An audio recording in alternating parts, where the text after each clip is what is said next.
Good afternoon, ladies and gentlemen. Welcome back to the Rvlry Valorant tournament. My name is Twice, and right alongside me is Mo, and we'll be your casters for today.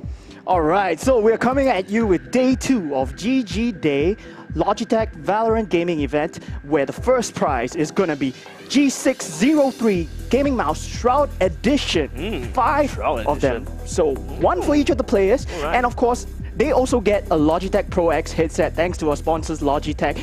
And for our second prize, we have the Logitech Pro X headset. And for the third prize, we have a Logitech Pro X keyboard. Very nice keyboard actually. I've seen it outside. It's really very nice. The venue itself over here, we are filming live. Yeah, at the Esports Experience Center at Kallang Wave Mall. And if you are actually still free, you still have time. It's just going to be the first match coming up very shortly, and you will have enough time to come down to even catch the grand finals. So for our competition brackets today, I believe we have 8 teams vying for the title of the Logitech Valorant champions over here. So what will the eliminations be? Do we know the brackets that are going on? Do you know anything, Twilight? Yeah, of course. So from the top of all the teams, there are total teams playing in this competition is 40 teams, and now we're narrowing it down to the top 8 teams. I just put up 10 fingers. Top 8 teams. This sounds more reasonable. I didn't know I did this. Yes, definitely. Supernatural. So we are coming down to the top 8 teams. So we have Team X Team Bow, Zoom Boom Pow, All Good FNS, Bleed, But Bad, Zen XOM, Tans and Friends, Elusive, and Gong Taos. These will be our top 8 teams that are fighting for the Logitech Valorant champions over here. Yeah. So for our first best round of 8, I'm sorry. For our top 8 teams, it will be a best of 1 single elimination. So whoever loses one game will be going out. We'll be going completely home. eliminated from tournaments, and we congratulate you for joining. So. Yes, congratulations for joining. That's the Congratulations for making it this far. There were total 40 teams, by the way, that came, 40, and only 8 teams made it out from the grueling matches that we have seen yesterday. So right now, I believe that the top 4 and the championship will be a best of 3. Am I right to say that? That's right. That's top 4 is of course a best of 3, and there were also some amazing games shown yesterday. You know, I remember seeing the name Desolate pop up quite a lot as well. I think that the plays were quite outstanding actually. Was that Team Zen you're talking about? Yeah, Team Zen actually. I believe. Yeah, but look at that. We have a team right here that's changing their name from Wishy Washy to Zen XOM. So we'll be calling them Wishy Washy or Zen XOM. So we believe they have members from Team Zen and Team OM coming in from. I both think sides? from Acro, I mean, he's been in Wishy Washy from the start, especially with Druggy Restaurant. I think way back since Valorant started, I believe, because I've seen the name around quite a lot, and I'm excited to see them down here playing as well. Yes, of course. Games today are going to be very exciting as players are going to be facing elimination from a live event. And the players are actually close to each other, playing with each other at the venue. Right now, so they're playing together. You will see some maybe shouting across the scene. Shouting. That's the best part. That's the best part of a LAN experience, you know. Like, it's been so long since the COVID has started, of course. Then we had online events, and right now I'm so glad to be doing this. I'm so glad that we're here at a live event, and players and people and family and friends can come down to watch at our Esports Experience Center at Kallang Wave Mall. So if you are nearby and you want to head on down to Kallang Wave Mall, please feel free to head on over. That's right, and that is of course Stadium MRT. Just walk into the Kallang Wave Mall, up the escalator, first store you'll see. Super obvious, you can't miss it. It's literally gaming all over the place. Check it out. Beside the hawker center or the food court, and it's on the 2nd floor. So just feel free to come in, feel free to enter the venue and check this place out. There's a lot of gaming gear outside. You can try out the games as well while waiting for the matches to start. And feel free to check out the Logitech session as well. That's right, that's right. So, what will we see coming out of this match coming out today? So I believe that yesterday we did have a lot of split coming in. Yeah, I saw mine as well. I'm very typical, I would say, Singaporean maps, because like, as for me, I wouldn't really play much on Fracture or like usually the newer maps, right? Like Breeze slowly inching his way back into our hearts or somehow, somewhere. But mostly we'll see Split, Ascend, Bind. Yes, of course. Haven. And also the agent picks and the map picks that are coming in, most of the teams do have very interesting lineups going for the agent selection. And they have, I believe, All Good FNS gave us a very, very heavy, aim-heavy lineup without any form of initiation, actually. There was only one Sova, which I believe he did not use his utility as much, but their use of utility was so good and taking aggressive space as well. So we do have very high-level teams, I believe. There are a lot of teams over here with so much experience. All Good FNS, Lead BS, Zen XOM, Elusive, Gong Taos. They are a very heavy stacked roster, but I have to highlight one team that we will be seeing, X Team Bo. What's so special about them? I mean, I kind of think that the Dark Horses here, right, they came out of nowhere and they're in the top 8 competing against all these teams here. I really want to see where this next game will bring us. Well, but of course, they got to go through Zoom Boom Pow first. Zoom Boom Pow. Zoom Boom Pow Pow. Zoom Boom Pow. Zoom Boom Pow, okay. So yes, Zoom Boom Pow gave us some very, very interesting lineups yesterday with a lot of heavy action. August on the controller, Omen. He was so good at playing the rat angles, anchoring the site, taking down multiple 2-3 kills at a time. Decapitate their star jet player, this duelist. Going in, very heavy entry frags. Insane entry frags, yes. But of course, they were playing a lot of rounds actually. They played total of two to three rounds? 2 to 3 rounds, about it? Yes. To come to the top 8, so they had to eliminate a lot of teams to come over here at the top 8. And I believe X Team Bo is an all-female team. Yeah, and that's the fun fact dropped on you for the viewers at home. If you can't see him, you can still come down and see them, you know.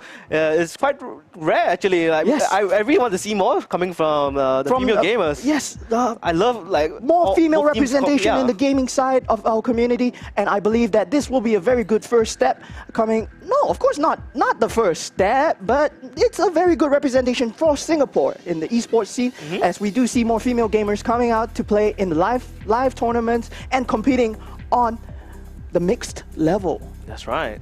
Yes. So, I believe that... Oh. What do you believe in? I believe that we are going to be seeing X Team Bo versus Zumbu Pao.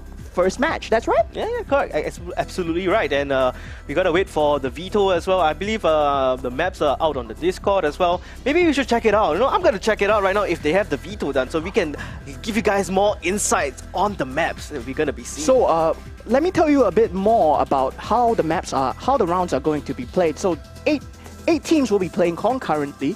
There will be no, actually, will 8 teams be playing concurrently? No, there will be 4 teams playing concurrently. Yep. So there will be 2 rounds, 2 matches going on. Only 1 match will be streamed. So the first 2 matches that are going on will be X Team Bo versus Zoom Boom Pow, and Tens and Friends versus Zenex OM / Wishy Washy. Then after that, we're going to Elusive versus Gong Taos, which will be streamed, and we have probably the 2 favorites, I would feel, going up against each other. Players, yeah. All Good FNS versus Bleed BS. I'm gonna call it BS. Bleed BS? Okay. Okay, sure, that is cool. And I have the map veto here, actually. As we can see it on the side of X Team Bo. They seem to have banned Ascent. X Team Bo actually going first with their bans. They chose to ban Ascent. That's surprising, but not too surprising coming from Zoom Boom Pow, having a very good Ascent map yesterday. That's true, that's true. Then Zoom Boom Pow goes next in the bans. Yeah, and they're gonna ban Icebox. Okay, I can see, you know, you have to play for that Viper lineup, you know, a bit troublesome from time to time. You don't want to give up that one agent just for that one toxic screen, right? Yes. Then the next ban, of course, what we predicted, but Fracture, we might not be seeing much of it today, but if we do see it, it's gonna be a treat. Oh, it's gonna be one hell of a treat. And on the side, again, gonna see... Oh, okay. A bind ban. A bind ban coming in, and after that, there will be a breeze ban from X Team Bo, and finally, we have Zoom Boom Pow going to ban the last map. Haven, yeah. And it seems that on the side of X Team Bo, they're gonna choose the defending side.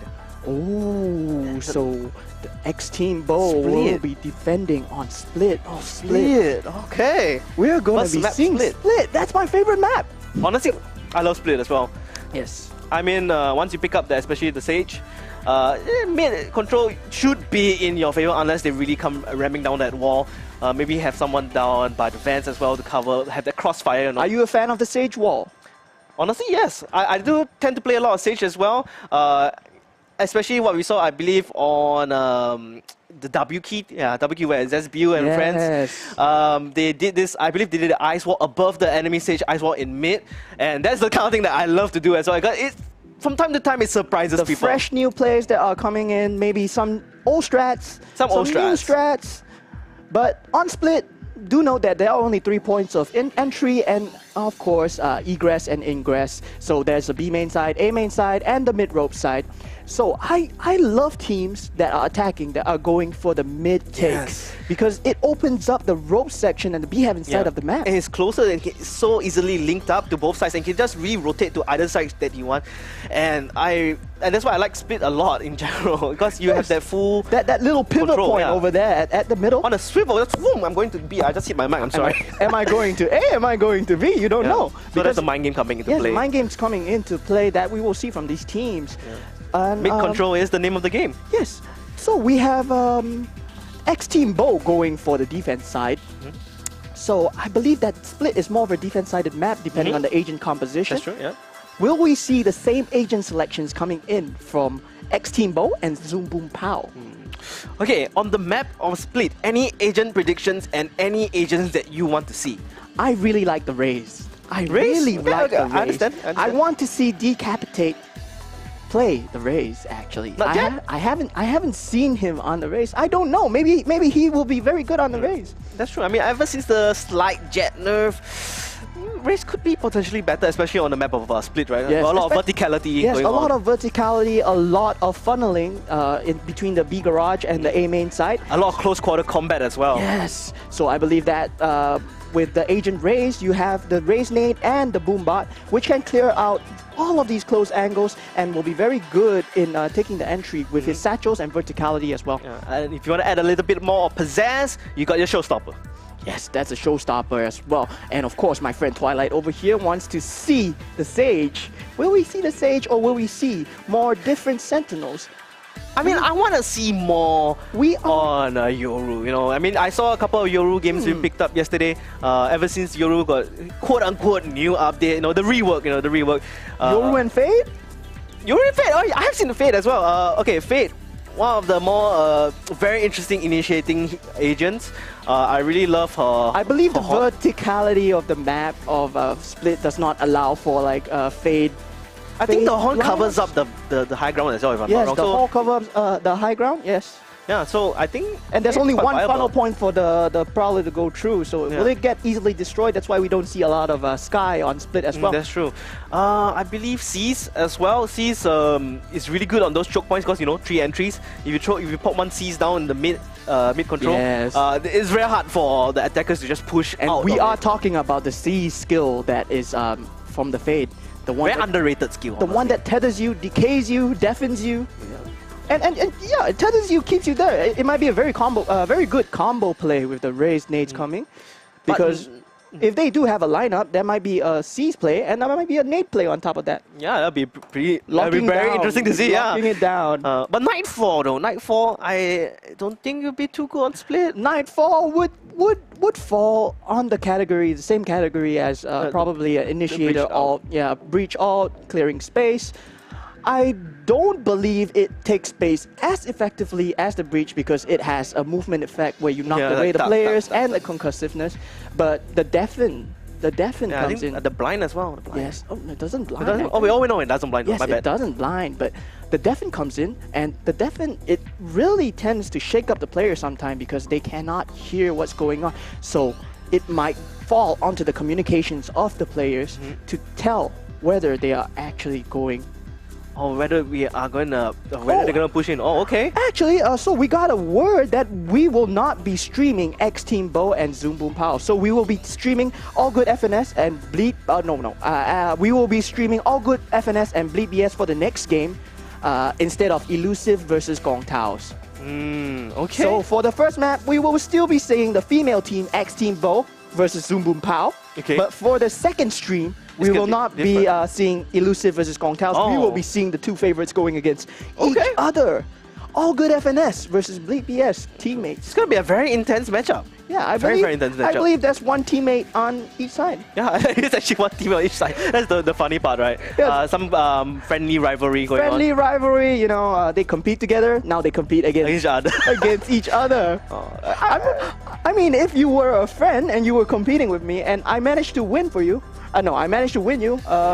I believe I deserve it. I deserve to be the duelist player now. Yeah, it's gonna be a bit of banter after that. There's gonna be a bit of banter. Yes, a bit. You can determine the power levels maybe between the players itself in the team. Oh yeah, I don't want to play on this team anymore. You fine, take a duelist. I'm not even gonna be playing in this team anymore. Just kidding. It's got a bit of friendly banter coming in. So right now we do have the agent select on the split side. Oh, and we do see the Rays and the Jet. I'm trying to see the names of the players right now because it's a little bit tiny. Like if you see screen on stream, that's pretty much what we are seeing as well. So I'm trying to do hyper focus. Right? Okay, defending was we mentioned. Defending is X-Team Bow. Yeah, yes. Okay. So defending side on the left side, which are the blue team, and the attackers will be Zoom Boom Pow. Okay. So will we see the Sage pick? Oh, Astra. Astra. Wow, we have an Astra, we have a Breach, and we have a Raze. I feel that their utility usage will be very crucial in opening the entry points because we have a fault line, we have a gravity well, and we have a nade. So with this combo utility, I feel that their entry points at defaults will be cleared really well coming in from the side of X-Team Bow, especially if you're on attack, and it can be versatile. It can be used on the defense side as well. And oh yeah, okay, there we go. I was looking at the Sage log. Are you gonna lock in that Sage because I see Sage on both sides already, and this is of course split. Select your Generally agent. on split, we do not see any form of info initiators like Sova or Sky. We see more of Breach, but however, Zoom Boom Pow throwing us a curveball. They're going with the Sky pick. Okay, I thought it was gonna be sort of a mirror matchup, but it's just the Astra and Omen, the different smoke controllers. But it looks like two different agents. When you talk about the flash economy that Zoom Boom Pow has, they do have 4 flashes to work with, comparing it to the side of X-Team Bow, who only have an initiator in the form of Breach, who only has 2 flashes. Yeah. But the Astra utility, the concussive, the concuss, and the gravity well, that will be a very key utility coming in to clear the side of Heaven and default as well. I think, okay, based on team comps, what team comp do you prefer here on this map of split?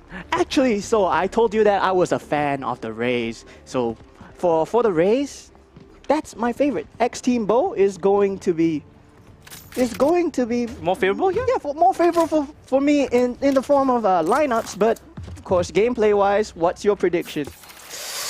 Gameplay-wise, I mean, judging based on the map load waypoints right now, they are looking to go for a default, more or less. No, get those picks, you know? Yeah, we're looking at a very heavy default coming in from the side of Zoom Boom Pow. So Zoom Boom Pow actually going for a mid/A take, and A take will be denied. Oh, there is defense. Oh, they actually opened up the A side, but it looks like they're just gonna hop over to Heaven instead. Exo actually prevents the push coming in. Kinda stuck in mail, gets flanked by the Breach, and there we go, Boom Boom Pow! Wow, but it's a very... They got Boom Boom Pow instead! Yes, it's a very nice retake coming in from the side of X-Team Bow. They have very good utility usage as well on both sides. We see both fault lines coming in, and the Raze nade actually managed to destroy the mid push altogether. Yeah, there's a lot of aerial denial coming from both teams, so more from X-Team Bow actually. So it's quite difficult to push them, and that's why it's pretty wise to be on the defending side first, as well with this lineup, to get as much points on the board as possible before swapping over. Yes, and we do have our female team going for the bonus round, and we have an early barrier orb that might be coming in from XP Rudo over here on the ace side, but we do see it getting destroyed very early, and the gravity well being used combined with the slow orb. Yeah, they have a very nice ace setup. they have a very nice A defense setup that we will be seeing, and we might be seeing more of this with the slow orb, the gravity well from X Team Bo, combined with the Raise Nade as well that I was talking about. And there's an Aftershock to work with as well. Yeah. So Aftershock will deny plants, will deny default locations that will be played by Zoom Boom Pow. Yeah, I actually was kind of hoping for a Killjoy pick here, but then again, look down, mostly for the B side. I feel that Killjoy is really good on this map, but Look at maybe that. not in some situations. Oh, Valentine down in the vents gets a double, but look at that. Darkest Hour picks up the Spectre from the Fallen Jet. May be able to do some damage here, but VK up and above in heaven, may be able to catch. No, actually they're all gonna rotate around.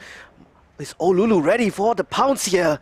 3 on the other side. It gets smoked up. Is he gonna push through? He's gonna flash it first. Comes around the corner, swings it, takes down Darkest Hour. 2 down in health. Goes for another flash. Maybe to catch Jin here. Yes, he does. All the pistols down. Left 1 remaining, and that will be the Sage. August doesn't really get caught out here. Manages to get a cheeky pick onto VK. Doesn't pick up the Spectre, however. Only 12 seconds left though. 4 shots 10 as well. seconds Can't left. reload. Give it away. Gotta pick it up. The Spectre doesn't catch Olulu up at the rafters, however. And that's another team in the favor of X Team Bo. But I would say that's a win for Zoom Boom Pow, That's as true. they were coming in only with classics yeah. on a Spectre buy round, bonus round. And they are actually going into the buy round right now for Zoom Boom Pow. So on the attack side, we will see full rifles. Do X Team Bo choose to go for the bonus over here? I don't think so. I don't think so as well. No, they are just continuing to save and making sure that they can buy next round. But I do like what Team X Team Bo was doing. They played very default. They held back until the push actually came in, and they went only for the utilities when they confirmed the locations of the players of Zoom Boom Pow. Actually going to dash in. Oh, perfect! Fault line stuns August. Totally concussed there. And a 1 dig over there, 1 sheriff shot over there from X Snow as well. Oh, look at that. Valentine wants to go for more. 8 HP. Fault line actually connects onto Olulu here. They should be able to manage to back up here and consolidate their forces a little bit. But Valentine is so low. Zoom Boom Pow are 1 man down in their buy round. It's a 4v4, but They pick up the back. the jet on X Team Bo is very low as well. It's on 1 HP.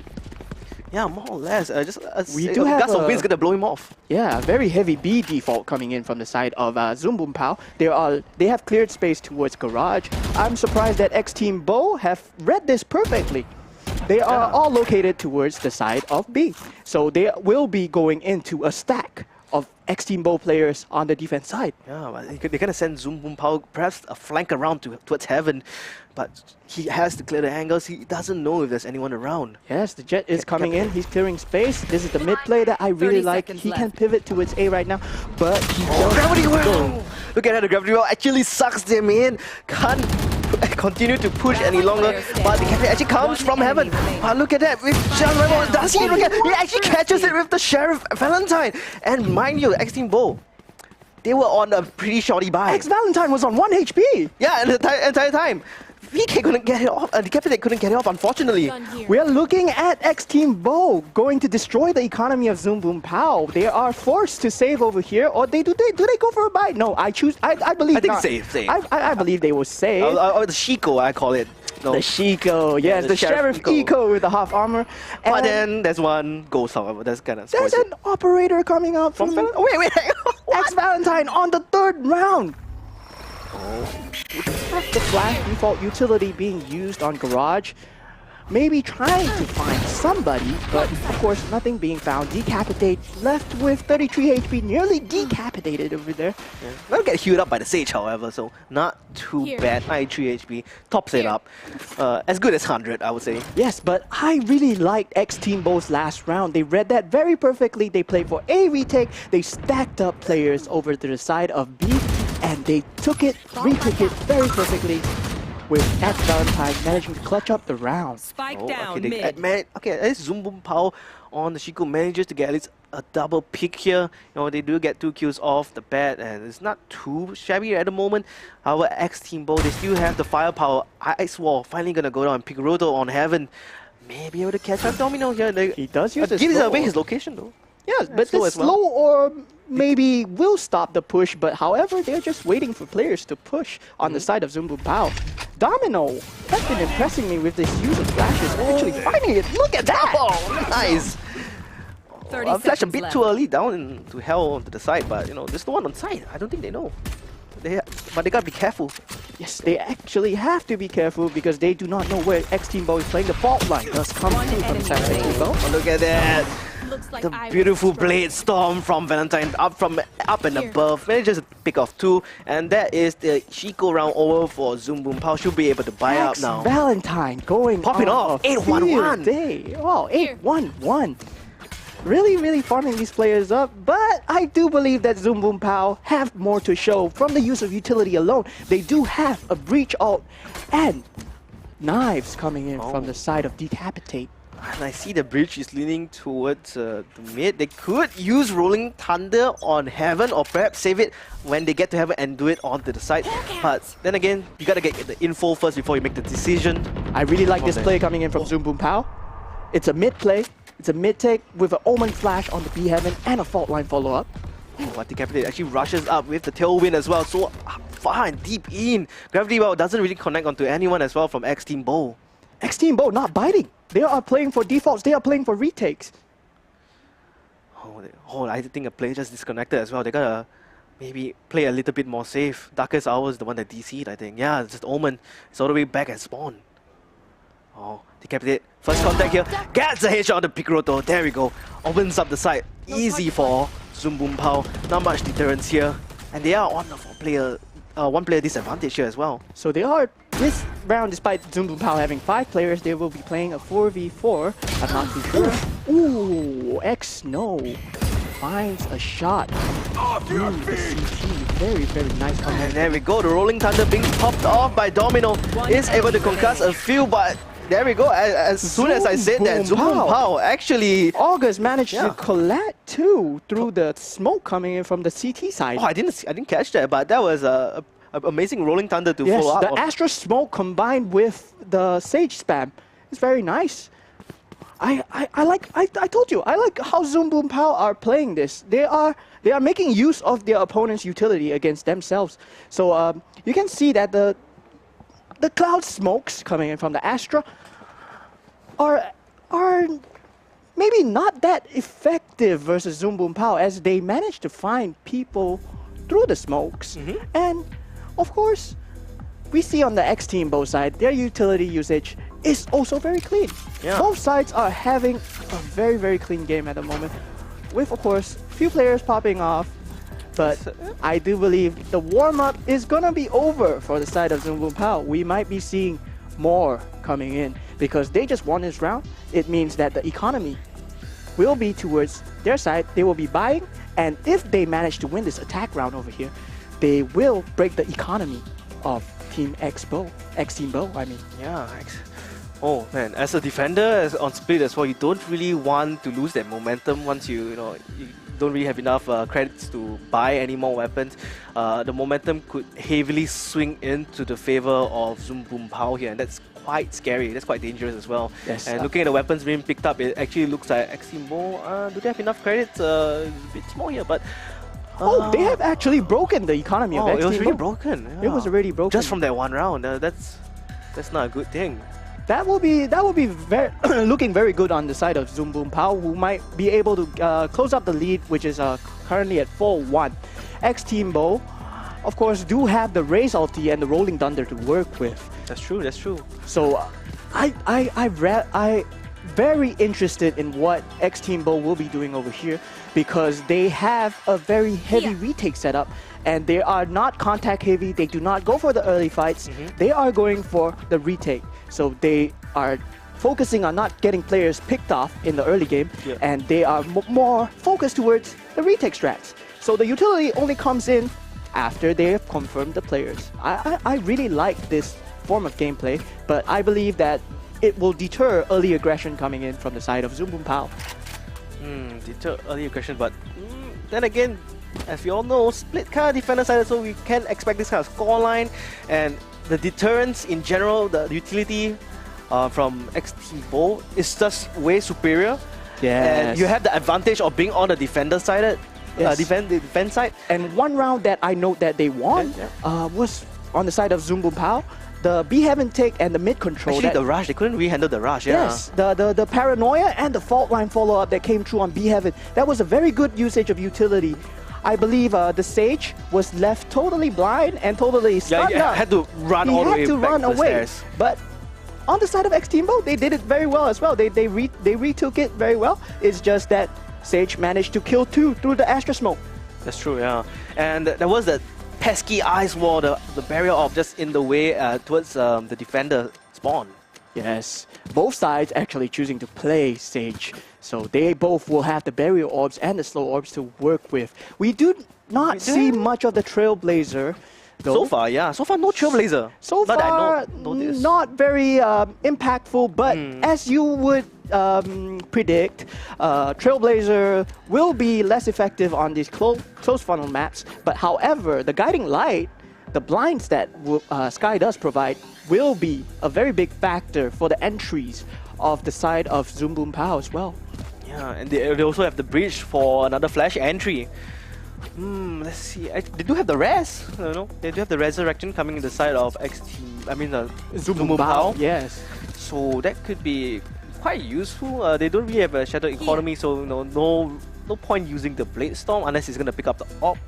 And in case you're wondering why we're waiting over here, the previous round, Omen disconnected. Yeah, Darkest Hour. Darkest Hour on the side of Zoom Boom Pow disconnected. So they did manage to get the round. It was a 4v4 despite it being a bit disadvantageous. Not having smokes and the paranoia to work with, they still managed to take the site, which is very good. From coming in from the side of Zoom Boom Pow, we do see the Sage managing to wall off CT and putting the slow orbs down as well. I mean, the biggest deterrence from Sage is definitely the slow orb. You can't really have a push through without making much noise. Yes, you can't really push through the slow orb. Yes, but that's why I believe that Zoom Boom Pow has a lot of utility to work with as well. At least stated from the start, yeah. Yeah, the utility that they use, the exchanges that come in, it depends.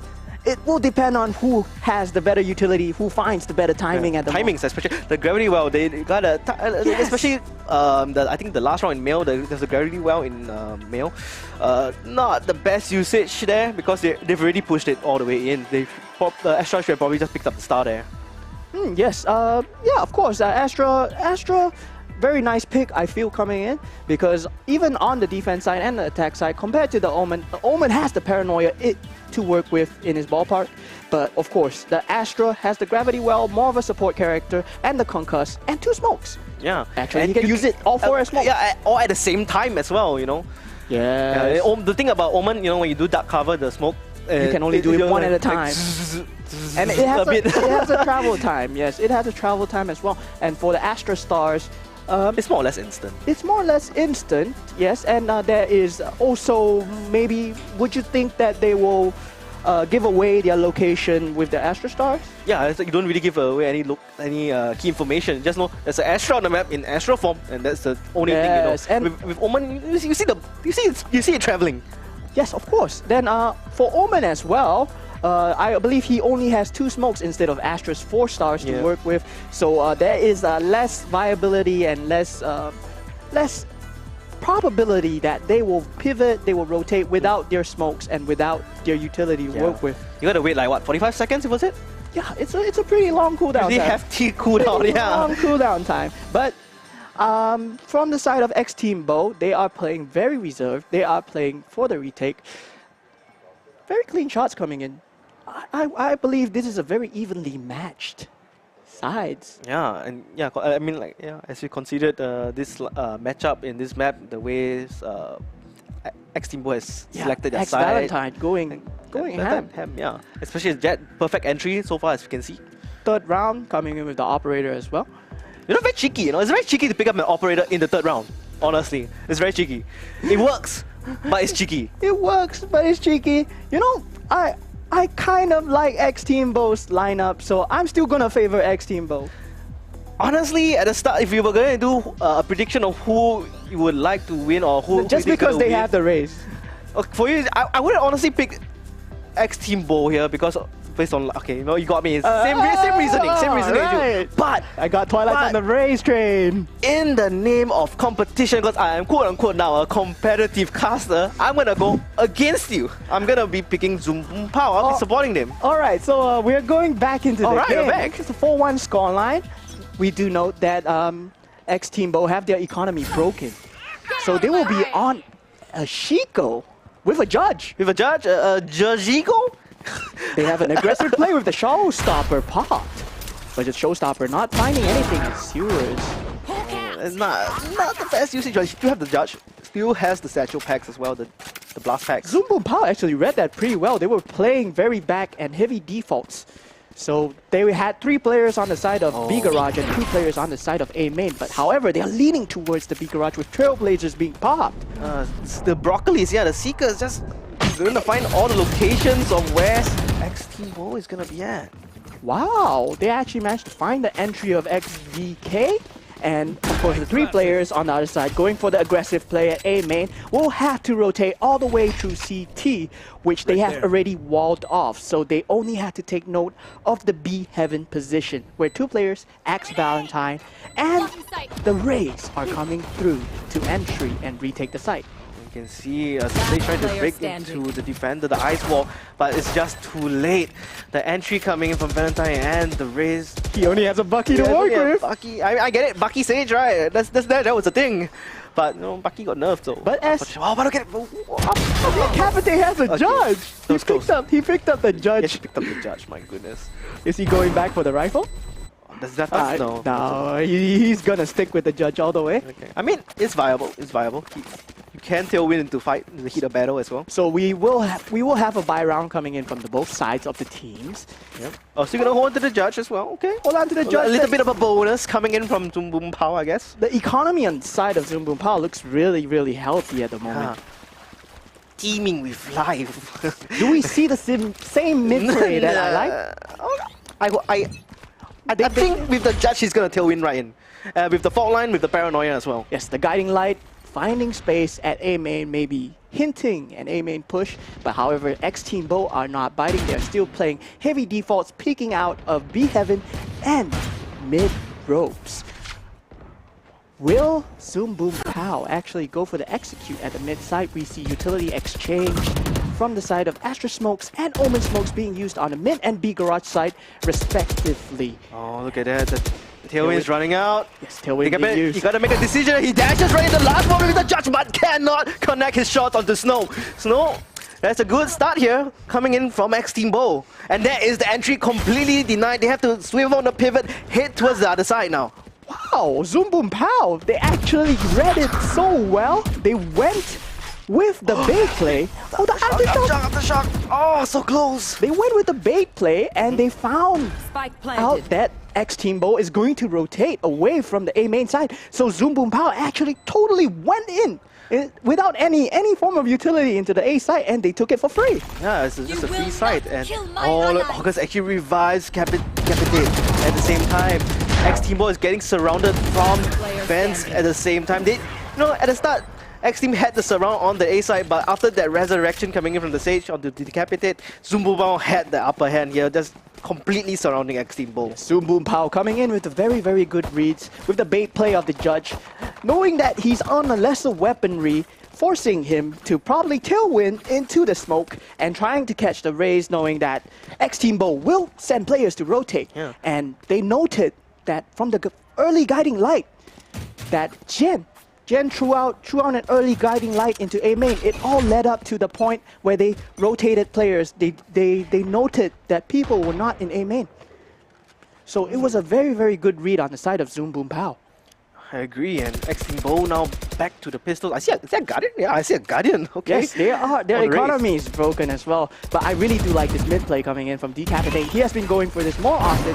But of course, we have the fault line and the nade combo that I have highlighted. But it will not be finding anything as they are just throwing it into the wind, hoping to find players. No connections whatsoever. Quite unfortunate. And again, default plays coming in from both sides. Actually, they left the vents. They left mid control totally to them. Yeah. Perhaps Much being full on mid lessened control. weaponry as well. They might be going for the full retake And we do see first VK blood. Spike picking down someone up. B. And that's a spike. He hears the spikes being dropped as well. And VK, he wants to defend this spike with his life, but at the same time, he's very cautious of Heaven because Heaven is open. August gonna push up, finds Valentine here. It's a trade, 4v4. Oh, I thought that was a hit shot, but no, Darkest Hour gets the phantom hit shot instead. The fault line comes in from the side of X Team Bo. They are on lesson weaponry, but we do have the Player Guardian standing. taking up Darkest 30 Hour seconds with left. only X-Pick Rudo left in a 1v3 situation. Will he find the Spike res planted. to be able to clutch up for her team, actually? Yeah, for her team, yeah. I don't think there will be any clutch coming up. I mean, you don't want to really use your resurrection now, and all the bodies are all on site. Only So a there's no frenzy. chance at all. There's no chance. No chance. Only a frenzy to work with. Only a There's frenzy. no way, right? Right? You would think there's no way, but look at this. Okay, actually, no. Decapitate finds X-Pick Rudo in heaven, and we are at a tied scoreline, 4-4, both going into the bye round. On a heavy defense-sided map, I would kind of worry for X Team Bo because maybe an 8-4 scoreline would be good.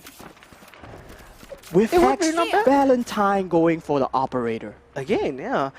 If you realize, Valentine hasn't really been fragging other than the first 4 rounds. That's quite unfortunate. It's been the death streak for Valentine. She was 8-1-1, but now she's 8-5-5. She has to find picks with this operator. Pao finding their momentum coming in to the side of the attack side with their utilities actually connecting more and their default utilities being placed at the proper positions. Yeah. The fault line, they've been using... Oh, there we see the Trailblazer coming in. Yeah, I think that has given enough information on where the operator is at, so not too bad. Yes. And Valentine doesn't have the tailwind anymore, so it's going to be a bit risky to do a Do pick. note that if X Team Bo loses this again, it might be a 6-4 scoreline because they will have their economy broken. But the same mid play from the side of Zoom Boom Pow. This play is so strong because the Sage Wall is not being placed down at mid, but instead it's at the B Heaven, the barrier wall. So B Heaven is totally denied with Raze watching the side of ropes. Oh, VK finds Spike 2. down. Oh, B. there goes the B-main push, but Darkest Hour manages to catch up VK. 1-for-2 trade, not really that worth it for the B-main push. Gonna just shrouded step back, play it a little bit more safe, does get his smoke back up. Oh, it's 30 seconds actually. But take a look at Jet's position. Jet has found himself in no. the base of X Team Bo. 30 Will he seconds be left. good for Oh, more but- than one over here? Oh, Because Lulu, she senses it in the water. She smells blood. She knows the capital is around the corner. it's a Mexican standoff. Who's gonna pick this corner first? That's the question here. Patience wins. So we do see Zoom Boom Pow bringing the spike towards the side of A. And they will know there's a clear side. 10 Decapitate seconds left. knows. I mean, he has the info that there's no one on the A side. And he's just Something is holding up, his angle, holding the something is rotation. up. Yeah. Will Decapitate find one over here? Oh, Lulu gets taken down. It's a 3v2 situation. The res comes in from the side of X-Pick Rudo, putting them back at a 4v2. So it is a kind of a scary, scary hold for Decapitate and the Omen to... Oh, yeah, okay. They're gonna commit the Cosmic Divide, so A-main is no longer gonna be an issue, but Decapitate gonna make full use of this. It's gonna hide on the rafters. I as like well. what Darkest Hour is doing. He's playing a waiting for forward it. position in Last elbow as player well. standing. Waiting for it. He gets the information Oh. from Darkest Hour, just the timing here. But X Valentine finds the upside onto Darkest Hour on the elbow side, despite him playing a forward position, anticipating the operator. The usage of the Astro Wall, it split the two players up. Yeah, I mean, it could have bit them in the butt, but it didn't. So things are looking better for the side of X Team Bo. However, their economy is still kind of wonky. Looking at a judge buy, and yeah, 4 other rifles, 1 operator maybe. Yeah, they need to win at least 2 more rounds in a row to break the economy of Zoom Power. Okay, no, 1 more round actually. Yes, it will look. Oh, two more. It will look like a very heavy default side again, coming in from the side of Zoom Boom Pow. We will have them take up mid. Very nice play, very good play, very strong play. A fault line maybe coming through on the side of A Heaven, the same guiding light going towards the side of A main. So I like this usage of X Team Bo's utility. Yeah, They know this utility is rechargeable. The guiding light will come up in a few seconds, the fault line will come up in a few seconds, so they use it early to find aggressive players and hoping for players to push. But the same B wall is stopping all forms of play towards B Heaven, the barrier orb from the side of X Team Bo. I mean, if Decapitate is a bit cheeky here, he could perhaps updraft and tailwind in, but I don't think he wants to do that. And look at Snow. Snow working with a Guardian. I mean, pretty good on that sideline, so definitely worth it. So the Sky has been noted on A side, so they're keeping 3 players on the side of X Team Bo onto A side. But look at where Decapitate is. He has found his way towards mid fence. I mean, X Team Bo, they have purposely given mid control towards the Zoom Boom Pow, and that for a reason. So they're gonna anticipate anyone pushing in from mid, so they have Heaven control and the Vent control on the other side. X Valentine picking up players from A main, and XP Rudo actually looking for the Vents push. So will Decapitate be noted over here? Matter of time, but Decapitate does face quite the odd player here, but doesn't follow up onto Pigrudo. Pigrudo will instead pick up the kill here. Kills up to full as well. Very clean retake. Very clean defense from the side of X Team Bo. For they had 4 players stacked up to the side of A, and Zoom Boom Pow, despite reading that the operator was actually at A main Heaven side, they still pushed into it and gave X Valentine 2 kills. I mean, they wanted a pincer maneuver onto the operator, but you know there was just 2 men. They found him as well. So the flank kind of failed there, and the pincer couldn't really be executed. Instead, it was a sandwich. Yes, the Pig Rudo watching the side of A Vents was really very good, and noting that mid control has been given to the side of X Team Bo. Fault line comes in. Same early utility that we see from Zoom Boom Pow. Snow, you see actually both playing a little bit more safer here, playing away from the Rams, more on the back of Heaven here. They have a Rolling Thunder to work with, which is being used together with Aftershock. You see Darkest Hour is being taken. They are executing on that one, moving pops around the corner, does manage to pick up Jin as well. X Team 2v3 situation. Yeah, they are defending this side perfectly. There's at least one more bridge on the side. They gotta get rid of him as well as the Omen. But she only has 29 HP. He has the fault line though. The smoke. In the fault line, comes up. Might not be able to catch Darkest Hour here. Darkest Hour, in fact, managed just to pick up the 3K instead. It was a 2v3 situation with Zoom Boom Pow stranded on site. X Team Bo had 3 players pincering them, but Zoom Boom Pow manages to take them out in the end. Very good usage of utility on the side of Zoom Boom Pow with the Aftershock at Heaven and the Rolling Thunder to clear out the whole Heaven side while they took the A main control. Yeah, I mean, for a moment, I thought X Team Bo was able to clean up the side, but you know, the 2 pesky players left at the back of side and elbow, they held their angles really well as well, covering one another back, you know, one looking at elbow, one looking towards the main. And I really like the Omen smoke, the impromptu Omen smoke in the middle of the site, despite X Olulu going into the Omen smoke. It could have been something that, you know, a timing and could have killed 2 people, but however, it worked out on the side of Zoom Boom Pow. Yeah. So we have a very heavy mid control site. So they're actually sending more players towards mid.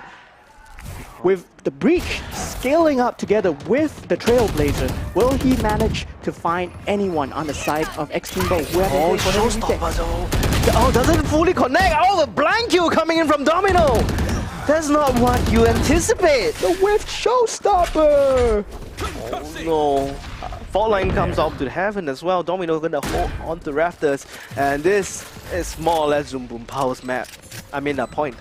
It looked like it connected. Oh, but Rolling Thunder actually gets committed here. It is the last round after all, so the Aftershock has been used. So it's a 1v4 situation for X-Pick Rudo. It's just do or die. Despite the utility coming in, he finds one, but he is not able, she is not able to pick up the site of a 1v4 clutch. Of course, that's too much to ask of her. But the Rolling Thunder, I feel that it was coming in a bit too late, you know, because Zoom Boom Pow has already taken full control of site. Yeah, they have. It's really hard to push into that after that. I mean, like, yeah, it was really the last stand. They had to use all the ultimates to push in. There's no choice at all. Yeah, I kind of forgot that it was the last round. It was just so intense. I was just focusing on the action. I feel that the round could have swung the other way because of the missed showstopper on the side of B Heaven. That's true. That That's was really showstopper. crucial. That was really crucial because she still had a raise nade to work with to take care of the B main default plant. That's true, yeah. There was actually Ray's utility to work with, but the breach finding a blind kill onto the Raze That was huge. so crucial in the entry. I really like how they use the Trailblazer. It might have changed my mind of the Trailblazer being on split because they scaled up mid with the Trailblazer and the breach behind it, fault line, aftershock behind it. So they cleared out the default locations of the B heaven, and despite it, of course, being a missed showstopper, they still took the round very handedly. Yeah, and I mean, it's a classic tactic, you know, to send the Trailblazer with another personnel behind it, and you should be able to get some picks off of that. I think they will go the same with the Prowler as well, probably in the future, but just that you wouldn't have the visual info. And we are, of course, in a tech pause, or a tactical pause. So they're just deciding now, like, what's the next game plan and how we can go on about this. We do have a 6-6 or is that tech scoreline. pause? 6-6 scoreline. 6-6. Yeah, actually, what are your thoughts on this 6-6 scoreline on the map of Split? It is, funnily enough, split down the middle. Split down the middle. I feel that Raze would deliver a lot more on the attack side in clearing out the default angles with her Raze nade and her Boombot, because there are only so few angles where the defenders can hide compared to where the attackers might be, because there are total of a lot of locations and they might be defaulting in another location where you choose to use your Raze nade or your Boombot.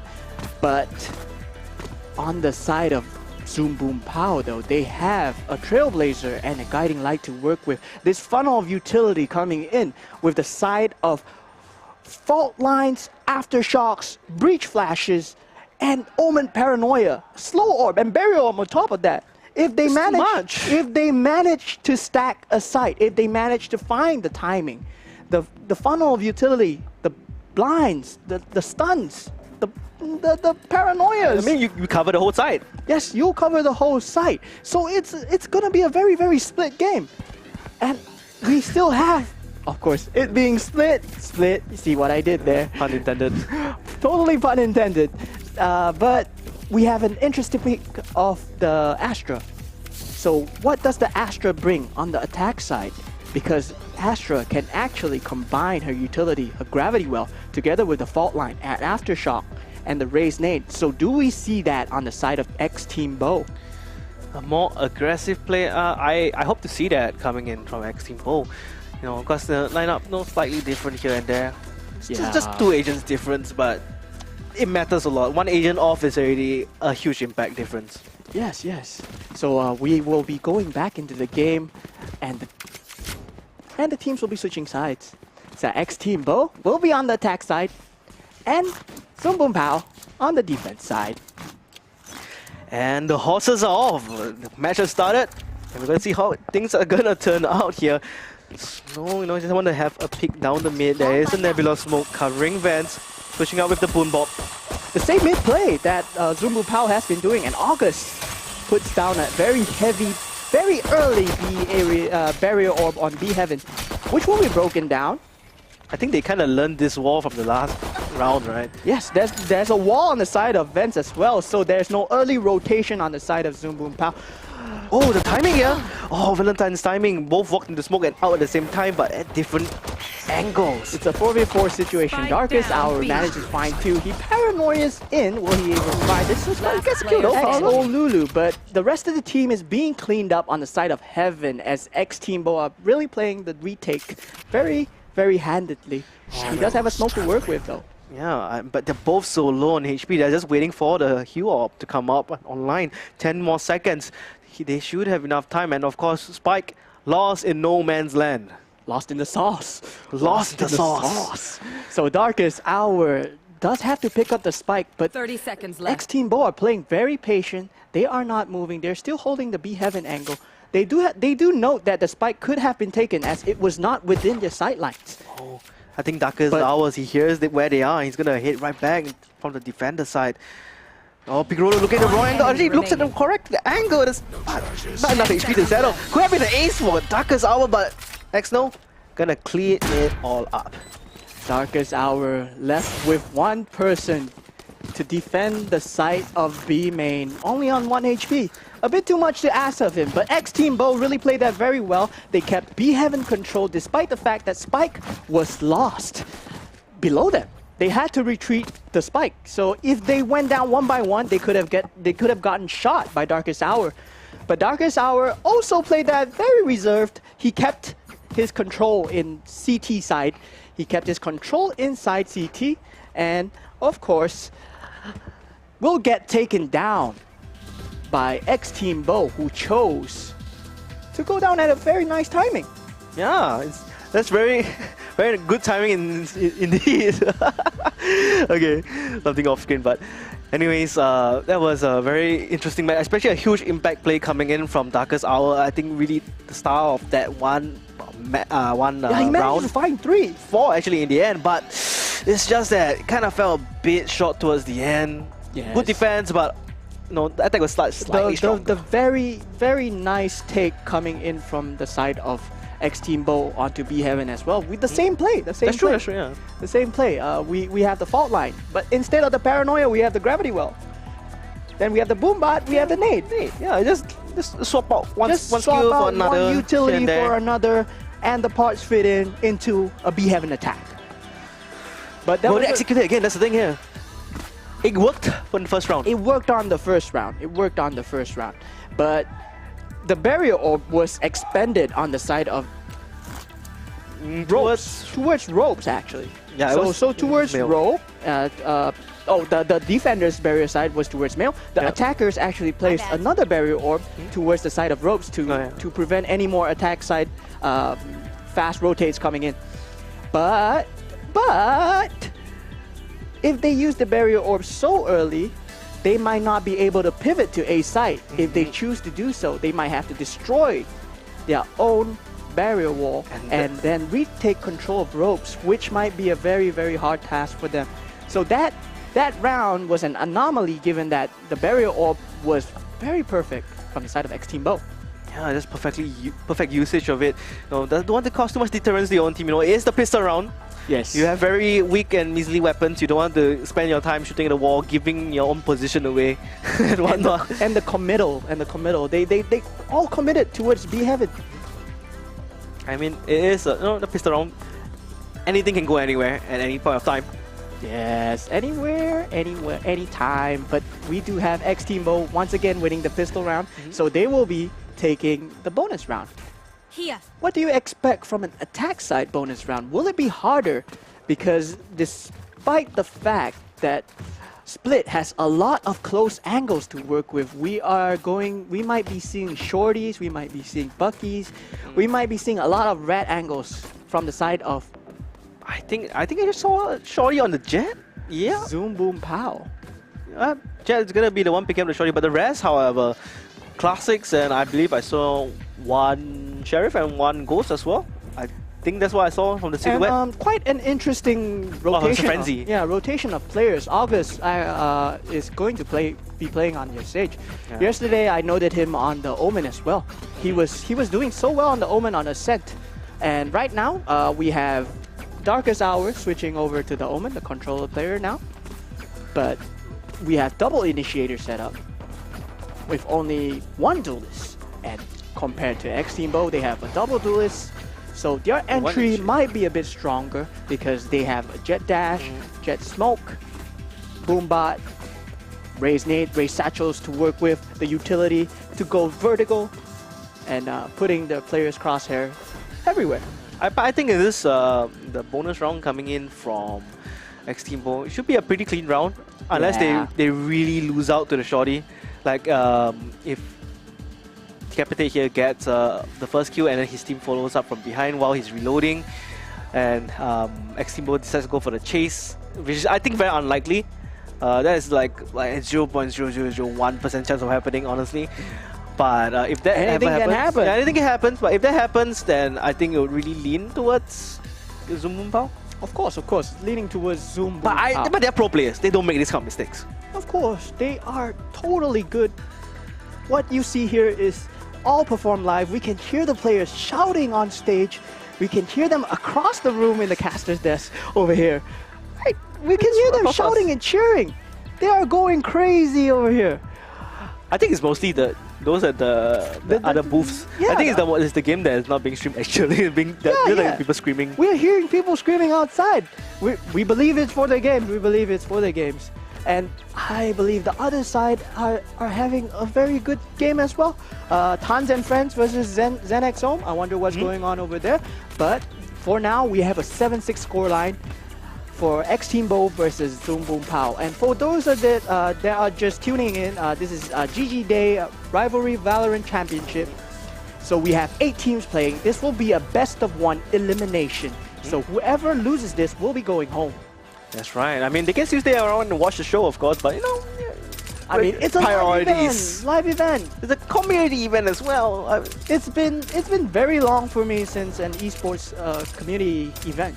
So coming down right here will be a very new experience seeing players live. It feels really refreshing to come down after 2 years of COVID. Yeah, I mean, this is your first live event as well, right? Yes. In a very long time. This is actually my debut event for Valorant. So yeah, I'm pretty new. Yeah, check Mo out as well. You know, you're but my it's senior? okay. Yeah, I'm somehow his senior, but he's slightly older. You can check Twilight out at Twilight Sparks on I Instagram. remember, yeah, you can check out more on Potong Man. Potong. Yeah, so I really different. love Potong Man. Potong ice cream. Okay. Oh, that explains the name then. Okay, that explains the background then. Yes. The old school. Red Bean? Red Bean, of Durian. course. Oh, Red Bean, okay.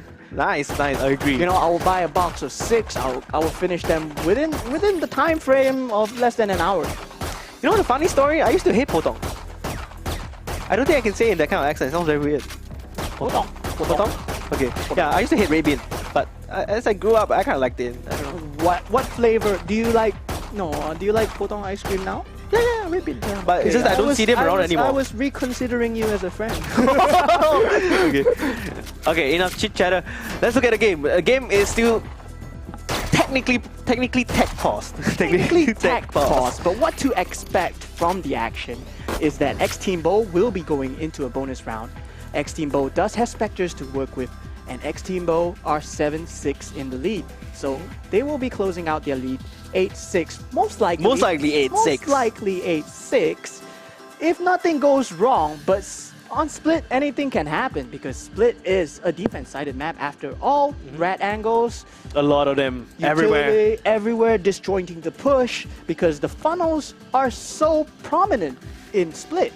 A main, B main, there's only 1 point of ingress, 1 point to go in, and the mid control is so pivotal when it comes to the ropes control, when it comes to B having control, and when it comes to the pivot point for the team to come in. Yeah, just really what kind of advantage they can find against their opponents here, right? For X Team Bo. It's really finding those moments, yeah. Mind games is a mental game. Okay, mental games is one of the most important things in esports, especially in Valorant and FPS. When your mental game is down, your morale is low, you start not aiming as precise anymore. And you can't really focus on what your team communication is going to be next, you know. Your decision is clouded. You can't really make the next decision appropriately and having the next action work out into your team's favor. So yeah, a lot of mental game going on the stage as well. Especially for those very long games, like, you know, in the best of threes that will be coming up later on, in the top fours. Coming up later on. So this event will be all the way until 6 o'clock, 6 p.m. 7 actually. 7. So we are, right now it's 1:45, no 2:45, is it? I'm sorry, I don't read analog anymore. I read digital nowadays, okay? So can you tell me the time? 2:15. 2:15. What did you say just now? 1:40. Sorry, my 1:45. Maybe. Okay, let me read analog real quick. No, this is 2:15. 2:15. Yeah, that's 2:15. Yeah. Yes, sorry, I lost track of the time over here. But it's of course because we're having so much fun at the live event over here at Kallang Wave Mall. Yeah. It's actually all live. So if you are free, you can come down to the event, which will be happening all day. You can catch the later on matches. You can catch this match happening right now if you are close by as well. Yeah, that's drop by and say hi to us as well. Say hi to us. They're pretty friendly people. I mean, I'm not toxic. Are you toxic? No, I'm not talking. Are you Viper? Not talking to you. No. I'm cringe. Oh, okay. Okay, that was unbased. I'm sorry, guys. So, no one says that anymore on screen. I'm sorry. So, Copium. if you are able to come down, do check out the experience Center, Sports Esports Experience Center. Esports Experience Center. Sorry, It's okay. We all jumble our words sometimes. Yes, the aptly named Esports Experience Center, the largest esports experience center in Singapore, and you can check out the wide range of gear that they have, especially from Logitech. I knew you were gonna segue into that. Yeah, huge shout to our sponsors, Logitech. Thank you so much for sponsoring us. You know, whenever you feel down, or you have a little bit of wrist ache, you know, you can always pick up a Logitech mouse for yourself. Very comfortable, especially if you have a palm grip as well. They have all kind of mouses, mice for you. You know, we have claw grip, palm grip. How do you grip your mice? Mix, you know. I actually have a claw-ish, palm-ish grip. You know. Yeah, same here. I use a Logitech mouse. I use a G403. Yeah, so it's more of a claw grip. Yeah. Actually, speaking of mouse, I use the mouse that they're giving away on the first prize. Great, legit. The G603 Gaming Mouse Shroud Edition. Is yours a Shroud Edition? Yes, I love you, Shroud. Okay, that's true. He is a huge Shroud fanboy, but that's a story for another time. Yes, then of course, they're receiving 5 sets of this G603 Gaming Pro Mouse Shroud Edition and the 5 of the Logitech Pro X headsets as well. Yeah, but not the ones we're using over here. This is for casting. This is for casting. It's different. It's for gaming. So the second prize will be very similar. It will be a Logitech Pro X headset 5 times, but no mouse. No mouse. Excluding the mouse. Then what's for the third prize? No, a Logitech Pro X keyboard. So, you know, a little bit more comfortable for your typing skills if you need. You know, either for gaming, for office work. You know, but I brought a gaming keyboard to my office. Full mechanical keyboard is much It's silent key. It's silent key. It's much easier to type with, but it's kind of flashy. It is flashy. A lot of people look at it and like, whoa. A lot of people look at it. Look at your gear. You're the gamer. I'm pretty sure all the gamers out there, you compare your keyboards, don't you? So why don't you come on down and see what you can do to zing out your keyboard? Zing it out, you know. Maybe some customizable keycaps. Oh, you customize your Logitech keyboard. That's very additional. Yeah, you know. Yeah, so going back to the games, what are the games going down right now? What, I'm sorry? What are the games that will be going down right now? Maybe the top 8? Top 8, let's talk about the top 8. Yeah, let's talk about the top 8. Well, the match that we were just watching, it was X Team Bo versus Zoom Boom Pow. There's another co-current match that's happening right now, which is not being casted. It's Tans and Friends as well. Not Tans, it's Tans. Sorry, Tans. Tans. Got me there. Tans and Friends. Tans lives in North America. So Tans lives in Singapore. Versus Zen X OM. Or Wishy-Washy. You can call it either one. Wishy-Washy, if you watch the previous games. The yesterday. Yes, they were called Wishy-Washy. Today, they are ZenXOM/Wishy-Washy. Yeah, players that I can remember are Acro and Druggy Restaurant. And because they've been playing in the Rvlry series quite often. Quite often. Every time there's a series of Rvlry, they pick it right up. Yeah. Right, register, pop, gone. And of course, all these 4 matches that are happening right now are best of 1 events, which will be single elimination. That means there are no lower brackets. They will be eliminated as soon as they lose. So I'm hearing that we'll be going back into the game. Do you want to go back into the game, Twilight? Yes, I want to go back to the game. And bam, there we go. Back into round number 13. Alright, so we do have the mid pick that we see coming in from X Snow and X Team Bo. The Boombot being used, but Zoom Boom Pow being wary of this mid push. But X Team Bo has another layer on top of it. No barrier. With the default. Cover going out. What's the default coming in from the side of X Team Bo? X Valentine playing on the A main side. Will he be able to explore more of the map and determine the locations of the enemy team? Yeah, Darkest Hours, he is going to hold his high ground alongside with August and Domino. Just a matter of time where they want to push, and Decapitate is going to try and make entry up onto ramps here. Sorry, make entry, I mean defend ramps is what we're talking about. First contact has been taken. They have noted that X Team Bo are on the A side, but X Pick Rudo totally takes out the rotation of the players with a very, very nicely placed very ult, and despite them jumping over it, he gets 3. That's a 3K for She gets 3. That's her third kill. Planted. Oh, do know that X Team Bo is a full female team. Female representation going on the bonus round and looking to go for the flawless, but X Pick Rudo gets taken down, giving up a Spectre towards Darkest Hour. Oh, look at the guiding lights. Up and above, down and under, through the vents. And I see the frenzy being pretty useful here. There is the flash point. Won't be able to flash them out. Got deter them just a fair bit. And of course, you know, Jin, the only one trapped under the vents. Just gonna get pincered here from both sides.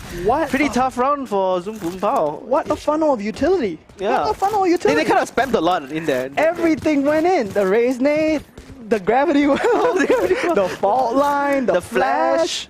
Yes, then decapitate all the while was going towards mid, taking their backside. He was going for the flank. So I like the way that X Valentine, I'm sorry, not decapitate. X Valentine was going for the flank. And I like the way that X Team Bo are using their utility. They're using it for their team. They're using it to peek. They're using it to play. Oh no, Augur is gonna get caught out here. Oh, he actually manages to dodge the paint shells. Goes back onto the side and defend with his life. Decapitate does have the tailwind running up very shortly. Doesn't manage to use it. Decapitate kind of stuck in the corner here, but look at that. Zoom, X Team Bo, they're gonna go for rotate instead.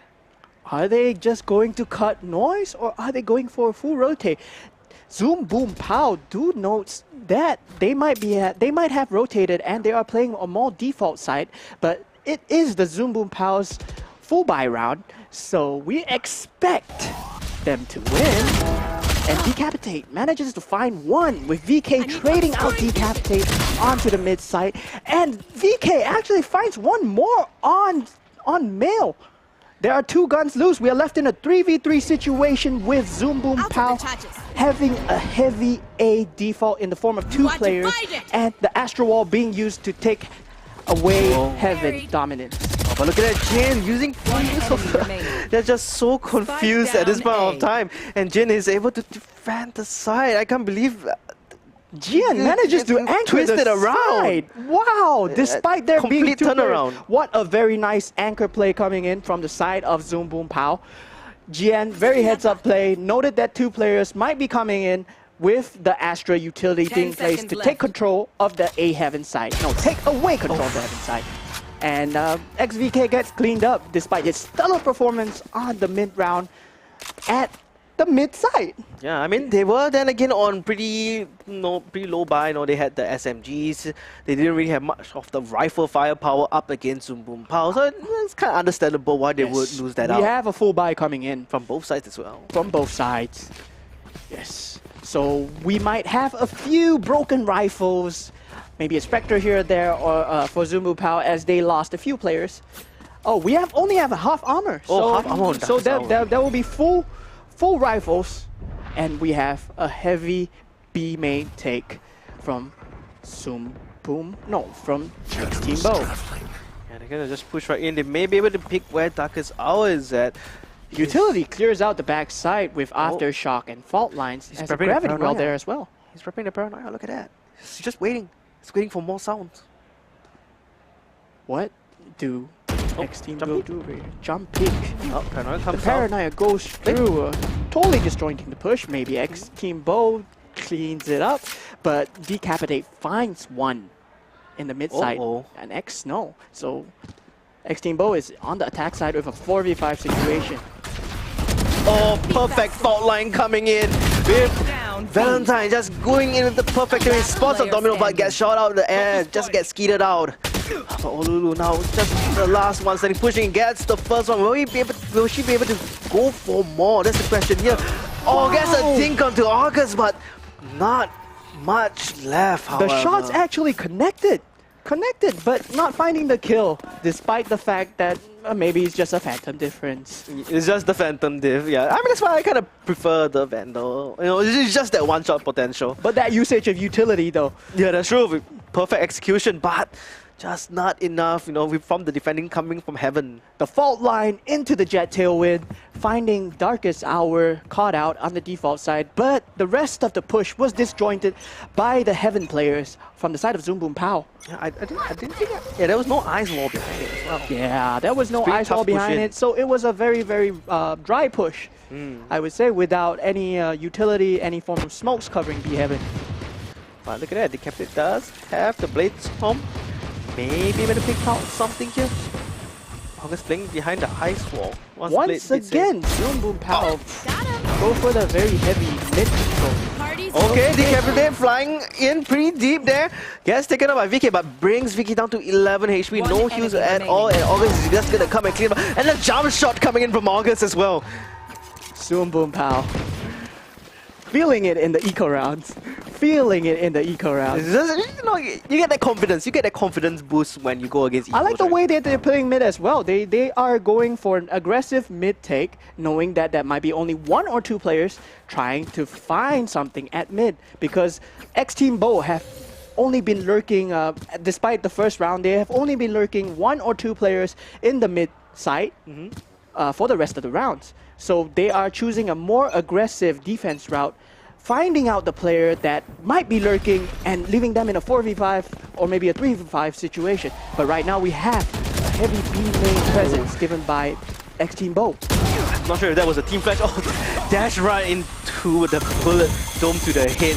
Domino getting caught by the gravity, almost getting caught by the boombot as well. I think that vulnerable state as well is going to be an instant kill from the boombot. Pinch out, flashes, and cleans out the right side. But look at Rolling Thunder comes in retaliation. Also concussed. Can't really push in whatsoever. 10 HP on Olulu as well. Pretty much got a ding from the Phantom there. You can tell.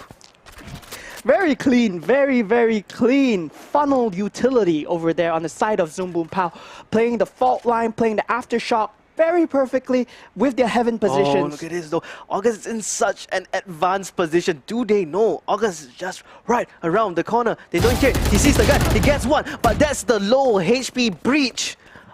Oh, Lulu. It's still a 4v2 situation. Yeah. It's going to be a Two tall players of X-Team both stuck on the side of mid. Do they know GN's position? No, they don't. Spike down mid. Oh, just a bit short there. Falling a little bit short there. Oh, he picks out. That could have been a perfect timing going in. Yeah.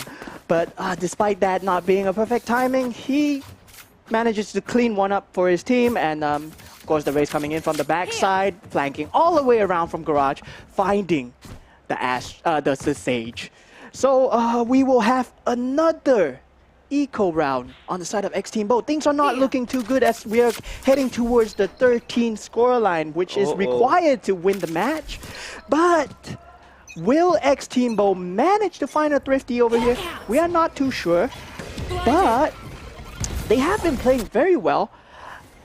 But I do not like the fact that they are leaving Heaven Control uncontested.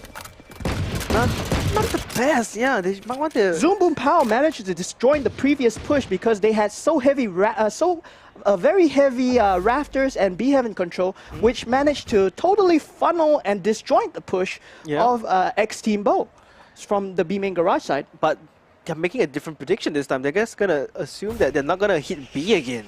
And look at that. X-Team Bo is actually gonna lean towards that. And they leave a lurker down and mid. Pigrudo gets a beautiful kill with Spectre, maybe able to upgrade her weapon. And now they're gonna go for the push at Cosmic Divide, being committed as well.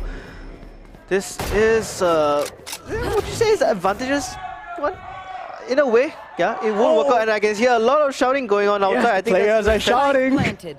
Some intense action going out there. Some intense action, indeed. But right now on this match, we have the Cosmic Divide being used, and we have Trailblazer on the side of Zoom Boom Pow being used to clear Heaven as well. August finds one, and X-No cleans it out. It's a 1v1 equal trade, 4v2 situation. Showstopper, X-No takes out Domino. GN cleans up X-No as well. Oh, GN! Oh, the Guardian manages to dance around the Guardian shots. Sends out the Seekers as well. Will be able to catch out Olulu. Getting concussed there. Down to the 1v1. GN might just be able to clutch this up. Is there enough time to defuse this, however? Guardian Light just come out, taps the defuse, takes it out. VK goes for the pick and gets taken up, but there's no time! It will be a 10-9 scoreline. And loses a weapon as well. X-Team Bo, despite being on lesser weaponry, they managed to find the round with their very, very lurky play at mid, I would say. Leaving X-Pigrudo on the Sage at mid. A very surprising decision. Despite Zoom Boom Pow very aggressively clearing out mid, losing two players over there, maybe a form of over-aggression, even though I like the play. I like over-aggression. I like aggression plays, yeah. Yeah, but totally not working out for them this round. Yeah, but Zoom Boom Power, I mean, they had 4 ultimates stacked up in the last round. They used the Seekers in the end, but they still have 3 more ultimates. They can use the Rolling Thunder to disengage and disjoint enemy pushes. Okay. But looking at the map, it looks like a pretty heavy A split. Guiding Light notes the players of A main, so they might be keeping their players in A. And very early barrier orb usage on the side of A main. X-Team Bo actually hasn't seen this yet. Oh yeah, they are going for the A split as I mentioned. Now they gotta cover the vents, and the beautiful wall coming in from X-Team Bo will be able to block up the Heaven players from rotating from the backstep.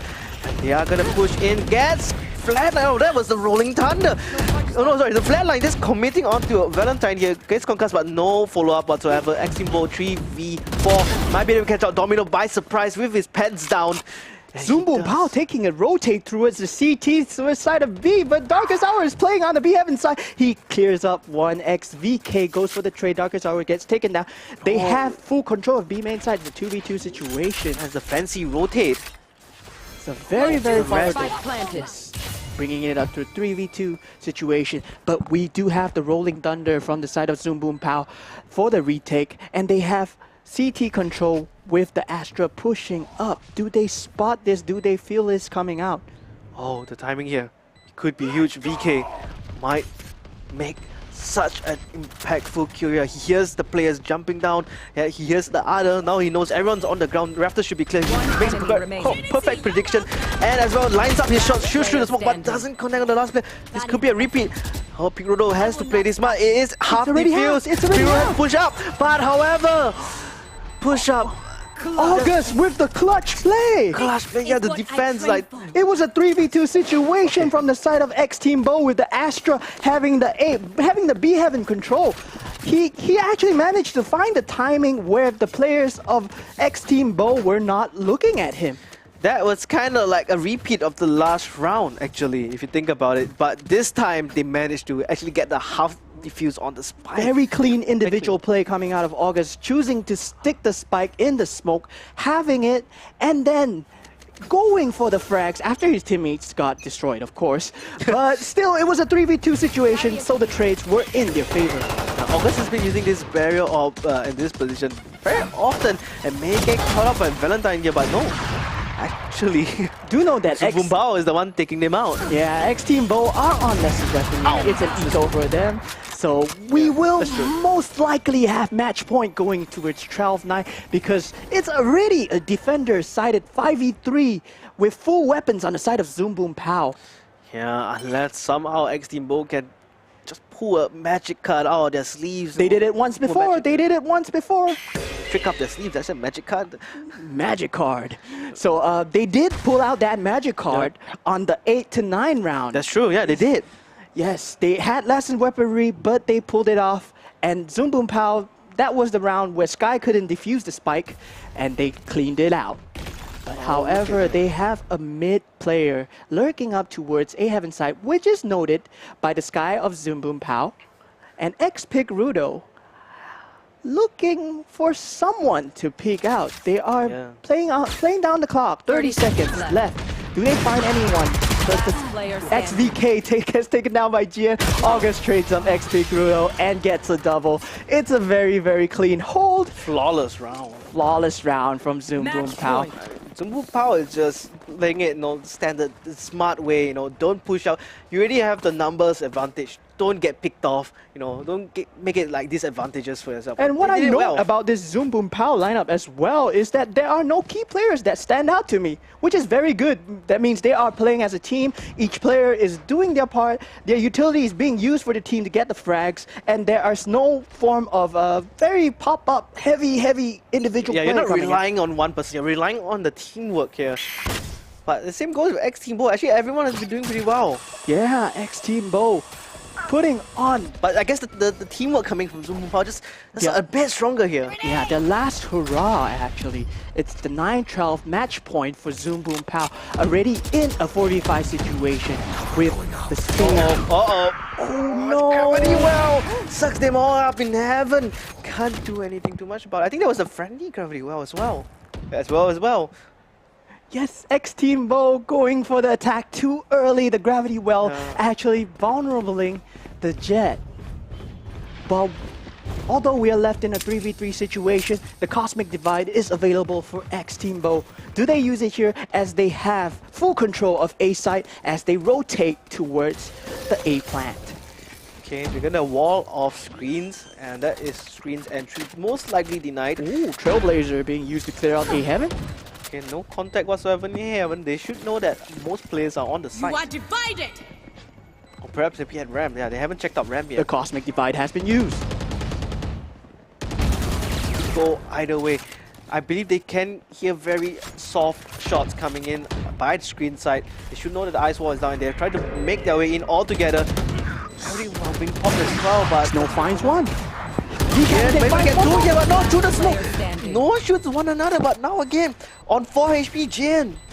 He has to try and defuse this fight with 4 HP.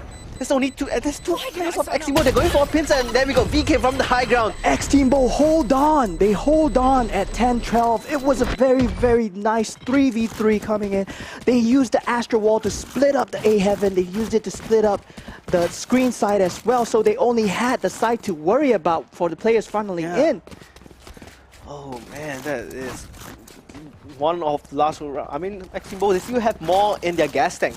If X-Teambo actually manages to win this round over here, Zoom Boom Pow will be looking at a broken economy. So they might be able to bring this to overtime. I'm full Overtime on. on the first map? Dang. I'm full on the copium at the moment. I hope that X-Teambo will bring this through. And wow, we have a very heavy B garage take from the side of X-Teambo. All 5 players, no, 4 players. 4 players. Yes, with the updraft and tailwind going in with the jet line. Misses out. I mean, he hits one of the Spike down, blades. B. That's He so whiffs. unfortunate. He whiffs. It's all right. It's all right. There's still 2v3 situation. Eximo, they still can do. They have the resurrection. They can make it a 3v3, but Seekers are out and running. They know where X Lulu is. You will To not X-Team kill my go. Oh, ally. there's the rest as well. No, it's equal yet again.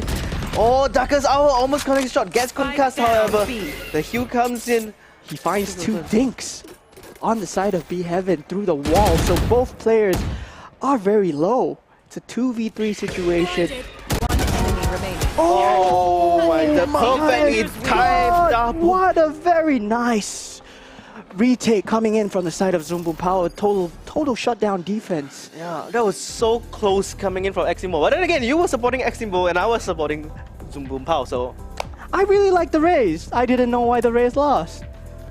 Of course, was a I very know. close match. It was a very close very, match. very close map.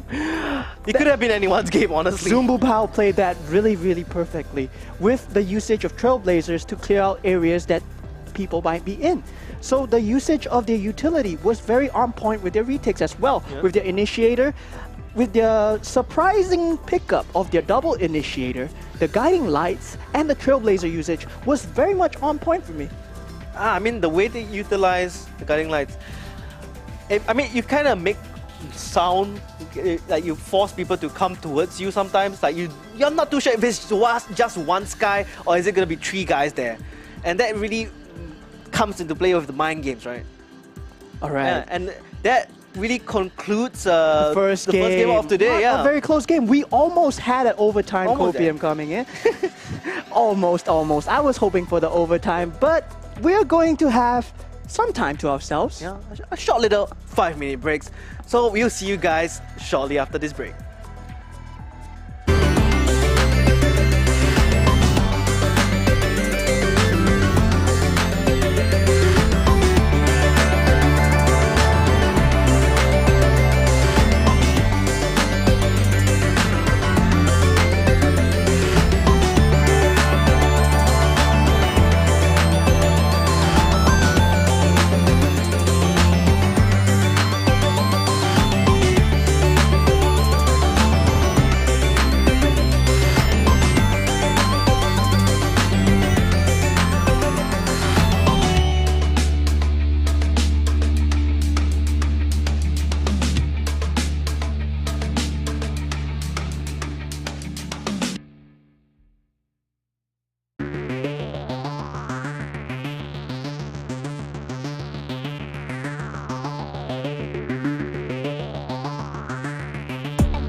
welcome back, ladies and gentlemen, to the Rvlry Valorant tournament. We are back again. I'm Twice, and this is Mo, and we are gonna bring you back more action. But the players gotta set up first. Players gotta set up. But let's talk about the previous game. So Zoom Boom Pow actually manages to take out X Team Bo, which I favored, of course, because they had the raise. And if you are curious about who made it on the co-current match from Tans and Friends versus ZenX Ohm slash Wishy-Washy, who made it? You wanna make a guess? Comment down in the comment section below. Actually, I think on YouTube is... Oh yeah, it's over. This side, yeah. I'm not too sure. On a mobile device, it's here because I was watching on a mobile device yesterday, so it's over here. Then maybe on the computer, it's over here. So I feel that for the Zoom Boom Power and X Team. Okay, let's go. I'm just kidding. Let's go back to Tans and Friends versus ZenX Ohm slash Wishy-Washy. Who won? So ZenX Ohm will be going through. So we will see the winners, Zoom Boom Pow versus ZenX Ohm. After this match, that will be streamed, which is the next best of one single elimination. So the top 8 will still continue to play. The next top 4 is Zoom Boom Pow, ZenX Ohm going in. And we have 2 more slots for the top 4, which will be best of 3s. Yeah, and I believe we are going to be watching the next match. It's going to be a fun one, a very interesting matchup. Who are we watching again? I'm watching the tournament favorites, of course. Oh, both the favorites? They're both favorites. There's no underdog here. Against each other? Yes. All Good FNS versus Bleed BS? I mean, this is what I have started on my note. I was like, oh, these teams are gonna win. These teams are gonna win. Whoa, what was that early prediction?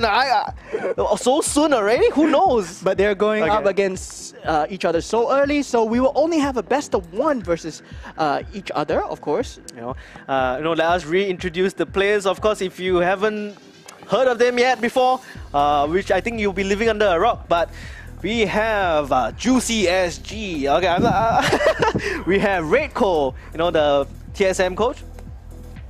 What do you mean you don't? You did your research, I know. There is Alter, aka Rvlry. So all these players, they come from a different scene back in the days. So they're pretty familiar with where we are at now. And then there's of course Shinsei Kao and First Love from Team Wu, one of the VCT champions before. And on the side of Bleed BS, would you like to take it away? So we have from Bleed, Eno. And we have Zeno. Zeno, okay. Zeno. But Zeno's not from Bleed. Then we have Rvlry with a Y. And we have Zay. Finally, we will have Meow. Oh yeah, Meow. Yeah, I played it before. You know Meow. You know a lot about Meow. I believe my friend Twilight here used to play with Meow. Yeah, can you believe this guy right here used to be Immortal 1? Haha. And now I'm actually at gold. Honestly, I just played my placement recently. I'm at gold right now. This is quite unfortunate, but no, I watch. I don't play as much anymore. Rank is more of a mentality. It doesn't matter. It doesn't matter. It's more of a superficial thing. So those gold, silver, wherever you are free to enjoy professional Valorant as you wish. I'm a competitive caster now, don't you know?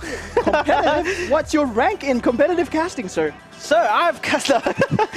Here are my accolades. Okay, so yeah, so Meow, I think I've been playing with him quite some time. A little bit more background on Meow. And the match, since Act 1, Episode 1, we play in a team. He's one of the fraggers there. I'm sure his mental game has improved since then, a little bit better here. So yeah, definitely grown as a player along the way. But going back to All Good FNs, some a little bit more backgrounds like if I watched that match yesterday. It was a 13-1 blowout. Against who again? I'm not too sure. I can't remember. Okay, I can't remember as well. I can't remember because there are. If you don't know, this is actually day 2. So in day 1, there were 40 teams that played against each other, and they were all played concurrently. And finally, we are now down to our top 8 teams, which 2 of them are All Good FNS versus Bleed BS, the game that we will be casting soon. And how about the other 2 that will be happening concurrently? They will be Elusive versus Gong Tao's. Another 2 tournament favorites. Hey, what? So it's either we watch that or this. So both matches are very, very stacked. going in. I believe my co-cast Twilights have mentioned that All Good FNS and Bleed BS, they do have VCT experience, and they have Primarily on. they have All Good FNS. gone overseas. They have participated in events on a bigger scale, and Actually, mostly for all good FNS actually. yes. So that I look back again. So we will be seeing a very, very good show. The strats coming in will be different, as maybe they might be playing maps that they might not be familiar with, despite being teammates on each side. Right, veto, right. Let's take a look at the veto here real quick. Let's take a look at the map vetoes coming in from the side of All Good FNS versus Bleed BS. I believe this is 435. No, sorry, that's Gong Tao. Okay.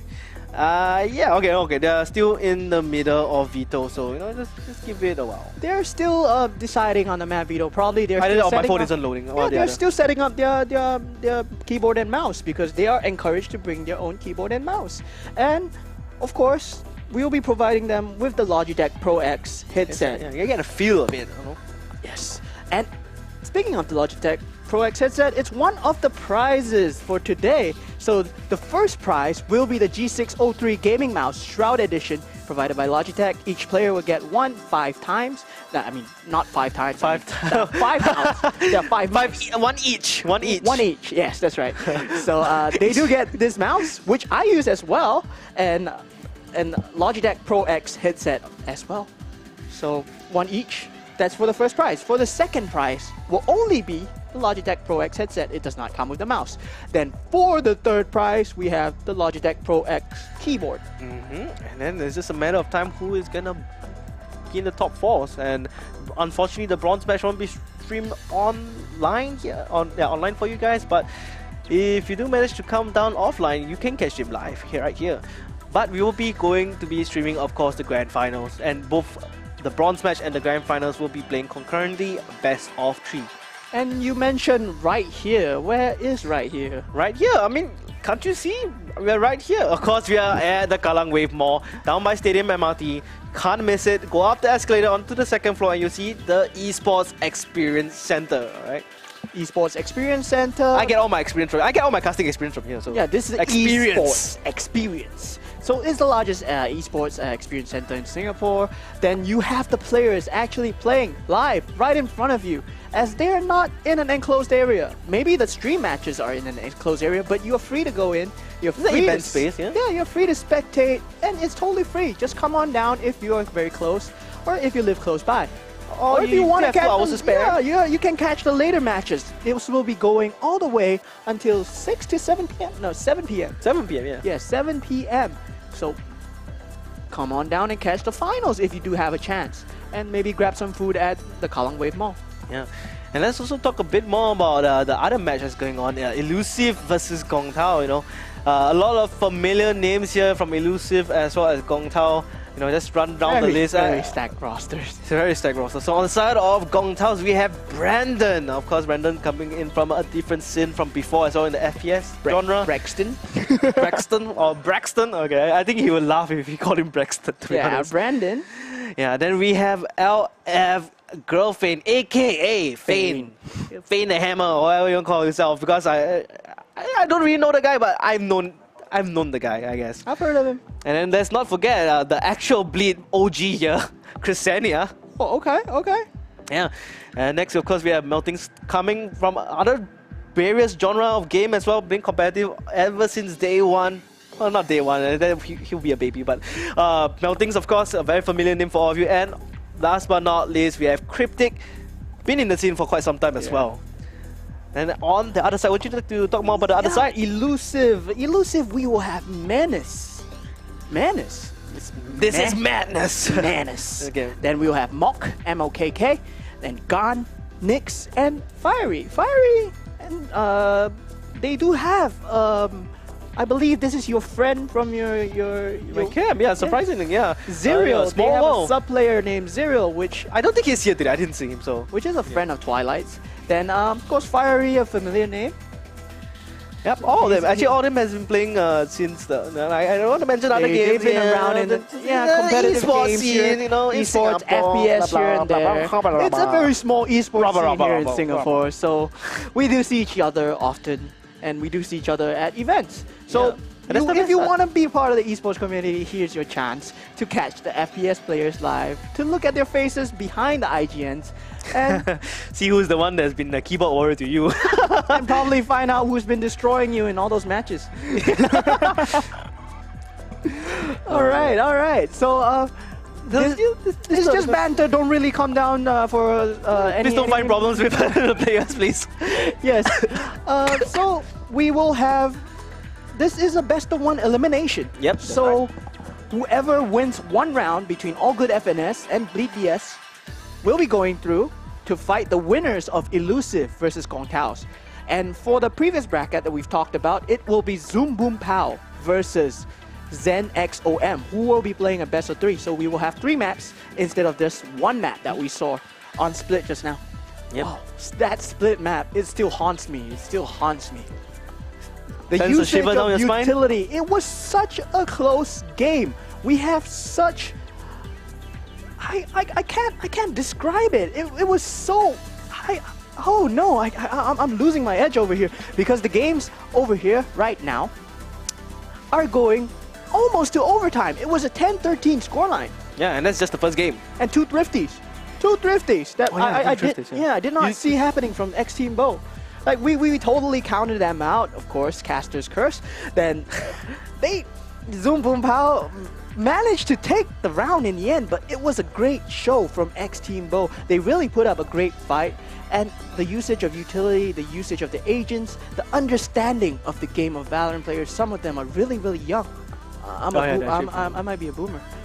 No, I I'm think not, you are. I'm not a Yeah, boomer. you're a millennial, right? I'm a millennial. Yeah. Sort of. I can call myself a In between millennial. the Z's and the Yeah, but Zooms and the Booms. but the players are really young, and the esports scene in Singapore is growing from such a young age, and I'm so happy to see that these people are getting the chance to compete on this tournament, that Logitech Valorant Yeah. GG Day Rivalry Day 2. I think fun fact, if I'm not wrong, yeah, Elusive in this top 8 might be the youngest team here because they're all 17, 16, 18, around that age. I think one of them just hit 19. I think it's Menace. I can't remember. Wow. Yeah, so they're all really young and yeah, Mook. I think Mook is the youngest here actually. Mook should be about 16. Should be 16 this year if I'm not wrong. So yeah, pretty young, pretty competitive. Have that drive it. Wow. Twilight is pretty young himself. Am I? People say I look older than you. They do? Okay, a lot of people tend to say I look pretty old. It's mostly the facial hair, I'm sorry. It's just the facial hair. I'm not too sure, but when I casted with you, I felt the energy, the youthful energy coming at me. So Yeah. I would I would assume that you are younger than me. I mean, Definitely, that is a yeah. fact. He's definitely younger than me. Yeah, but people tend to say I look around 30 with the facial hair. I mean, it's just stubbles right now, but yeah. It's just his facial hair. It's just the facial hair. He just needs to cut it away, and he'll probably look younger, like the players over here. Yeah, I look like my age when actually, which is 24 this year. I almost forgot my age. How long have I been? This man is so focused on the games that are happening over here that he forgot his own age. He forgot his own age. Yeah. So, Jinx. Sorry, I kicked something over. So we are actually waiting for the players to set up. Do we have the map vetoes Oh, available yeah, let's right check it now? out, let's So check we it will out. check it out. So oh yeah, we do. that will Let's be, go. There will be map vetoes. So let's see which team is going to ban first. The first ban will be coming from All Good FNS. All Good FNS. All Good FNS bans bind. So we will not see any teleporter action today. And then following up Right with the now. next ban, Bleep BS. Yeah, BS. Bleed BS. It's gonna be banning Icebox, followed up by the concurrent ban of Split, then Breeze, then Fracture, then Haven. So that ends up with Ascent. Yes, Ascent's the only map. We missing are here. going to Ascent. So Ascent, one of my most hated maps Really. in Deathmatch. Oh, in Deathmatch. Oh no, don't talk about it. Deathmatch. Deathmatch. Ascent is. Yes, because you spawn in deathmatch, you spawn at the spawn right weirdest, next to a weirdest guy. locations. But enough about deathmatch. We're going to play a normal 5v5, competitive, you might call it professional game over here. So, Ascent, what do you feel about this map? What are the key agents? What are the key points that players will have to take? Sova. For him, he feels it's a Sova. Sova. For me, I agree. I agree that Sova is a very, very key pick on this map. But with the recent nerfs to Sova, that's true. the drone having been nerfed, The shock dart as well. the shock dart having been nerfed, it does not make Sova not playable. But you have to work around it. I feel. But you don't pick Sova for those specifically. Yes. You pick him for the recon dart. Yes. The recon dart in the wide open areas, especially on the A side. Speaking of the recon dart, the info utility that other initiators might bring in, we will be looking at Sky, probably KO, and maybe KO. maybe even Fade. Will we see Fade on this map? Given that it is a close quarters kind of open map, we might be able to see some Fade combos, maybe possibly with a Yoru or a Raze. But what's your preferred duelist for Ascent, Twilights? For me, Jet. I would feel, Reyna. yes, it's a Jet. I would, Sort of, okay, it's either Reyna or Raze. It's either these two. all right. Either these two. All right. For me, on Ascent, I would lean towards one duelist lineup that Oh, okay. more of the teams are going towards in the meta. So they are leaning towards one duelist and possibly two initiators or two sentinels to cover the funnels of A main and B main. Killjoy. Killjoy as a Killjoy. sentinel. Killjoy as a sentinel does provide a lot on the table with how thin she can spread out and how wide she can spread out her Killjoy turret and her alarm bot. Yeah. Usually, I've seen the standard setup is probably an alarm bot at mid and a turret at B main, which covers the whole mid area and the B main entry point as well. Yep. So on the defense side, it's very useful, but on the attack side, what does it bring to the table? We will have maybe much of a Chamber picks. Oh yeah, I almost forgot about Chamber. Chamber having him being nerfed to one trap only. How do you feel about that? One trap only now. The trademark reduction, I don't think it impacts that much. I mean, yes, you use it to, like, it gets shot no matter what, but at least you know that it gets shot, right? Yes, But the information. yeah, I mean, you're just losing one more information play. That's about it. But other than that, he's still pretty strong in general. He still provides a lot with his Headhunter and the the Tour de Tour de Force. Force. Wow, a free weapon at the cost of killing people. Yeah, I mean, sign me up, right? Sign me up if you can Not get in real life, something for please. free. Okay. Not in real life. In the game, of course. The game. Then we will have a lot of different Sentinel picks. We do sometimes see the Cypher pick coming in. I was thinking about the Cypher as well, His yeah. trips and cages, his lineups will be important and his setups will be important for teams to figure out as they play mind games on Ascent. Yeah. As I feel that Ascent can lean towards a mid-heavy game, an A-heavy game, a B-heavy game, depending on wherever the team chooses to default. And the pivot points for the team during the mid-rounds, as we see longer rounds on Ascent, usually as teams would test the A main and B main area before going into the mid play. Yeah. There mid will be, split. yeah, that would be a very, very good test of how much they can hold their utility, how much they can exchange their utility, whether they lose any players while exchanging their utility as well when they're going for the mid plays. I realize that we've been talking a lot about the defense plays. What about the attack plays? Okay, even though we just talked about attack play, but what about the attacking agents? For attacking agents. For attacking agents. Breach, maybe? Probably Breach. Yeah, Breach Sova, as we mentioned. I know Reiko plays the Breach, usually. Yeah. From what I observed in the previous tournaments. Sova, I didn't see much of Reiko's... Reiko played Astra on yeah, Ascent yesterday. He plays mostly the initiator / controller. Yeah, role, and First Love was on the Sova yesterday. But, of course, we only saw 11 rounds on side of defense and only 2 rounds on the side of offense. So we did not see much coming in from All Good FNS. They might have more to show versus Bleed BS. And Bleed BS, I totally couldn't manage to watch their rounds yesterday. Same, I didn't really get... I don't think they were streamed, I think. I don't think they were streamed, but honestly, I feel that they will bring a lot to the table. for the Southeast Asia meta, I'm not too sure whether we will still be going towards 2 duelists or 1 duelist as we see over in NA and EU, as teams are leaning towards more of a 1 duelist. I mean, with the Southeast Asian scene, we tend to be like 1 meta behind. On the attack usually. side, as you talked about, what do you feel about the KO Twilights?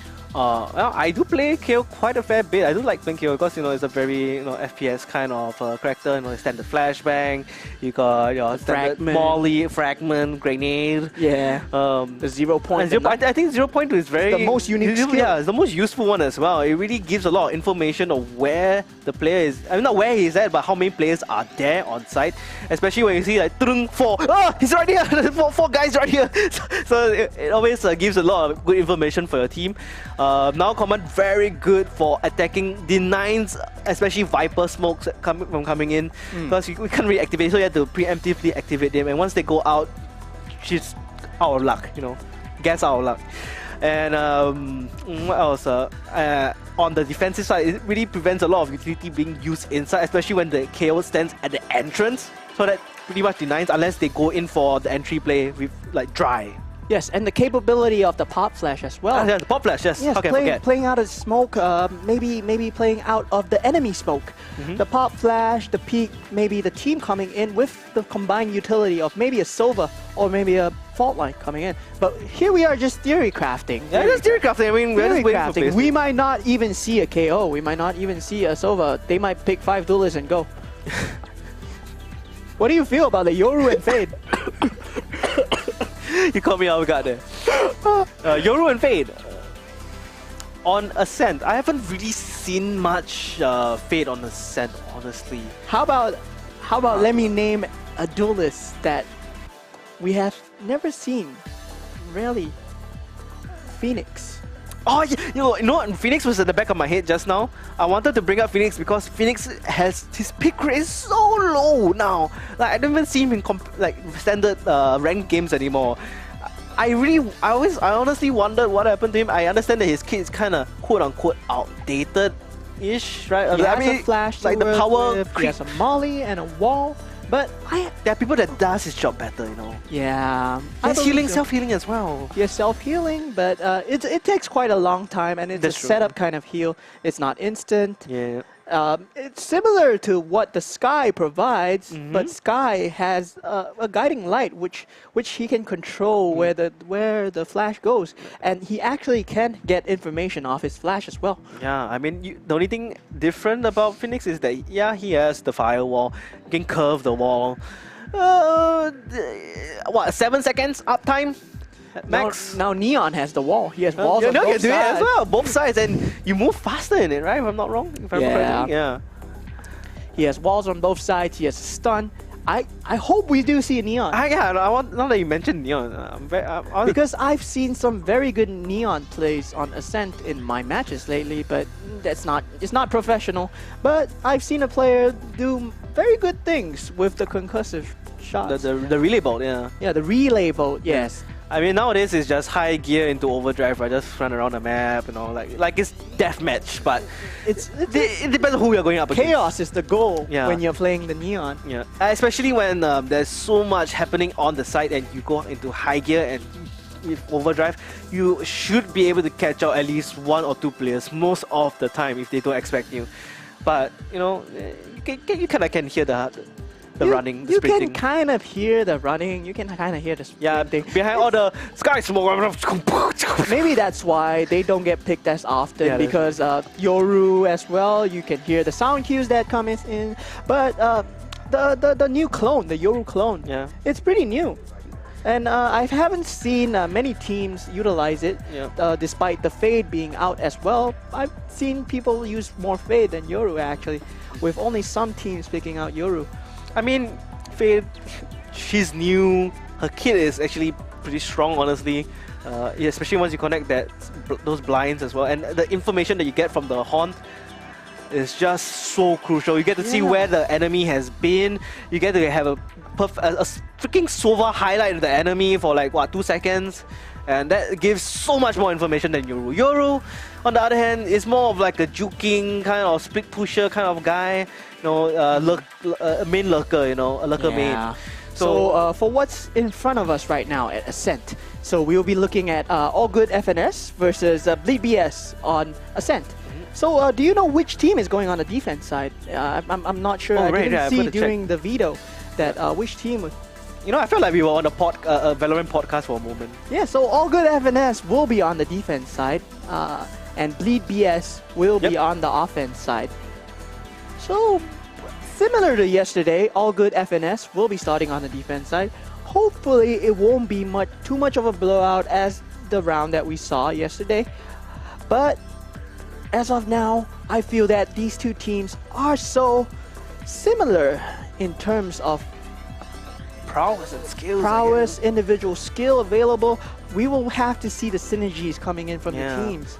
But in terms of accolades, All Good FNS, they have more accolades. Everything looks good on paper. On paper, on paper, right here. On paper, my nose is pretty empty actually. On paper, everything looks good, but we have to see during the match whether they work together well, despite being maybe a newly formed team just for this event. Or as we know, some of the players are from the same team when they play professionally outside as well. So what we have in front of us will be Ascent, All Good FNS versus Bleed BS, best of 1. And those of you that are just tuning in, we are still waiting for the players to set up as we have a concurrent match going on. Elusive versus Gong Taos as well. So all the powerhouses will be playing against each other, not to count out the other 4 teams that have already played. X Team Bo versus Zoom Boom Pow, the match that we watched just now. For those that have not watched, it was a great match. Yeah, just reverse the clip right now. On YouTube, you can actually, it's not like other platforms where you can't really reverse or rewind. Go back in time. Yeah, just go back in time in YouTube and you can just catch it right there. Go back in time, you can watch X Team Bo versus Zoom Boom Pow. Heck, you can even watch day 1 if you want. Spoilers ahead, Zoom Boom Pow won, but just by a bit. It was a 10-13 scoreline. 10-13, yeah. And they were neck and neck throughout the whole way, with halftime being at 6-6. Honestly, that 6-6 still is really ironic. It's really ironic. It's really ironic, despite that you know, X Team Bo had a 4-0 lead at the start of the round. It was looking so decided for X Team Bo, but Zoom Boom Pow finding their momentum, bringing their utility together, synergizing, and taking the rounds back, and bringing it to 6-6 half as well. And for Tans and Friends, they managed to lose, sadly, versus ZenX Ohm and Wishy Washy. So I think that we'll be going into the game right now. All right, and the defending side will so we have a set. All Good FNS. Are we gonna call him All Good FNS all the way? This is gonna tie my tongue. It's a meme, right? All Good FNS. Actually, I don't know what meme is this. I'm a meme lord, but no meme lord calls himself a meme lord. That's cringe. Okay, but all right. Wait, what's the reference again? So there's a clip of FNS saying all good. all good. If it's a clip, I'm unfamiliar with it. Then. Yes. Okay, that's why. Says all good when I think one of his teammates got destroyed. All good. It was like all good. Yeah, then there were multiple clips of him saying all good. So. Right, we have the fade from the side of BS and the KO double initiator setup on the side of the attackers. Okay. And we have a double duelist on All Good FNS. And there's the solo pick I mentioned, but interestingly, it's on which lineup do you prefer right now?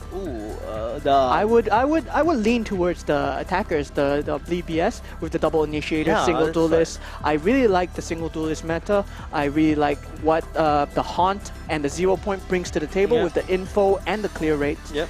And they have the Astra and the Chamber to work with as well. Honestly, in terms of uniqueness here, I'll honestly lean with the lineup of Bleed BS.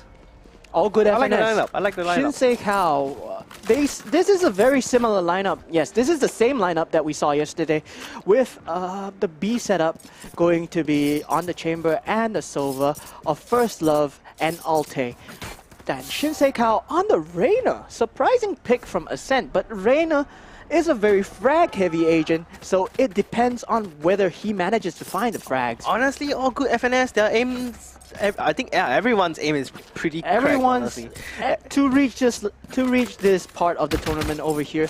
I believe that everybody has the mechanical skills to drive them. So whatever that will be, on top of that will be their strategies and the synergy utilities coming in.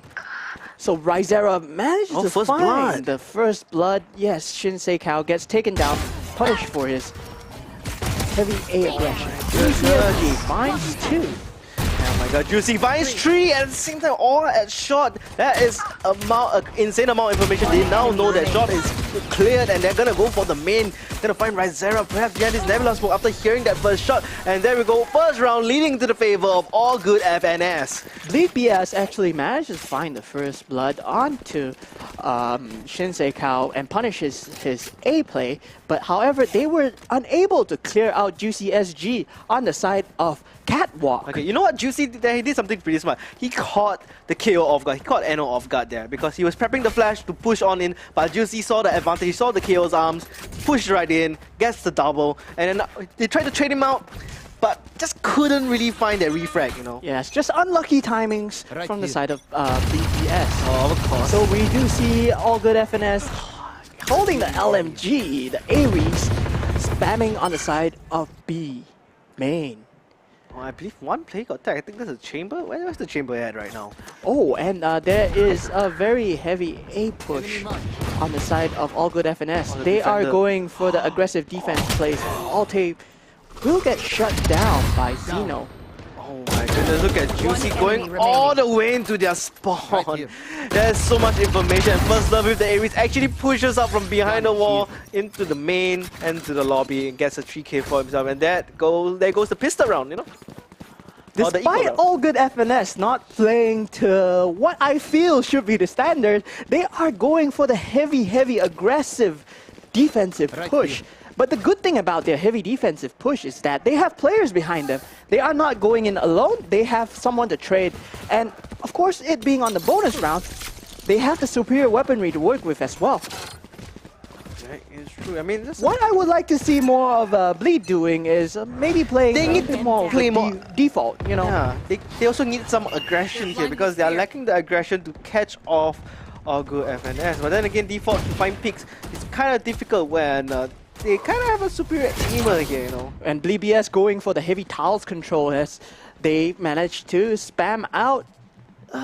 They managed to find the location of Shinsei Kao and Catwalk, I have but the do they spike. note the location of Juicy SG, who is Dropping spike. hiding in the cubby of the Catwalk? But they are looking like they might be rotating towards the A main, which looks like a good read, despite this being a buy round on the side of Bleed BS. All of the agents are still at full HP. Wait a No minute. contact has been taken. Reiko is on the classic with no rifle. I mean, it's their bonus round after all. That's true. Okay, that shows the amount of confidence he has. So all good FNS will be on the bonus round as BBS gears up to go for an A main take, and utility does go through to counter. Oh, choking in the smoke. Shinsei Kao and Reiko pops right out.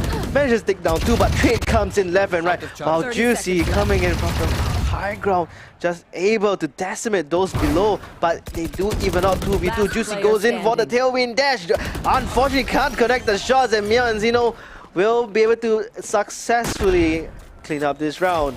Wow, the key player There of goes the the bonus round over there was Meow, who manages to hold on to the generator control despite there being 3 players on the A Heaven side from all good FNS. It was a 2v3 situation. Yeah. It was a 2v3 situation. And Bleed BS Chamber was on the flank. Meow was left alone in the generator position, and he manages to hold off all good FNS push. But of course, Bleed BS was on the buy round. So they only here. take out 2 rifles with 2 people remaining. And all good FNS, as you noted, was on their eco with Reiko just having a classic. So not much has been lost then. Nothing much of value has been lost.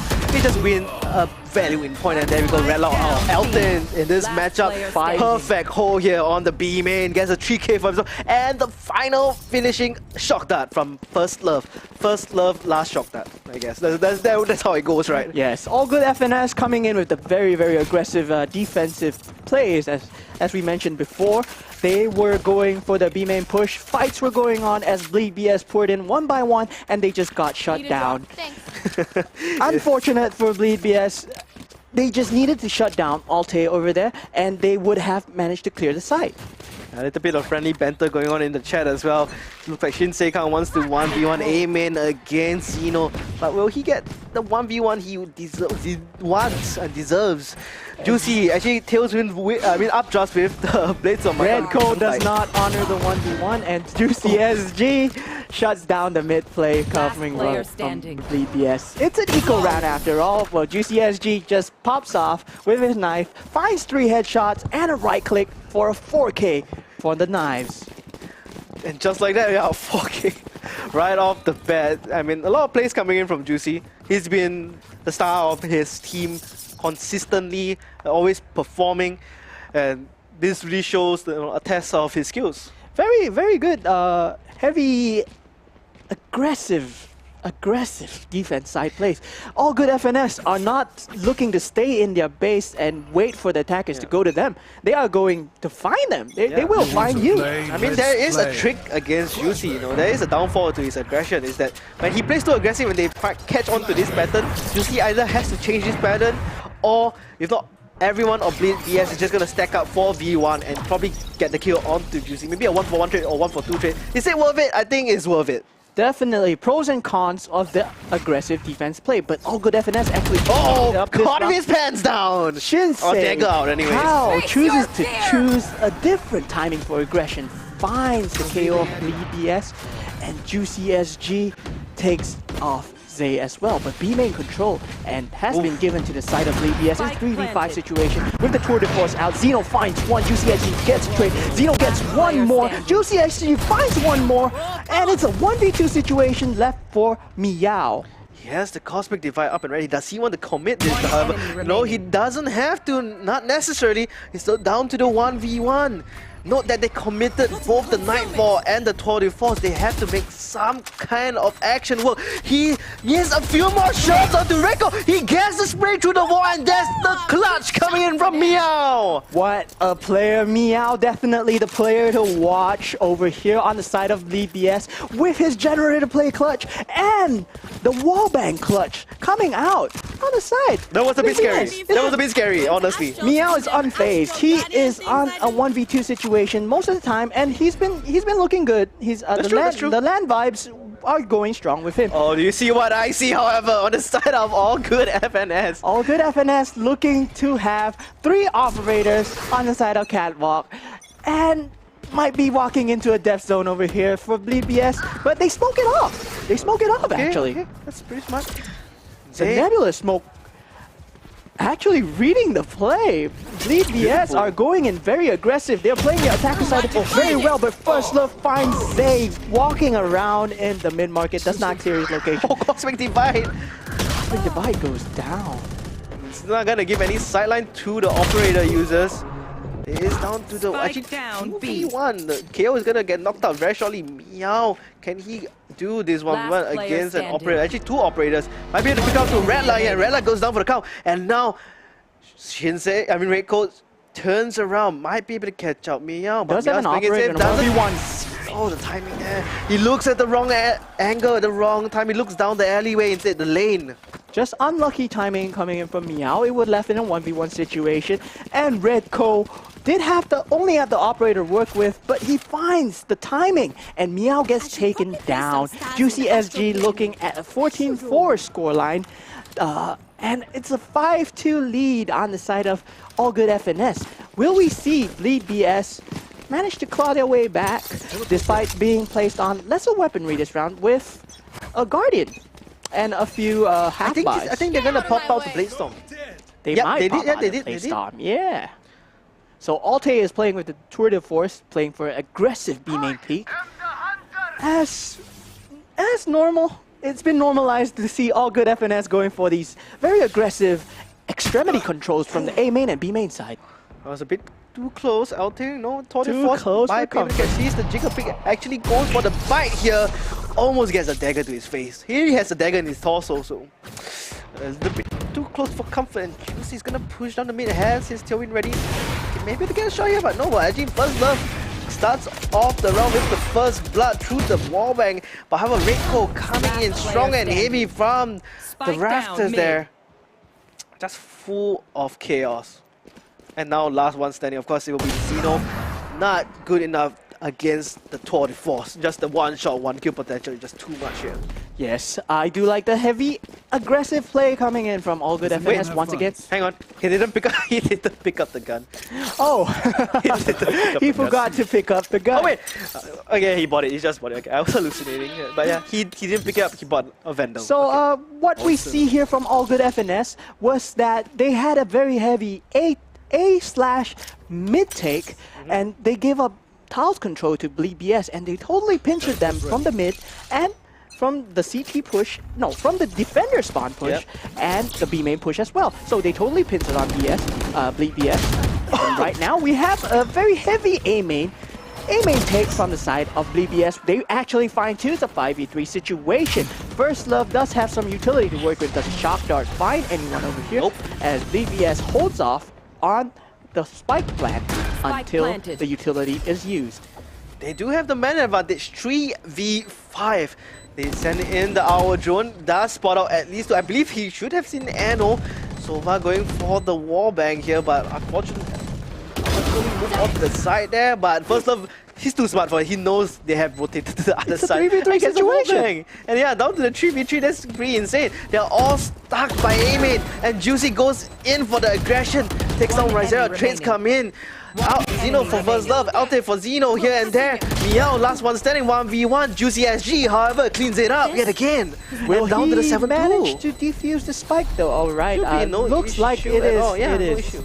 It is no issue. It was actually a 5v3 situation with Bleed BS finding the first two entries onto the A site. And All Good FNS, they just funnel out of the garden area and managed to find Bleed BS off guard. Bleed BS going in with no players on site and choosing to have more players in the A main area playing for the post plan. But it does not work out for them as Juicy SG manages to find a timing. Yeah, they should have probably sent someone towards Garden, perhaps. That may have been worked out. Right. Hindsight, Captain Hindsight. Hindsight. But there is no Captain Hindsight You want to in play? any game Let's at play. this point. It's only when the round happens then you'll find out. And oh my goodness, What a Zay. dirty play from So First low. Love. Oh, they're going for more. I think. Where did Alte come from? Oh yeah, Good FNS. they're Really? just pushing up. They're just pushing up. They don't even care right now. They're showing no respect, taking over all the space. Meow manages to get a kill here with the Marshall. But hey, look, 1v2. Zeno has the 24, gets made out by the first jump pick here. 70 HP, Reiko being very cheeky here, jump picking mid. Oh no, that's all the 24 shots! He rendezvous away, has 5 shots on the Headhunter and picks up the Vandal, 70 HP to his name. Can he find a way to clutch this and just get one more point onto the scoreboard for Bleed BS? I feel that round was really characteristic of All Good's FNS. It was a very heavy B main push with the spam behind from coming in from First Love with the recon dart. Zeno. However, they get shot down. And they did get shut down into a 1v2 situation because Bleed BS, they did have the Tour de Force to work with, but unluckily could not find the shots onto Red Cove, who had the moves, who had the jumping. moves like Jagger. Yeah, we had the moves, and yeah, the round, of course, it was an eco round from Bleed BS side. They do manage to take away 3 rifles, but All Good FNS economy is already too far gone. Yeah, it's just too far ahead at this point, and Bleed BS needs to take this round by round with only 2 rounds left in the half. Yeah, they actually a beautiful lineup from Rvlry here. Might be able to connect. Barely, I think just hit someone. But look at Shinsei Kao with the entry. The now command being not much of a use here. They do commit the Nightfall at the same time, and there we go. The now command gets the res back up. Yes, gets the res back up. But Shinsei Kao playing towards the wide position for the first time, catching people off guard. Was that a team flash? That was a team flash, right? Yes, that was a team flash coming in from the side of KO. Eno and Meow left in a 2v2 situation. Meow finds Alte, and now we're left with both Cosmic Divides and both teams staring down at each other on A main. Which team will rotate slash peek first? We do have Redco going in with the smoke retake and the peek. Redco finds two. Meow and Eno gets taken down. Oh man, you love the cheeky spray. But you love to see those kind of Astra plays. The way they just take away their star, they comes out with Nebula smoke just for a brief moment, and you say surprise. I mean, it is a standard Astra tech tip for what Astra players should be doing when they want to pick around corner, pick up the star, and then just wait for the Nebula smoke to pop. And All Good FNS totally controlling the tempo of the map at the moment because they have managed to find these early picks every time. As we see over here, Shinsei Kao goes for one, goes for two. He goes for the Lear as well. He wants more. Does manage to find people though. Bleed Eno trades out Juicy SG as they note Eno's position and the side of tiles. There's three players behind this. What is going on? The attackers are playing defense. The defenders are playing attack. The defenders are doing a mid split. I mean, a B split. And Rvlry, last one standing. All Good FNS showing their total domination of the map control as they manage to find the very aggressive peaks. They find the first two entries. And Rvlry all to do in a 1v3 situation. He gets classic down by Shinsei Kao, who has a 4K. This half has just ended. Switching sides. 10-2. Very sad to say for Bleed BS, but they might be able to do better as they have seen what the defense rounds are like from All Good FNS. It might be a defense-sided map. Maybe. As I say, if I'm playing, I would always say this is an opponent-sided map. Okay, that's when the player skill ceiling is a bit higher, right? Yes, but it does not look like the player's skill ceiling is a bit higher. They are just finding the timings, the strategies are really going through for All Good FNS. They have very good timings on the picks, despite it being looking aggressive every round. They have switched it up, and we have a very crazy One enemy remaining. showdown at Spike B down. main. Look at that, with the 3K at B main as well. Goes out. The 0 point does not point, find First Love. First Love's location will not be noted out. However, they do have control of mid and the B main and the spike as well. Yeah. So, as we see, Bleed BS might actually be able to pull it off with Zeno getting a headshot onto First Love. 3v1 situation. Very nice coming in from Bleed BS. Would I say karma? Karma. I mean, honestly, All Good FNS, their strength is a very aggressive defense, usually, as seen by a lot of their boards, I guess, their plays. It's what they generally like to do, especially when they're feeling confident. They want to show no respect, no space to the enemy, and that's what they've been doing. But right now, on the attack, they're just attacking, right? It's just maybe a slightly aggressive attack, that's about it. But right now, Bleed BS, they have to take full advantage against their aggression and really find those pickoffs. Will we be able to see Bleed BS take control of the tempo over here as Meow playing towards the wine side? That's early contact from Meow and Redco. Meow takes down Redco. Of course, this is a bonus round from the side of Bleed BS, but an even trade in a 4v4 situation as they take control of B side. Oh my goodness, always caught with his pants down. Eno has been having horrible luck, always having his flashpoint out. In a 2v2 situation, and Juicy SG is in a very juicy position. He does have the Spectre as well. In good positioning. Could go for the huge wrap around pincer. Yeah, the Bleed BS expect this play coming in.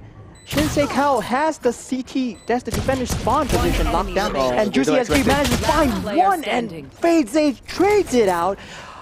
We'll have a 1v1 situation as he is half HP and Shinsei Kao plays it out. FadeZay not able to clutch it. It's quite unfortunate. I think Quite that's unfortunate for tricky. the Thrifty round. Yes, Bleed BS not able to clean it out. But I have to attribute it to the fact that they have 3 people going in at A main, and they had only 2 people at B main / market side, while All Good FNS went heavy on both sides. They went 3 on A and they went 3 on B, and it was a simultaneous hit that came in. So both sides were caught off guard. Yeah, I mean, it's just okay. I So guess you can say it's more of it's like a a give and take. blitzkrieg, right? Yeah. It's more of a shock kind of move. You know? It was a give and take where they took control of A for Bleed, and All Good FNS took control of B, and they managed to get the spike down.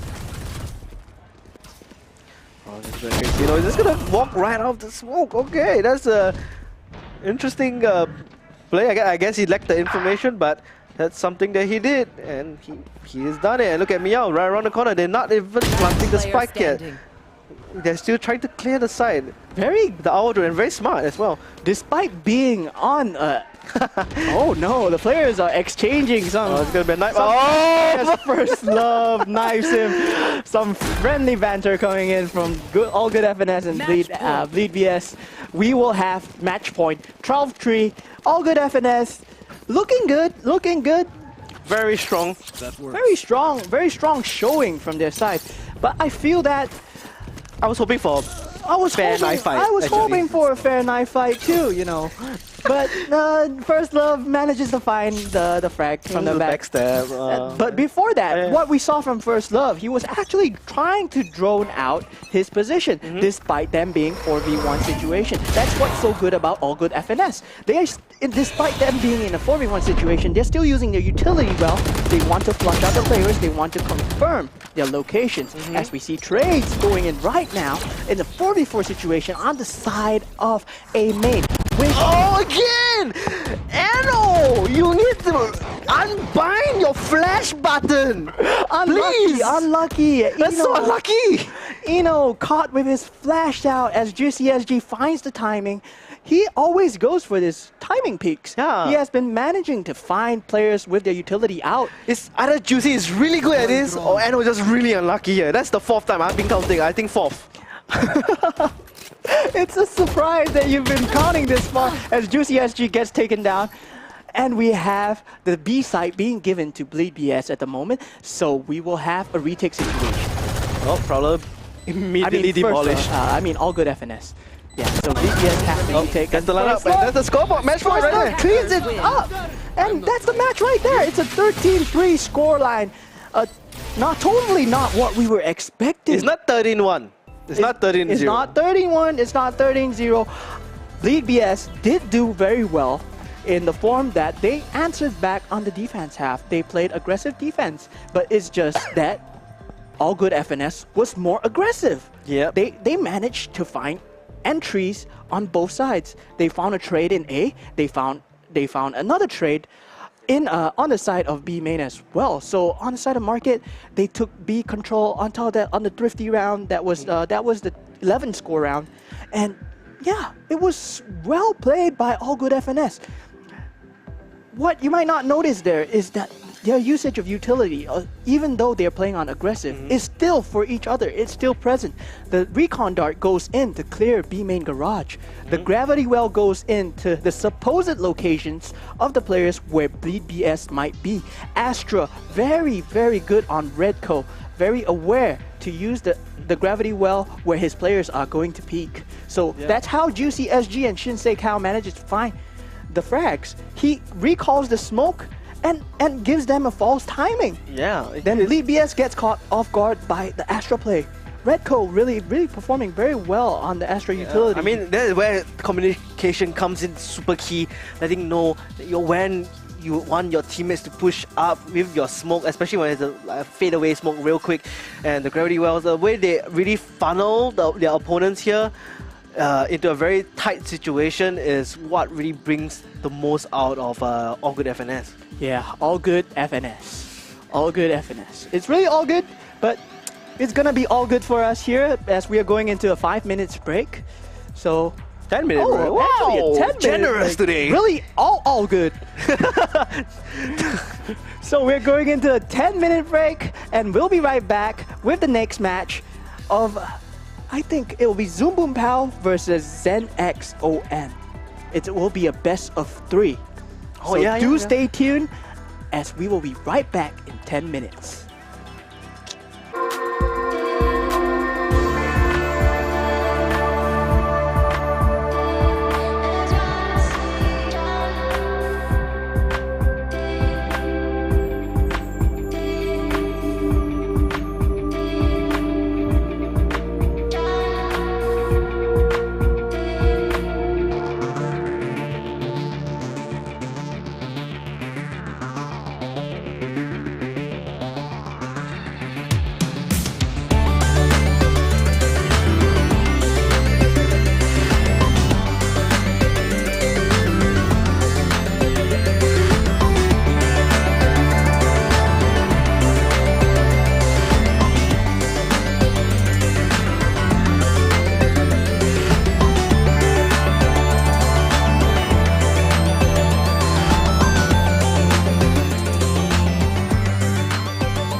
And we are back. Welcome back, ladies and gentlemen, to the Rvlry Valorant tournament. My name is Twilight, and this is, of course, Mo. We are back here to bring you the next match in this semi-final.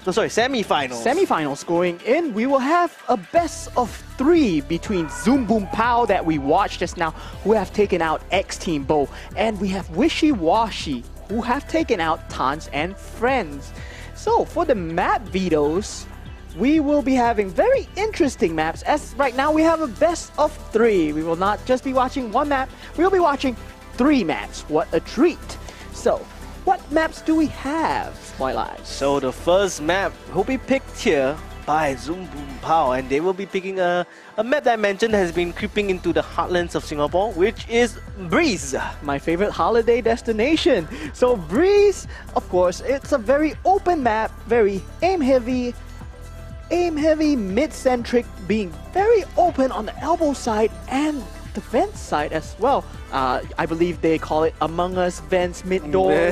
That area has been very popular in the meta shift lately, and we do see more teams picking more initiators and maybe one or no duelists from the NA scene. I believe Team NRG plays Omen and Viper instead of having a duelist. And for the next map, we will have Bind. So Bind will be Zoom Boom Pow playing defense, which is the pick of Zen. On Bind, I believe the power pick over here will be agents that can hold the funnel really well, as similar to Split. I like the first game that we saw today between Zoom Boom Pow and X Team Bo. Yes, from the team lineups alone, they have powerhouses on both sides of Zoom Boom Pow. Of course, August, Darkest Hour performing very perfectly during the first round versus X Team Bo, and their duelist Decapitate looking good on the first few maps. And we have Zen XOM coming off high on a win of 10 Tanzex Friends. Their lineup will be Druggy Restaurant, Endwing, Impecunity, Zen Acro, and is there Zappy? Zappy? I mean, it's a Korean name. Oh yeah, but the hashtag says Zappy, so yeah. Zappy. So we'll call him Zappy. So for the third map, what do we have? And the third map, it will be... Oh, sorry. I thought the second map was Split. My bad. I saw wrong. My bad. Okay, so yeah, the third map is going to be Split picked by Zoom Boom Pow. Yes. So we will be going back to familiar ground with Split. As I said, I really like the heavy mid control from the attacker side of Split. And for the Bind, of course, it's a very similar map in terms of the geometry, but in terms of verticality, we do have Split being more vertical than Bind, but with the new boxes being added in towards the side of Bind, the map changes. We have seen a meta shift towards maybe more of a Sky/KO centric for the initiators. And right now, with the addition of Fade, who have been playing the close quarters and who can control close quarters really well, and added on utility with the Raze maybe, we will be seeing very interesting picks that will be coming out from Zoom Boom Pow and Zen XOM. We will definitely be able to see Bind, but we're not sure if we will be able to make it to Split. Yeah, this is of course a best of 3 series. So to me, in a best of 3 series, once you go 1-1, you're back to a best of 1. Honestly, it's back to 1. I'm really hoping that we go towards Split today, because I want to see a very even match from Zoom Boom Pow and Zen XOM. I believe that they are very evenly matched. I might be wrong. I believe that All Good FNS versus Bleed was evenly matched as well, but it was kind of map diff. Map diff maybe. All Good FNS playing very well. Their utility usage was amazing. We met up with the few of the players outside. Meow was one of the star players coming in from the Bleed BS. He played really well, anchoring the sites. And of course, the utility usage and the aim duels were lost out to All Good FNS, and it all came down to the crunch. It was, most of the rounds were left in a 1v2/2v2 situations actually, despite some of the rounds, of course, being a blowout, as Bleed was down on the economy. Yeah, fun fact, Meow lost to Juicy twice now, because in the previous tournament they went against Juicy's team and they kind of crumbled and folded. So, yeah, but it's alright, it's alright. We have the winning teams right now, Zoom Boom Pow and Zen XOM. So Zen XOM used to be called Wishy Washy, will be on the on the defending side of Breeze. Okay, I'm seeing a Yoru hover, and as I would like to say earlier just now is that Breeze, one of those maps that you will probably include the Viper, but I don't see any hovering Vipers on the attacking side so far from Zen XOM. Yes, I believe that No, actually, that side is should be Zoom Boom Pow, right? Attackers are Zoom Boom Pow. So sorry, attacking is Zoom Boom Pow. Yeah, attacking is Zoom Boom Pow. So I believe that Zoom Boom Pow will have a controller, as we need some form of smokes to stop the operators, or maybe they would choose to go for a Neon, as they highlighted. Neon has been kind of a really random pick coming in from the NA side. They have been leaning towards the Neon as he had the double wall, but I don't believe we will see it. And on the side of the defenders, we will have the KO and the Jet. So I believe that the KO and the Jet can combo their utility hand in hand together with the 0 point, the Cloudburst, the Dash, and the Flash.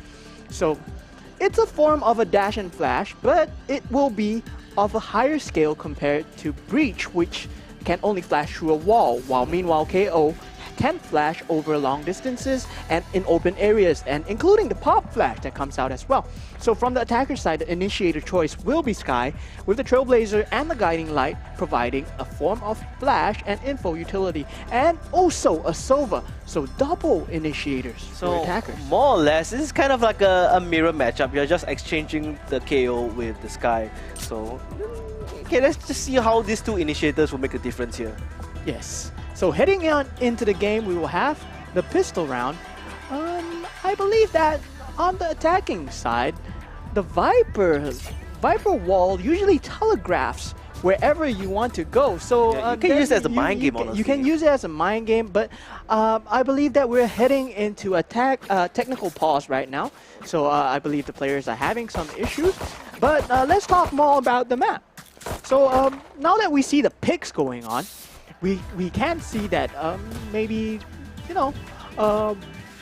Zoom Boom Pow will have two initiators versus the two initiators also of ZenXOM. But the Sky and KO difference, what do you feel about that? The 0 point versus the Trailblazer.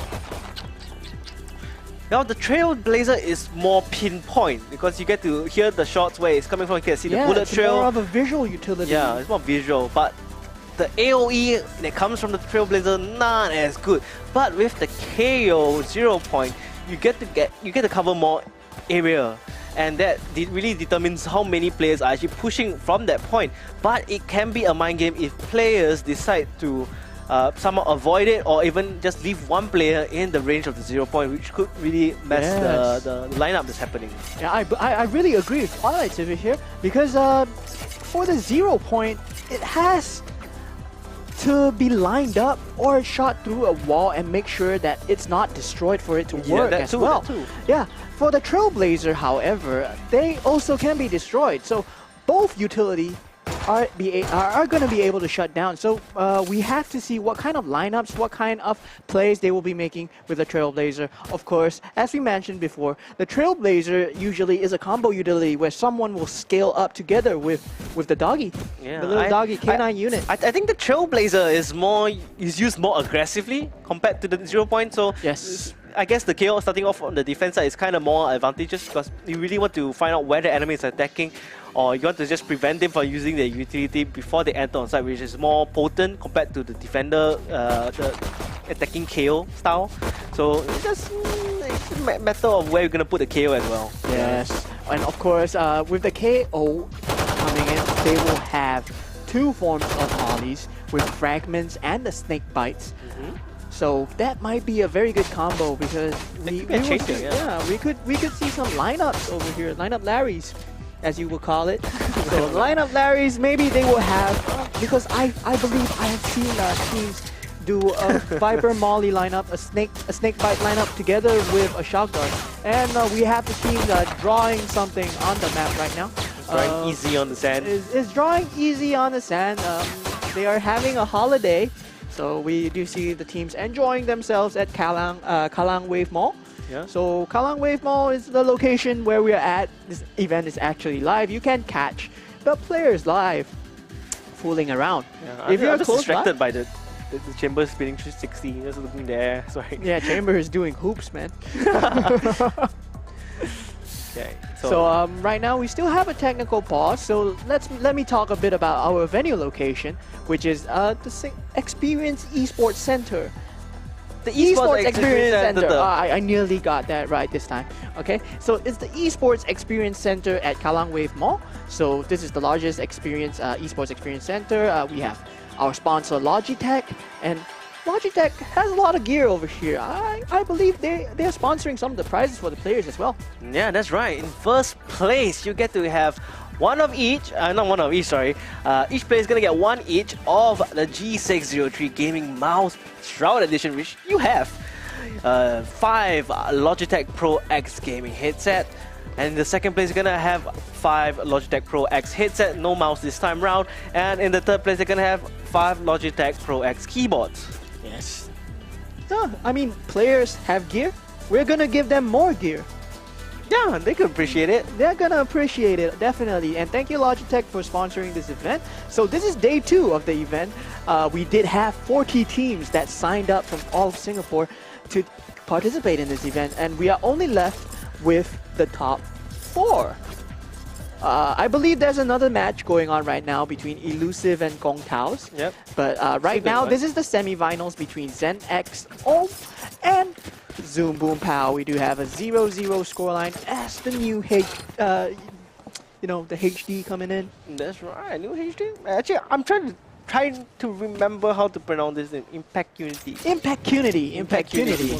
Impact Unity. It sounds like a tongue twister. It Impact is. Unity. Impact Unity. Impact Unity. Impact Unity. Impact Unity. Impact Unity. Hopefully I he has. think that's enough showtime for Impact A Unity. That's heavy not, impact. Let's call him KO. No, I'm just kidding. So we'll be going into the round right now as technical Unity. pause has been halted, and with GN and friends, Zoom Boom Pow looking for a heavy B main take. Oh, look at this position coming in from Macro, and Druggy Restaurant actually comes in from the flank, pushing in super heavy. However, is going to get retaliation from Zoom Boom Bao. Spike Trades down, come B. across the board here from both teams, player leaning into the standing. favor of ZenXOM. Last one remaining, that'll be August. And down goes Zoom Boom Bao. First point leading the scoreboard will be ZenXOM. ZenXOM shouting all the way from the other room as I heard them, and they will be taking the first round. A little bit messy coming in, but however, they do find the cleanups on Zoom Boom Pow. Chamber and Viper going at it at mid, and despite Zoom Boom Pow reading it and having multiple players stacked up on the site, they took the fight. They just lost out in terms of fights to ZenXOM. There wasn't much utility exchange. It was much more of a gun fights going on, and we will see the bonus round of ZenXOM. Oh, Acro yet again showing a bit aggressive here. You know he can afford Spike it, but down, B. if that was a Vandal headshot, he'd be pretty much dead right now. He has a teleporter to get away as well if in case he whiffs the shot. That will leave Zoom Boom Pow on very low HP. Actually, only the Chamber on very low HP as Domino is playing towards the B side position. They do have 3 players stacked up, and ZenXOM are exploring the elbow position from the Sova. Druggy Restaurant, will he be able to again? find the players again? Catches one, that's the first one. August really low enough. Spike Domino's down. ready for the refrag, but however misses the Enemy shot. remaining. And of course, you can't really compare those classics against the Spectre. Gonna get a free and easy 3 kills for the wonderful Druggy Restaurant. I mean, Yeah, I've seen him. Druggy I've been seeing him Restaurant, play quite a few times. Actually. His I mean, aim it's is an pretty eco round. It's an That's eco true. round. He did manage to find Darkest Hour off guard, looking at the other angle, and once he was lining up. Yeah, once he picks that up, the other 2 players were on lower HP, so they were easier to take down. And of course, we will have the buy round from Zoom Boom Pow. So we do have full Vandals coming in, and there's a mid recon dart that is going to be lined up. I would like to see where this mid recon dart is going right now.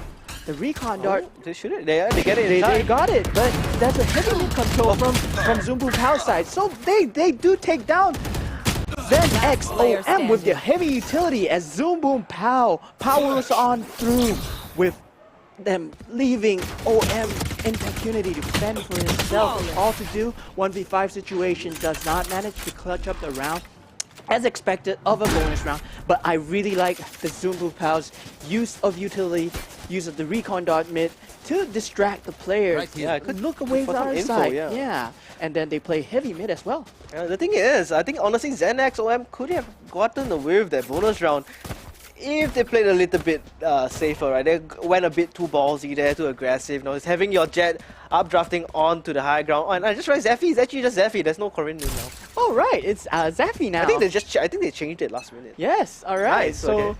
we have new IGNs coming in from the side of ZenX OM. Zephy will be Zephy from OM side, and we will have Edamame. Edamame. So a play on Edamame, of course. Then Zephy having an operator on the third round.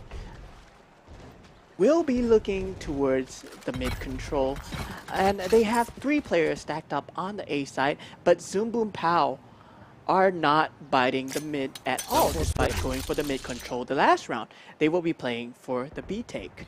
But look at the timing here. Oh, that's perfect shot on to Echo.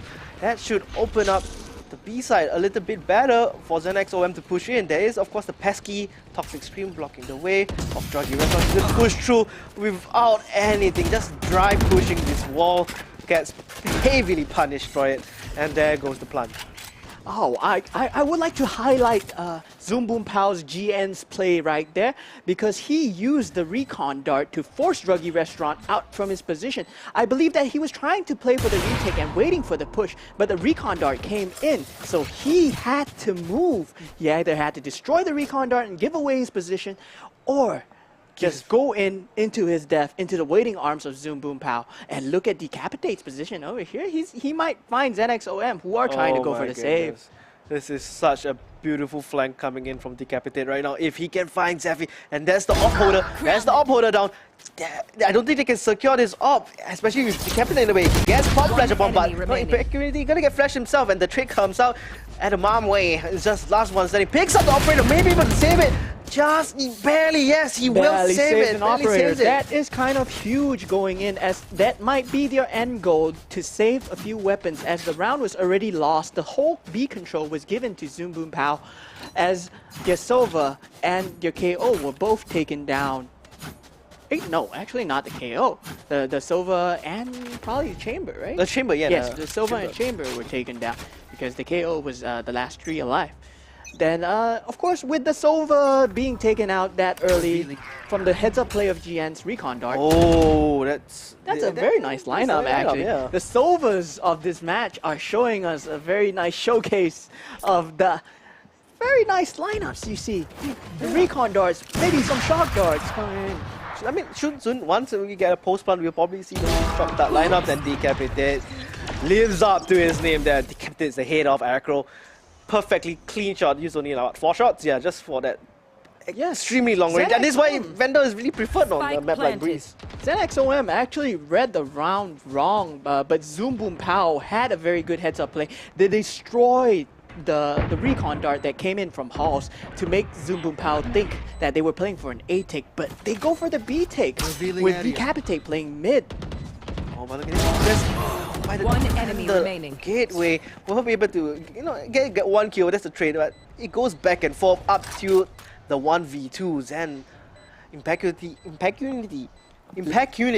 Last one standing. Yeah. Going for the save, actually. Yeah. I mean, it's the operator. You want to save this, of course. Yes, and of course, ZenX OM might be going into a buy round. I'm not too sure of what the economy is, but I want to highlight the play that happened. Darkest Hour does go down, of course. He was a bit too close to the spike, but he does secure the round. And I want to highlight ZenX OM's play, actually Zumboom Pao's play. The enemy jet, the attacker jet, manages to find so much space just by himself all throughout the mid location. So he notes that there is no one taking control of nest, taking the control of tunnels. So he pushes up tunnels. He finds the Sova, which was caught off guard on the side of B main. If you can't make any entries, that you don't feel comfortable with, just go look. Yeah, look as the jet. I mean, it does wonders. You And can escape as well. And Breeze being such a big map, I expect teams to play down the time. I expect teams to waste each other's utilities and test each other's utilities before going in.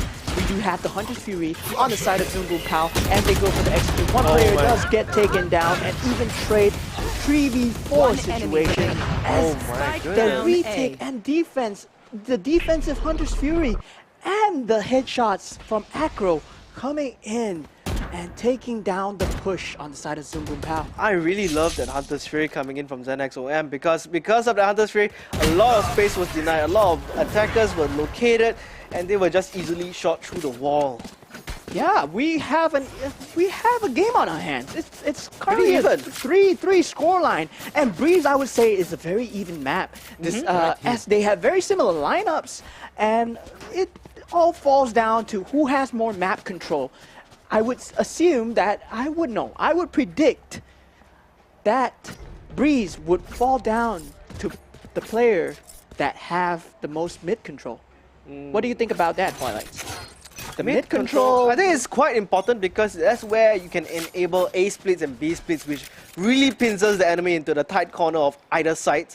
And the way they would use the Sova recon, especially when going all the time once they have that mid control, is going to be extremely devastating. And I think Zappy kind of lost his head there. Shouldn't have pushed out himself like that, but you know, he was going for an op pick. He did have his tailwind at the ready, but couldn't get away in time. Let's go one tap from the Vandal. And look at that, Darkest Owl. You know, I honestly think that once you have a Viper on both teams, the map of Breeze gets pretty even for both sides. ZenX OM was trying to go for an aggressive defense play over on the side of mid and B main, but however their players got caught and got totally decapitated. So ZenX OM will be left in a 1v5 situation. Does Impact Unity find more than one over here? No, not able to do it. Domino will clean it up. It's a 4v1. And the economy on the side of ZenX OM looks to be broken. Do they have enough to buy over here? We do see ops coming in on the side of Zaffy, so we might have a game of full rifles. Yeah, full rifles it is then. Yeah, the economy, let's see there, almost broken. Good, yeah, I mean, Acro, I think he had to buy a gun, but someone just gonna go for the heavy armor. He does have Tour de Force, so that's why he can afford this eco. Yes, we do see more of default mid hit from Zoom Boom Pow on the previous round with leaving the chamber of the mid control. But however, for this round, they are choosing for the A control with the recon dart. Scaling out 0 point actually finds 3. So the position has been noted. The Tour de Force takes down Domin. 3 more shots remaining in the chamber here. Does see the spike, can perfectly defend the spike, but look at the Darkest Owl trying to go for the jump pick. Can't really bait out any shots coming in from Acro. He's smart about it, he's patient. But okay, yeah, there we go, the wall is up. It's time for Acro to push past the toxic screen here. May get scanned here, gets one more shot off before he rendezvous right off the side. Spike still on the ground in no man's land. Again, getting pinned in the corner, but gets a beautiful tap onto Acro here. But Impact Unity comes in from the sideline. Back and forth trade yet again. Gets pincered on by the split coming in from August at mid doors. What a play from Zoom Boom Pow. What a heads-up play to force it into a 2v2. And the ZenX OM retake right now. You want to play? Let's play. Kill onto Jian if he picks at the right timing, but Dragon Restaurant, I don't think they're aware of his location. Coming in pretty cheeky, sees the gun of the Tour de Force really long. Jian turns back on the swivel, but Adamari comes from the back, goes for the beautiful pincer, and Dragon Restaurant, however, cleans it up by himself, and there will be the spike diffused for that. What a close round! What a close round, actually. That round was really on the wire. So at the start of the round, you see both teams trying to make full use of the utility. You see the Tour de Force looking on towards the A cave slash, I would call it wood A short, that area side of the map. A short, yeah, yes. A short. And meanwhile, Zoom Boom Pow on the attack side, they were waiting for the Viper wall and the Viper snake bite to be in location and to be ready before activating and executing their push. So they are aware of the Tour de Force, and both teams play that perfectly, with Acro managing to find one, and then they get a trade, and it all falls down to the 2v2 situation where Druggy Restaurant manages to find a late lurk and cleans it out for the team. I've got your trail. I can't wait for more to see actually. I mean, based on your amazing analysis based on the last fight, how about you gonna analyze this upcoming fight as Druggy Restaurant brings it on 2-for-1 trade coming in for himself. But on the other side of the map, they do have B main control. Yeah, they completely take B control. This wall has been proving to be so good on the side of Zoom Boom Power, as none of the players, I believe, have been playing inside the site, despite the fact that Zoom Boom Power are managing to take so much B control. But they are left in a 3v2 situation, and the Viper's pit does go down on B main side, but August is on the mid side and he manages to take down the mid player. So it's on a 1v2 situation on the side of Zafi. Does he manage to sniff out Darkest Hour in his Viper's pit? He's on very low HP. Oh my god! Darkest Hour! What a rat angle to play in. Yeah, he was playing by the box, not falling to the spike defuse that, you know, might be coming through, might have been sticked. But that's the very cheeky thing about the Viper's pit, right? You can always find very cheesy angles in the pit, and usually the enemy can't really see you as well. They usually the Viper will see the tip of your gun by the time, and then or even just play the waiting game as they look around that corner as you spot them. So very great use of the Viper's pit. As we see, ZenX OM's economy has been broken, but they are going for a very aggressive play on the side with the knives, and Zafi manages to find one, but the trades come in. GN finds two, Impecunity cleans it up. We are left in a 3v2 situation on the side. It's very winnable on the side of ZenX OM as well. But it will be a 1v1 situation with Zoom Boom Pow only leaving the Jet and Impecunity with a Sheriff to work with. So, but Impecunity only has 45 HP. Will he be able to clutch up this round? We have a very different change of pace from the side of ZenX OM, who goes for an aggressive A push, knowing that they are on the lesser weaponry, so it was a kind of a Shiko. Yeah, I mean 45 HP, a Sheriff and a Dream. There's only so much that he can do, but he can dream big still. The Spike is actually making his way towards the A side. Impecunity, will he rotate towards all the way to the B side? Oh no, this is not the read you want at this point of time. Decapitate doesn't know where Impecunity is as well. Both players are left in the dark, trying to note their positions. Maybe planting the spike down will give away the location of Decapitate, but Impecunity is making his way from the mid side while Decapitate, does he hold this angle or does he expect it coming in? He notes the 0 point, which Impecunity has already used, so he does not manage to find the shot onto Decapitate. It was a hard task as the spike was already planted, and at that point Decapitate could have been anywhere on that map. He could have been playing an aggressive angle towards mid, he could have been holding towards nest, and of course Impecunity does not manage to sniff that out with the 0 point, which gives away his location as well. Yeah, I mean, then again, that was just a Shiko. They managed to bring it down to the wire, 1v1. And he couldn't even pick up a Vandal, it was still on the Sheriff. So that's quite unfortunate. This game is still looking very tight. Any round that gets won by the opposite team will be able to destroy the economy of the current situation for ZenX OM, who was on a Shiko actually. But Zoom Boom Pow losing 4 players, and we do see some mid skirmishes coming in. I feel like we're just watching an Immortal ranked game right now. Nah, this is way better than that. Radiant. This is way better than that. High Immortal Radiant gameplay we're watching. Yes, we do see that the utility usage are coming in. So Decapitate will get decapitated by the aggressive play of Acro, and the heads-up play from the side of ZenX OM, who manages to take control of halls and A main as well. So they do have to re-clear the whole of A cave. Zen Acro playing aggressive and teleporting away. Do they know that Zafi is on the heaven slash halls position? But Zafi actually managed to find one despite them knowing. So it's going to be a 5v3 situation. Yeah, I mean, I like what Acro did. He actually went forward and rendezvous back with the information that they are actually in fact pushing out A main and right around the corner. They don't expect Echo. That's the 3k point, but cannot get the 4k unfortunately. August shuts him down. 11 HP.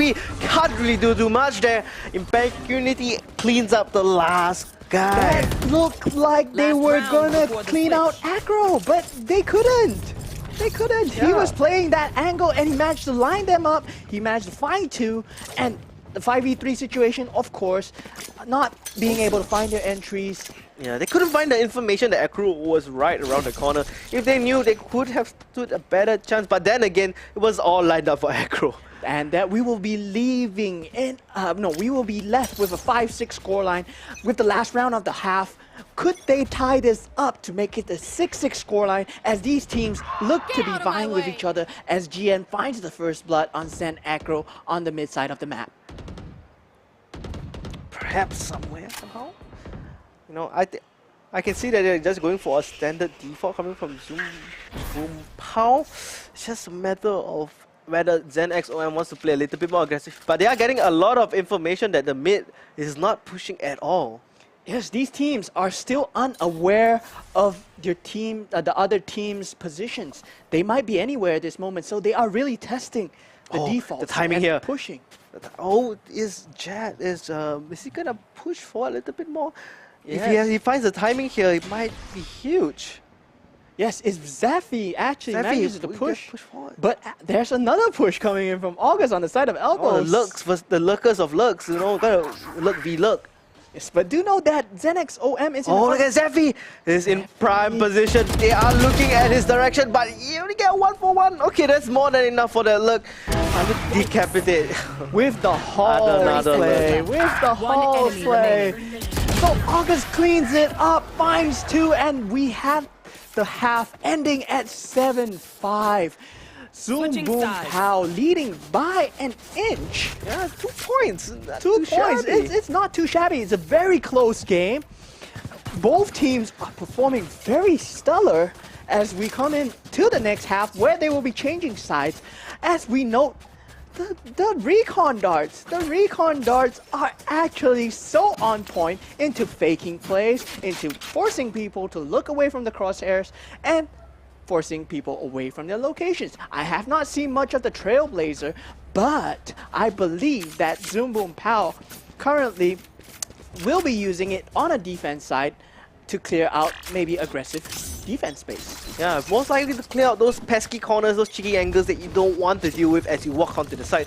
And that will of course be key information. Aldrin being popped here, of course. And come around the corner, but Domino right around the corner has the beautiful flash onto everyone in fact. And they're just holding down this angle. The clean crossfire. The crossfire was great, but they managed to break the crossfire. They managed to go in, decapitate kills with the cover. Whoa! What was that double headshot through the wall as well? A little bit of the corner. 10 HP remaining. Draggy Restaurant 7 HP has to give away his location, and August jumps right around the corner and goes for the M2 right onto Draggy Restaurant with 7 HP, and that was insane. Decapitate carried that. Okay, that was an impact round, insane impact round. That was an amazing 5-7 recovery from Decapitate. Despite whiffing his first 2 shots, he finds the second 2 shots on the head. He tailswing right into the open, no cover whatsoever, being brought down to solo, but still keeping his calm and cool collected mindset. Goes for the double headshot. Click, click. Do note that Zoom Boom Pow manages to take the site, but was completely disjointed by the defense side of Zen XOM. Oh, that... No, from the defense side of Zoom Boom Pow, I'm sorry. That definitely, I think they took a huge morale hit. But it's gonna be a bonus round from the side of Zoom Boom Pow. So Decapitate does have the Sheriff, feeling good. Show some magic over here and with some shots. All right, but Darkest Hour and GN with the Spectres do clean it up, as we do not see much of a heavy investment on the side of Zoom Boom Pow. We're only playing Sheriffs, but 3 players get taken down. And we will have a full buy round on the side of Zenex OM. No, on the side of Zoom Boom Pow. And Zenex OM, yeah. They're both buying actually. But they gotta go. Got a mixed buy, yeah. They're having a kind of a mixed buy for the side of Zenex OM as well, as some players are choosing to go for the bonus.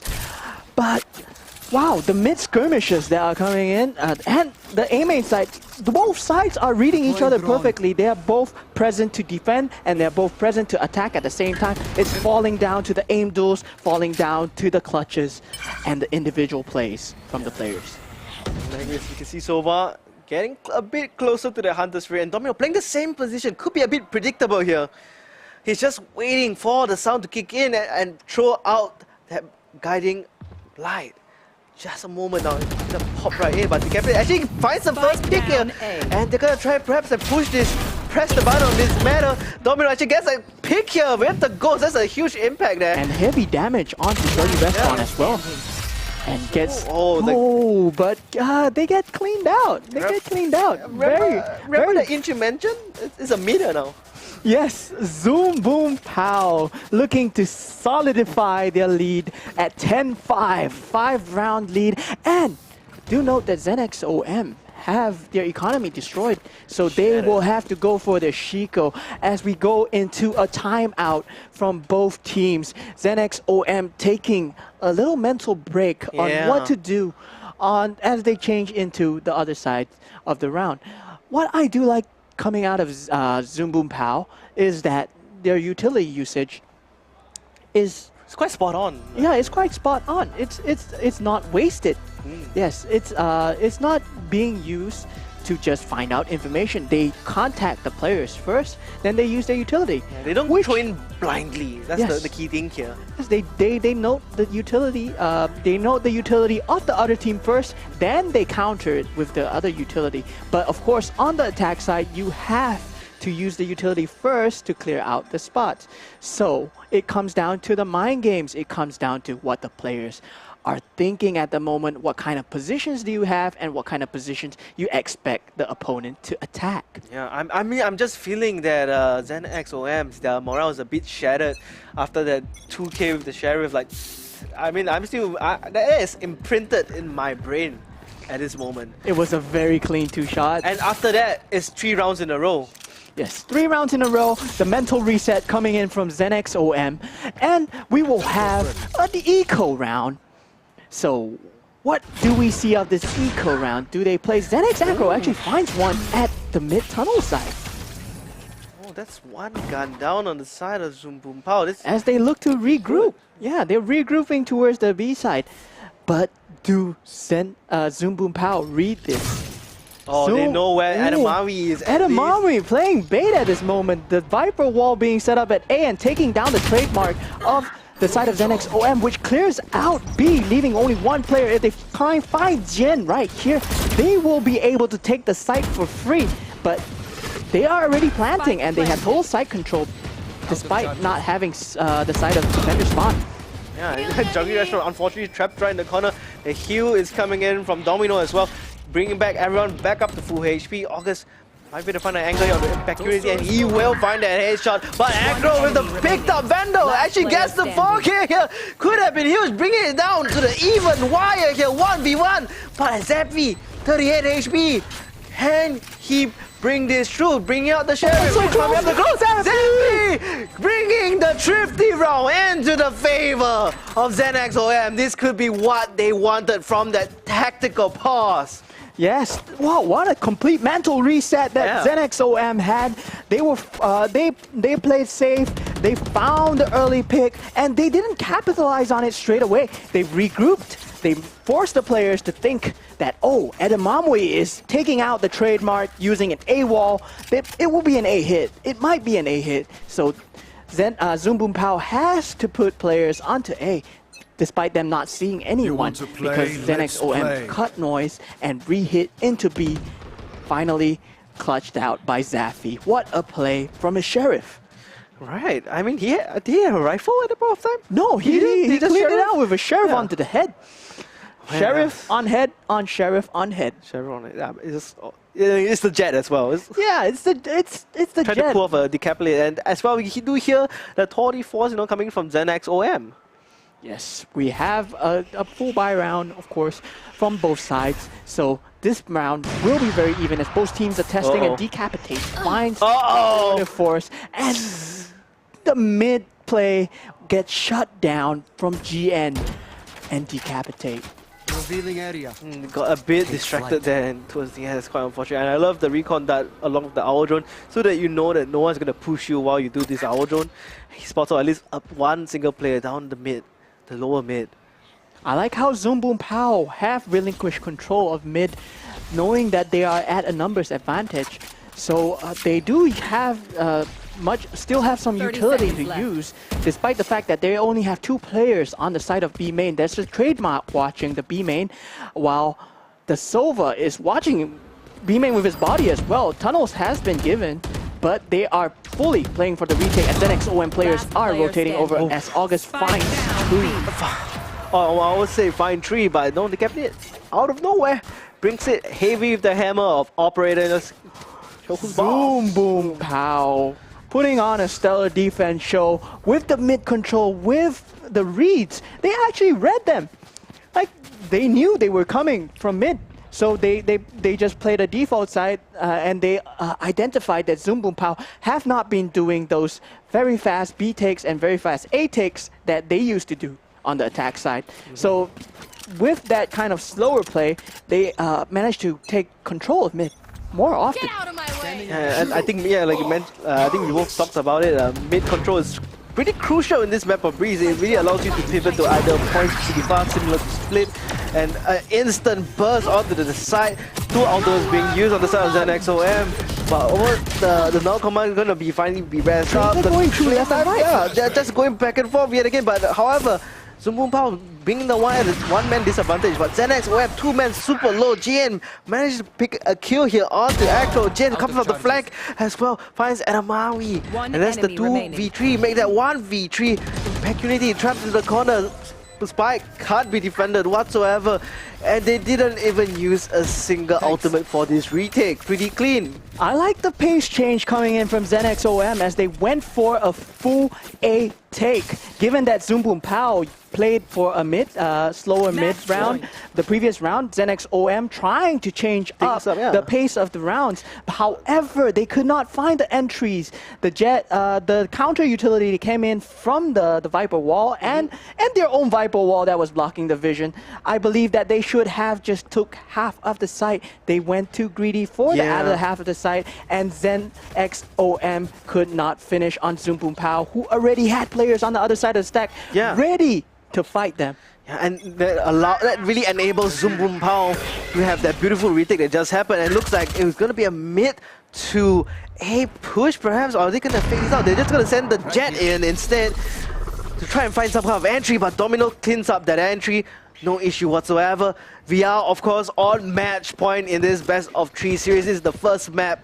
Breeze, August may be able to catch up the Viper. Should roughly know where the Viper is, but is so distracted. Gets caught out by the Marshal on aggro. Wow, that Marshall shot really cleaned things up on the site. He was the only player that was left in control of the B site. So ZenXOM will have full control of B site, and Zoom Boom Pow are being forced into a full retake onto this match point. Can they secure it over here as Acro finds one on Decapitate? Oh, the Headhunter almost connects, but Jian so low, HP 40. It is still a 3v3, pretty even. The Viper pit still in the way. Jian getting healed up to max. Might be able to find that the Viper is somewhere around the corner. Doesn't respawn out. At the moment, with a huge flank around, destroying Zoom Boom Pow in the decay. Oh my god. That was nerving. That was unnerving. Edamame was outside of the pit. He noted the players that might be inside and went in with a run and gun Spectre. Yeah, I really love it when Vipers play outside of their Viper's pit, because that really messes the opponent's mind. Like, where's the Viper? It's not in the pit. Where? Must be outside. Looks outside. Can't find it because it's just completely fogged out. They can't really find the Viper, and he just went for the big wraparound. Catches 3 players off guard. Managing to get 2 but get traded out in the end, but still, that is the impact that his team needed to win that round. 7-12 now. ZenXM hold on with the Viper's pit. Daffy finds Decapitate on the operator peeking into halls. So we will have a 4v5 situation of the Zoom Boom Pow, but they do have the Viper's pit though. They do have Viper's pit to work with. Do they want to commit it though, however, on A or on B, or do they just want to wait? it is their match point, so they might want to play for damage, play for the retake, and keep numbers. As we see over here, as Chamber is moving towards the A side, as GN has taken elbow control, the only one.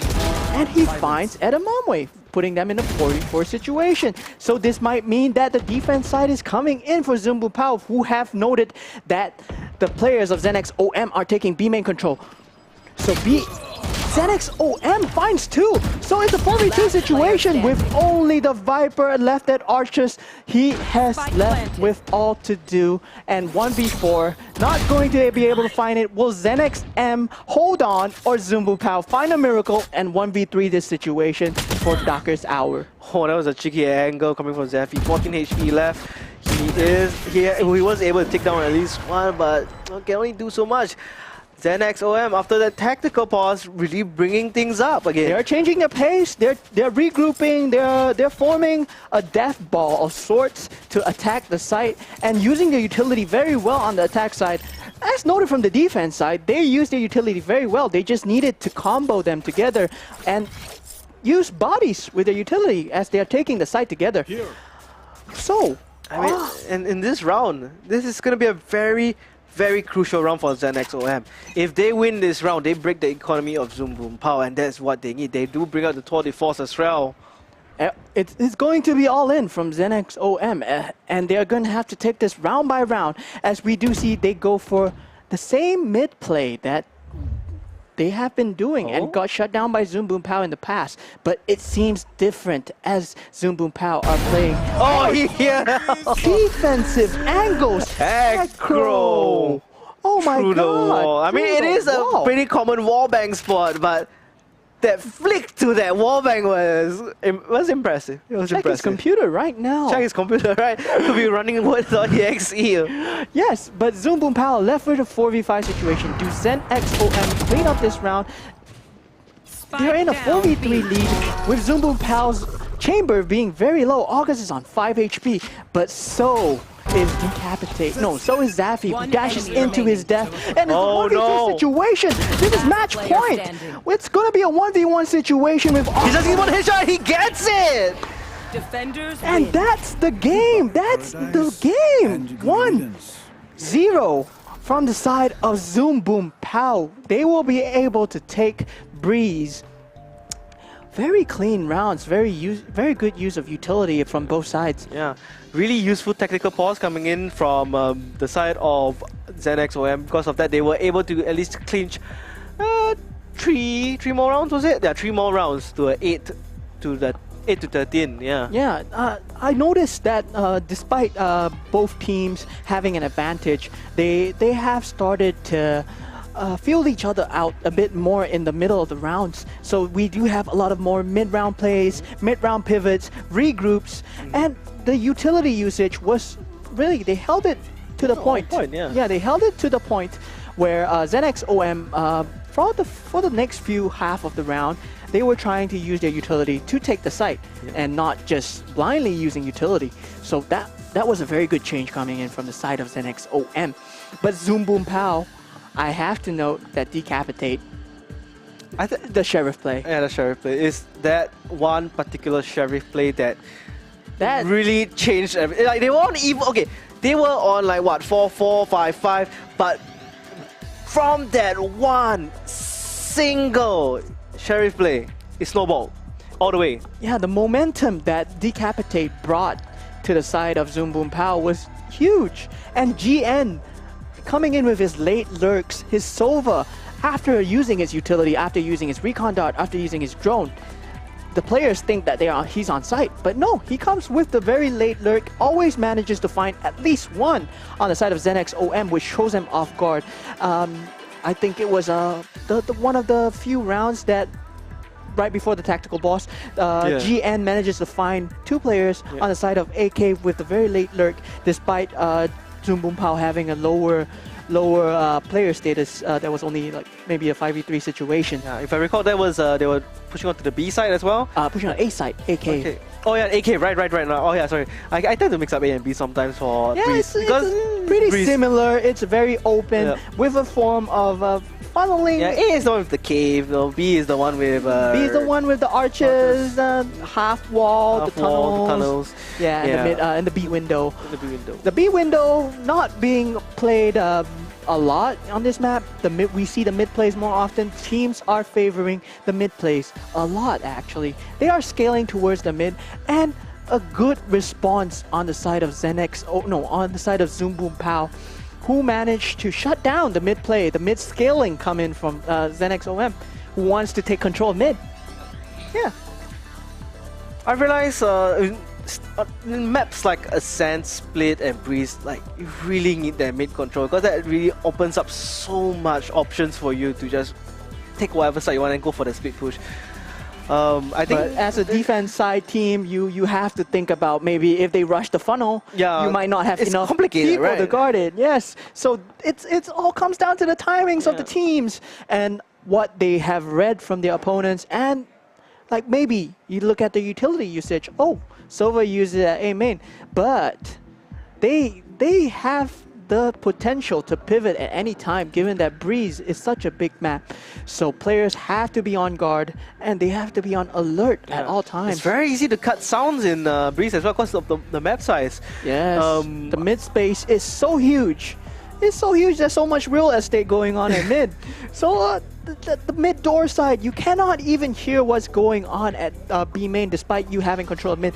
As I would compare to maps like Split or Bind, you can hear what's going on the other side of the map. From B Heaven, you can probably hear Garage. But from Breeze, you can't have any notable sound cues.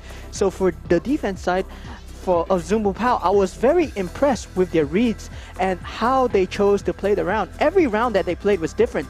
The mid util, the mid control that Zenex OM wanted to scale up was shut down. When they chose to go for a very heavy A take, they chose to play laid back. They wanted the players to push up to them, and then they cleaned them out.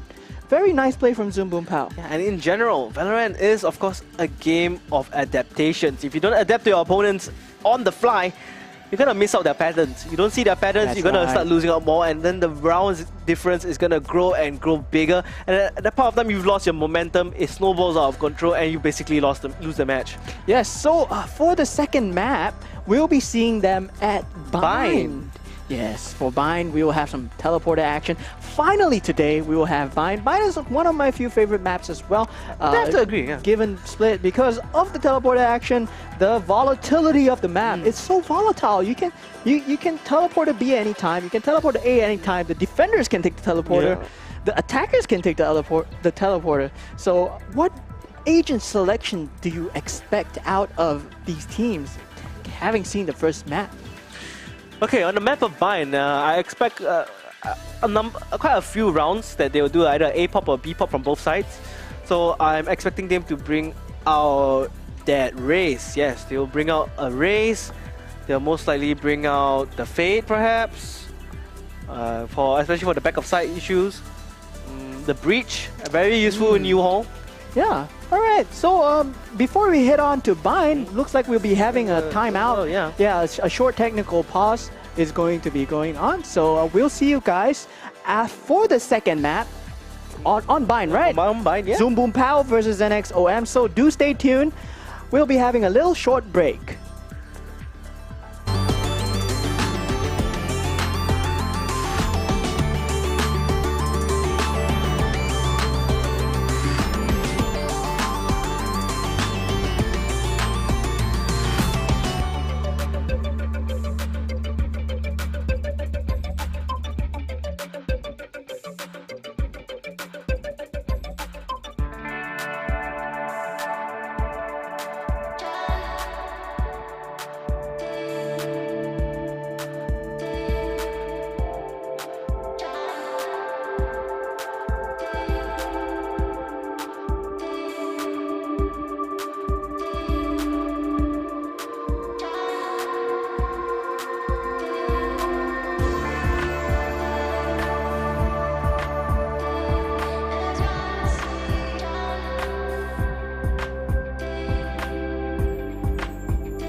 And we're back, ladies and gentlemen, to the Rvlry Valorant tournament. My name is Twice, and yet again, this is Momo. We're going to bring you more insane casts, and would you like to run down the teams that just happened just now? So we had Zoom Boom Pow versus ZenX OM on Breeze with a very close round on the first half. Taking it home is Zoom Boom Pow though, so game 1 will be going towards Zoom Boom Pow, so they do have a map advantage. So right now we will be looking at the bind agent select that we're seeing a neon hover. Neon and your... Alright, so the 5 duelists that I predicted are indeed coming to fruition. I hope so. So they are hovering their 5 duelists, but I do not believe that. I don't believe that it's going to happen. But, probably not, right. But from what we've seen from these two teams, Zoom Boom Pow, ZenX OM, are very evenly matched, and they are feeling out each other. In terms of individual and mechanical plays, they are very evenly matched, and the utility usage, the way they adapt to it, is also very well defined as well. And this is, of course, the map pick of ZenX OM, so maybe it may be their home ground this time around. Yeah, so ZenX OM choosing bind, which means Zoom Boom Pow would choose to go on the defense side. So we do know that bind is more of a defense-sided map, would you feel? I feel that it's a very defense-sided map. Slightly in for me. Slightly defense-sided map because there's only 4 entryways, and of course, we are taking away mid. There is no mid. Instead, we give you 2 teleporters to play with. Yeah, and like I mentioned Fade probably appearing in bind, and there we go. That's the Fade and Raze combo. Okay, and there's the Raze as well. Pretty good duelist on the map of bind. The choice of initiator for the attacking side will be Sky, and it's another Sky on the other side. But they do have 2 initiators. The breach, yeah. Again, Fade is an initiator. Yes, Fade. Oh yeah, Fade. So it's two initiators. Yes, two double initiator. The single duelist. The meta shift really going towards the single duelist and 2 initiators, and I believe Fade is really good on the defense and offense side of bind because it's such a small site space. It's very easy to take space with the prowlers. It's very easy to clear out the close corners with the prowlers. The haunt gives you so much info. It's equivalent to a recon dart. Yeah. More or less, it is a recon dart actually. And of course, they have the Trailblazer, which is like a prowler, but you get visual. Yeah, you get the visuals behind it, you get the info behind it. So we will have the pistol round of Zoom Boom Pow versus ZenX OM. Will ZenX OM manage to tie things up, or Zoom Boom Pow take away ZenX OM's map pick? Yeah, and it looks like they're gonna go for an early wall up, down by shot, but it's quickly broken actually. Yeah, the barrier orb gets destroyed really fast, but Zoom Boom Pow does have a 3-man stack towards a side. But it's the full 5-man pushing in onto the side. Druggy Restaurant trying to clear the side angles. Duckers out right around the corner, around Showers, finds his first kill, but Zephy gotta retaliate against that. Refrags gets a double instead for his team. Druggy Restaurant actually coming up, creeping up to you, catches Domino. Perfect timing as the Nebula fades away. Druggy going for more, heading towards the defender spawn, getting healed up. Could go for more here. They should know where they're at, but Zephy, they don't expect Zephy from the other side here. Could go for Captain was gonna go for a little peek here, but you know, gonna walk into a 2-man peek. Yes, not able to find the same shots, of course, because it's a closer angle, and he was playing on a ghost. And it's very surprising to see Druggy Restaurant on the race, and their duelist player Zafy will be rotating his position, into the initiator. But Zafy looks like he's comfortable with playing this, the initiator role as he manages to find 3 and he opens the side up with the usage of prowlers and haunt. Yeah, and this is the map of ZenX OM. This is their home turf this time round. And if I'm not wrong, in the map of Breeze, ZenX OM actually won the pistol round, right? Yeah, ZenX OM won the pistol round both times. Bring them down. No, the first time. The second time, it was Decapitated. Who shot the 2 sheriff shots. Oh, okay. Oh, yeah, right. So, Druggy Restaurant, yes, going in with a double satchel. And Acro finds one in the form of Domino on the shower side. It's a pretty clean A pick, and Zoom Boom Pow only has maybe rifles and Spike planted. pistols and shorties to work with. One So they enemy have two remaining. classics, and Edamamwe cleans it out for a flawless round. It's a 5-man take on the A side. Yeah, now Boom Pow is gonna be the ones buying the rifle, so a little bit of an upgrade to their firepower. Just gonna see what Zenex We have a very clean rifle round with a full rifle and full utility. No half rifles here because they chose to go for classics and shorties instead of buying maybe more advanced pistols or maybe Buckies and Marshalls. But Zoom Boom Pow continuing to choose to go, continuing to play the gun round, and ZenXOM continuing to go for the bonus. Will they be able to find anything? As ZenXOM looks to scale up B long, but gets shut down by G, and he's playing towards B Cubby. The side setup from Zoom Boom Pow is looking really good at the moment, but Impeccunity finds a Spectre shot from B long. Across the map. I mean, for the Spectre is technically across the map at that point of time. Yes, long-range Spectre. Very surprising and very clean. But ZenXOM are indeed in a 4v2 situation with Zoom Boom Pow on superior weaponry. Does Zoom Boom Pow note the position of ZenXOM players though? The jump peek does actually spot out the player at hookah, and the flash comes true. But two players are still, of Zoom Boom Pow, are still choosing to play towards the A side. So it's a 2-on-2. And we will see Zenex Acro trying to find something as Chamber marches on down with a Spectre. 30 seconds left. It's gonna be a merry-go-round. Gets a thing on to decapitate, but not enough damage comes through, and Domino picks up the final onto Impeccunity. And Zoom Boom Pow. Zoom Boom Pow. So Zoom Boom Pow, kind of a wordplay over there. They managed to find their buy round. Of course, it was a 4v2 situation, but things looked kind of dicey when two players of Zoom Boom Pow chose to stay on the A side, despite knowing that there was a player in hookah. They expected the other player to be playing away from him, maybe, looking for damage. Yeah, I mean, then again, it was a chamber. He could have rotated really quickly, so he didn't want to fall for any baits or traps here, so they played it safe. The fault line comes true from the side of Zoom Boom Pow, and the barrier orb to secure the orb. And that's a Prowler wasted as well. Yeah, that's a Prowler wasted, but a barrier orb and a fault line as Decapitate manages to find one player with an aggressive B-long play. That's going to make it down to 5v4. Now, I guess he's going to play with the Sky Smoke just a tad bit here. Guiding Light and Prowler does go through. They do not find anything as Zoom Boom Pow chooses to go into a more default situation. I really like how Zoom Boom Pow are playing this. They have given up the whole of hookah towards the side of ZenXOM, and they are playing more towards the B-long control. As Decapitate, with the B-long control, finds Impeccunity and gets instantly traded out by Druggy Restaurant as Edamamwe finds one more in the form of GN, and we're left in a 3v3 situation. Edamamwe has a very advanced position with his teammates still falling far behind. Now they manage to catch up, and we will have a retake situation from the side of Zoom Boom Pow. Oh, okay, so coming up from Elbot, does he know there's going to be two players ready to trade with him? Face your fear! Drag doesn't even need the second player. Drag has it all. True. Oh, the Nightfall as well.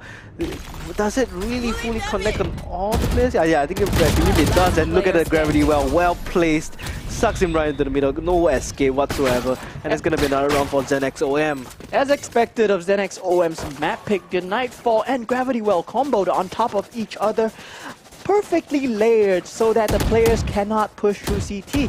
It was a very layered hit. They timed it well. They timed it really well. Like the Nightfall went in and the Gravity Well on top of that when they expected the next player to peek. So it was a very well-timed utility usage from the side of Edamamwe and Zafy. Zafy, the Jet performance on the previous round was looking through the roof, and I expect him to do the same on the Fade as well.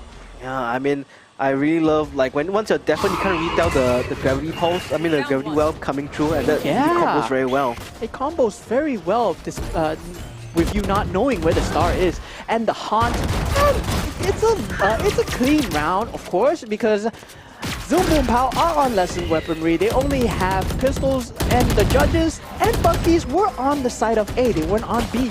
So they do have judges to work with, but Druggy Restaurant says, I can do you one better, and takes out the other opposing judge. But does he know there's a Bucky waiting for him? Darkest Hour takes him out, but Impeccunity cleans it up, as Darkest Hour only has a Bucky to work with. A very clean B take from Zenex OM. It's always the Bucky on the stage, isn't it? It's always the Bucky on the stage.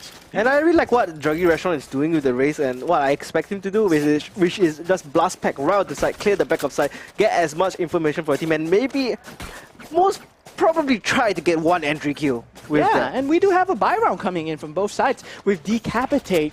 Will be taking the operator. So a defensive operator, I really like this as he's playing on the truck, but the Cosmic Divide pushes him away. And the Showstopper and Heart is being used to clear out the front side of A. But do they know that he is alone? Oh, August finds a pick and actually shuts down the early B take of Zenex OM. Oh, this is a very good use of Cosmic Divide, really confusing the enemy, but the call is made. They're all actually making their way towards the B side, but the trades comes out 2 for 2 right on the point of sight. Zephy wants to push up and ahead. He's only the last one standing, 1v3. Decapitate actually gets an operator shot cleanly, and now 48 HP to his name. Zephy has to find the headshots here. One tap, one tap, one tap. That's all he needs to find. Throws down the haunt as well. Knows where the enemy is at, almost getting shot through the wall. He has the spike. He can make a play towards the teleporter if he notes all 3 players are on site, but he's still choosing to take these fights as he finds Decapitate through the smoke, but Darkest Hour cleans it up as Zafin will go down and not finding the hero play. And the eco-res coming in, but do they manage to save the op? I do not think they didn't. Oh no! Okay, so here's the interaction with the resurrection, right? If you died with your weapon, right, you pick it up. But if your weapon gets taken away and then dropped back again onto the ground, right, you don't really pick it up, you know. You have to wait for the full animation. I learned something new today. Yeah. So that's why you gotta get the operator. Yes, so actually, from what you're saying, if he did not switch to the operator, he would have kept it. Pretty much. That's quite unfortunate. Wasting a resurrection and the operator, kind of unlucky for Zoom Boom Pow, but it's okay. We go on as Decapitate tries to find more people on an aggressive A push with his Tailwind, but Tailwind and Updraft has been used, so he only has 2 more Cloudbursts to work with. But Tour de Force on the side of Zenex OM, so they will be playing a bit more slower as the round ticks down to 1 minute. We do have Trailblazers on the side of Zenex OM, and we have Rolling Thunder and Brimstone. I got your trail. I mean, they could potentially use this orbital strike in the right way, and there I hear the Rolling Thunder coming on. I believe that was on the A side.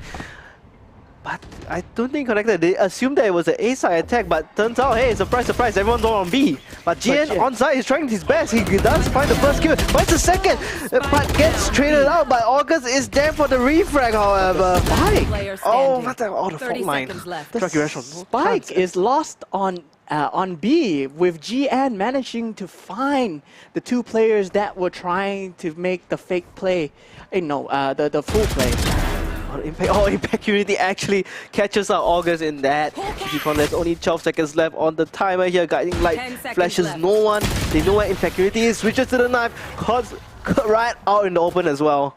Decapitate going for the timing play, noting his footsteps. Once he walks away, he jiggles out, swings it, and peeks it out. So we will have a timeout from the side of Zenex OM. So Zenex OM have been playing a very good attack side, but they have fallen off in terms of the utility usage, as they are not managing to find the entry onto site. But I feel that it's a very good adaptation coming in from Zoom Boom Pow. You know, there's a really nice thing about actually for Zenex OM, right? Something to note is that they're actually making full use of their tactical timeouts. Not a lot of teams do this. Yeah. Surprisingly. I'm pretty sure as a viewer you would be thinking of timeouts as downtime, but actually these teams are using the timeouts to discuss tactics that might help them win the round, especially in these games that are so close. It's a 4-3 scoreline, and the first map looked really close as well. They should make full use of the resources, make full use of the timeouts to decide their strats and go in with a cool head. Yeah, and the thing is about tactical timeouts is that you really put your opponents on a halt, because the funny thing is that it really spoils a lot of players' momentum when boom, tactical pause, and then it's like I don't have my momentum anymore. They really need to have this flow. Then that's why a lot of players don't like to pause their game. Yeah, and ZenXOM, they're doing that perfectly. Yeah, ZenXOM trying to break the momentum maybe of Zoom Boom Pow. So we have the game right now. We will be going in with a Boombot retake and a Judge. So on the side of Druggy Restaurant, he will be using the Boombot and the nade to clear out Hookah. Yeah, I mean Hookah, they should know that it's pretty free and able. They're going to assume that the two players are most likely playing on in the container or back of side. And there we go, Druggy Restaurant with a huge blast pack entry. Manages to find the trade here, but however, Decapitate just goes ham with the 3K. Amazing defense coming out. Looks like the tactical timeout actually, I mean technical time I can did not matter for their momentum. Did not matter at all. In fact, I'm pretty sure they used full use of it. Yeah. And I realize our screen is still pretty small right now, so yeah. So our faces are still showing on the hello. So we will have the full map right now. I'm sorry for that round. We did not notice that our faces were on the screen, but we do have Zoom Boom Pow continuing the momentum of their retake, despite ZenXOM going in with a heavy Judge double satchel. So right now the Nightfall has been used on the side of Zoom Boom Pow. They're all definitely, but look at the gravity well, everything's all over. Decapitate, he has to reload, he doesn't know where the opponents are. He has to use based on comps. He's on 30 HP, he actually makes it out alive so far. And that's one of your main fragger still up and running, healed up to 100 HP as well with that beautiful heal coming in from Sky. Overgrowth. Overgrowth, yeah. I believe it's called Overgrowth. Yeah, it is Overgrowth. Oh, he spots the gun, goes for the wallbang. Beautiful headshot coming in, goes for more. Gets shut down by Impeccability, however, down to the 2v2. August comes into Lambs, cannot find anyone at all. And Jian, can he replicate what he did on the previous round? Gets flashed out. Spike is still on the ground. Trailblazer comes up from Impeccability as well. I think that's a concuss, yeah. A flash coming out from Jian himself. Yes, and it's a 1v2 situation as the Spike ticks down Impeccability and Jian. A Sky versus Sky, and now it's Astra versus Sky in a 1v1 situation. He's playing for the time, he notes it, and Edamamwe cleans it up. Playing very smart, playing for the Spike. ZenXOM actually changing up the momentum. Yeah. They played very fast, using the Nightfall straight onto A short and blast packing into the, satcheling into the A short. Yeah, and I mean, Jian, honestly, I really like what he did there. He tried to isolate those duels, and he almost got it off, but he just looked at the wrong, the time was not in his favor as well as the Spike was ticking down. Yeah, they got that pressure added. So ZenXOM really showing that they can change up the momentum when needed. So we do have probably a fast hookah play coming in with the Trailblazer and the Guiding Light to find and flush out Decapitate as the Seas goes in as well. But however, look at Zoom Boom Pow's position. They have cleared out the whole of Showers and A-Short. They know they are playing and they're pincered in at the moment. So Acro and Edamamwe, they are in a very dangerous position if they do not push in at the moment.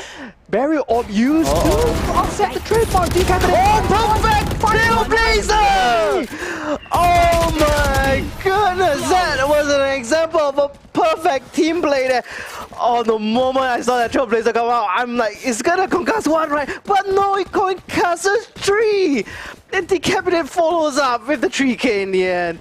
Oh, that was beautiful teamwork. Wow, what a good note on the Trailblazer right there. What a good use of team utility on the side of GN, helping Decapitate find his kills. And that was a very good pincer play from the side of Darkest Hour and Domino. Yeah, the info that they've gathered that, hey, everyone's gonna probably come up from B-Long. Just watch out, guys. Just watch out. Probably Vlon, probably Hookah. Use all your utility there. And they did. So we have an early fault line into a very early play onto Showers. But Ruggy Restaurant, he finds a showstopper from Ace Short into Showers. Oh, and that's what I love to see from the Razors in Bind. He still has the shorty though. He got pick up a gun somehow. He does have the raise nade, but with the raise nade, the area has been lost for Druggy. But he goes in for the double shorty! He finds both and the 4K! He picks up the vendor off the ground! Wow, that's a thrifty round. That's amazing. That's amazing from Druggy Restaurant. Double shorty into the clean Vandal, turns behind, 180, shoots him down. Amazing round coming out from Druggy Restaurant with the initial entry of the showstopper from A Short all the way from downtown. I loved his patience with the shorty as well. He didn't instantly click. He went click, make sure center mass, then clicks again. And most of the pellet actually hits the head there. And immediate decimation. That was amazing to watch. Goosebumps from ZX OM. Looks like the tactical workout. Hey, no, tactical pause worked out for that. Yes, not tactical workout. Tactical workout. So we do have the last round of this half. So it's a 6-5. The Trailblazers have been used from ZX OM. The blast pack coming through. Oh no. Decapitate finds 2. Actually finds 2. That's pretty huge. Now it's down to 4v3. And I can see Sky on the side of ZX OM. It's pretty low, and Jian actually has full control of Elbow, but he needs his team to come from the defender spawn. Darkest Hour relatively low on HP, at least 3/4. And Jian's actually pushing through Elbow. That should distract them a bit longer, and that's the 2K. That should distract Druggy Restaurant.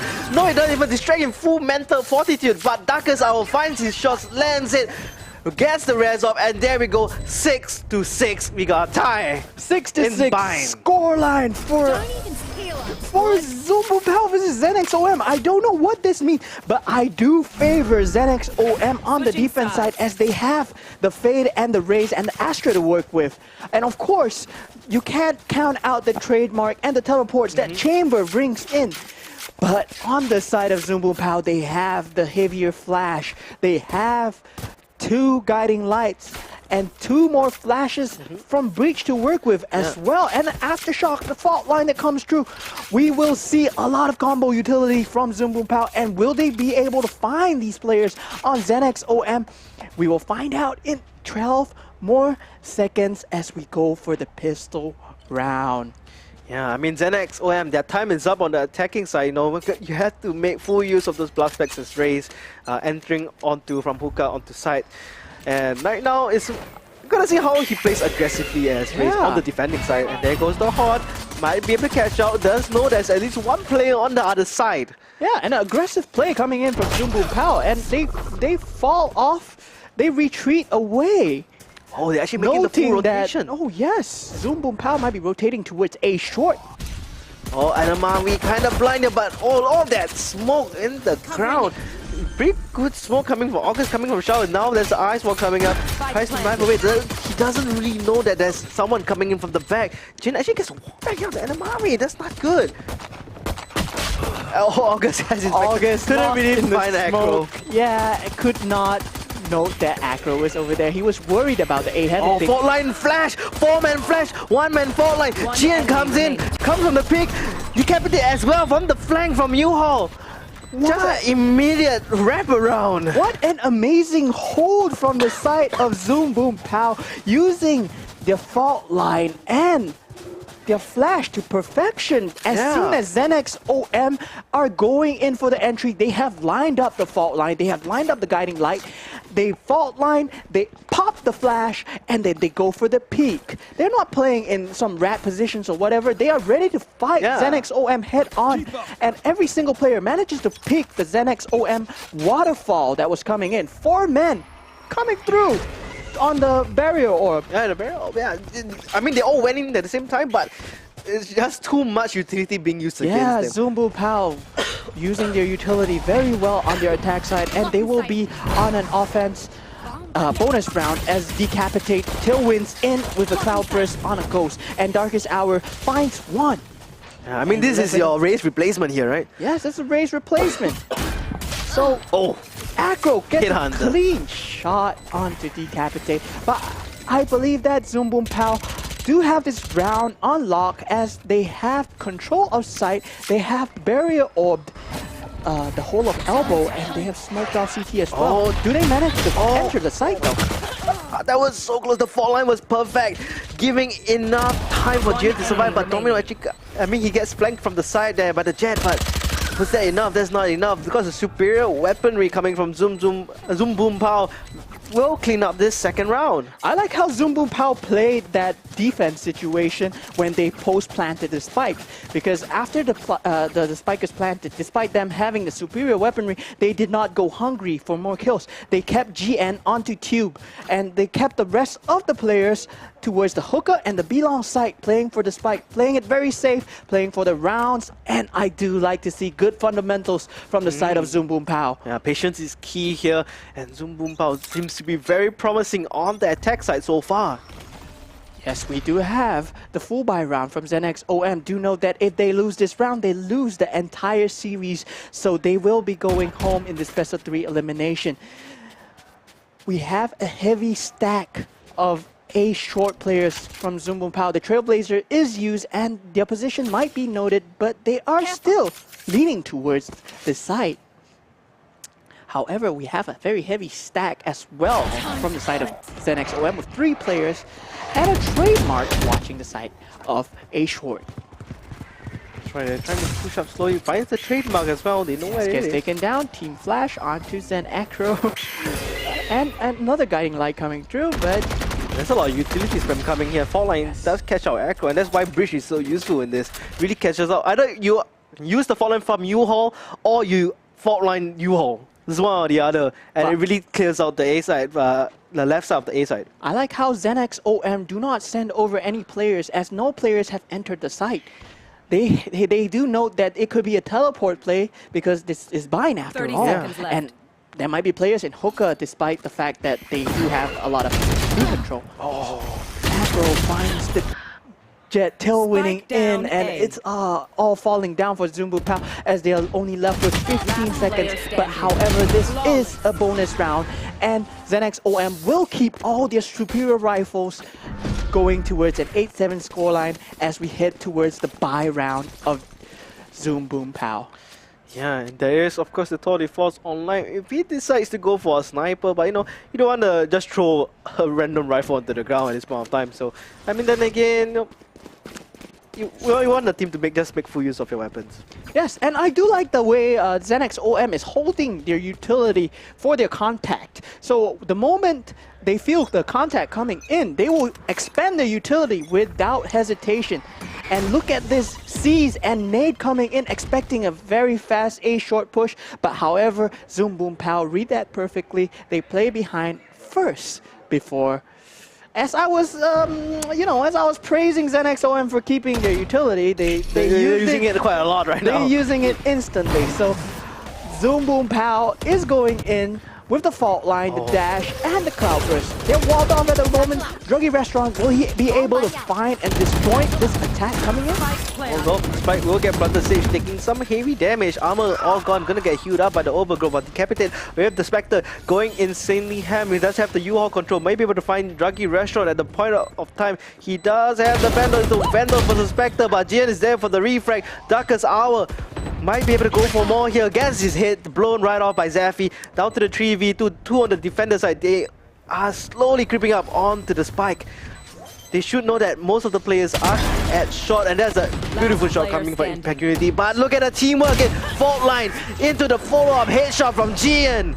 No escape whatsoever. Zumbu Pal what an amazing fundamental round coming in from them. They are playing for the spike. They are playing for the round. They're not hungry for kills. They keep control of U-Haul. They do not fight for the back of the site where ZenX OM have complete control of the Heaven and the CT, the defender spawn side.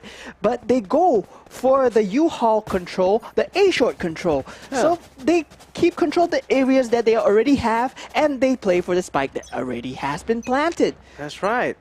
And if you look at the lineup, more you can see Breach, being the zoom, lining up for the Jet, which is going to be the boom, and then the Pow comes in with G, at the last remaining seconds. That's why they call Zoom Boom Pow. Yeah, I see it now. I see it. Zoom and a boom and a Pow with Jet zooming around. So they're playing ZenX OM going for heavy, more aggressive defense, but unlucky as the Trailblazers was popped at the correct timing. Zoom Boom Pow could have been caught in a bad situation over there if Fade manages to find one or two, as he was in a location where nobody noted him except the little cabbage that followed him and ate him up. The little cabbage. Yeah, so we have more of a regroup coming in. So we will have Zoom Boom Pow regrouping back to B, and they will be cutting noise as ZenX OM are left to play split.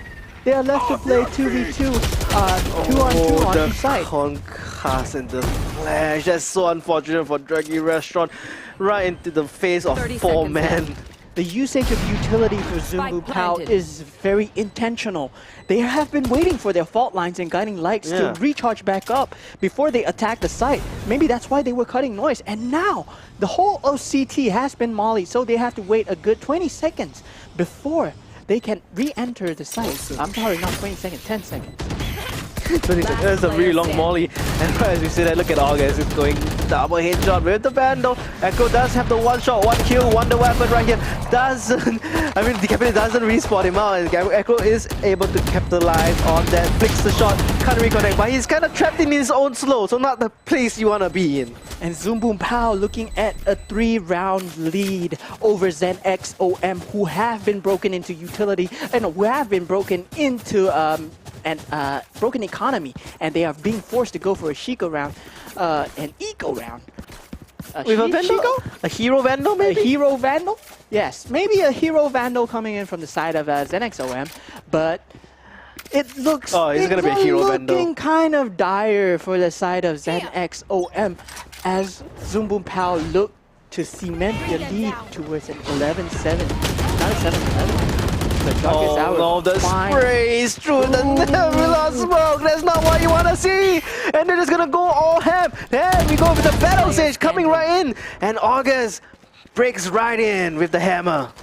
Wow, Zoom Boom Pow totally expecting the aggressive A play from ZenX OM, knowing that, hey, there's a Nebula smoke here, I should spam through it. And Impunity left with all to do in a 1v5 situation. Round is cemented 11-7. It's set in stone, but we can see ZenX OM coming back here. This is their map pick after all. They are still on defense. I feel that they have to start rotating players more early. Yeah, 11-7. They are falling for the trap that Zoom Boom Pow has been setting for them. But Zoom Boom Pow, they have been cutting noise perfectly. They've been waiting for the utility to strike, and they have been catching all of ZenX OM early aggressive info plays. Maybe ZenX OM needs to find a different timing. I'm not too sure what they can do, but they have to expected it. Decapitator expected it. Zaffy looking for someone, but the Trailblazers were too late, and they will be used for empty info, I would say.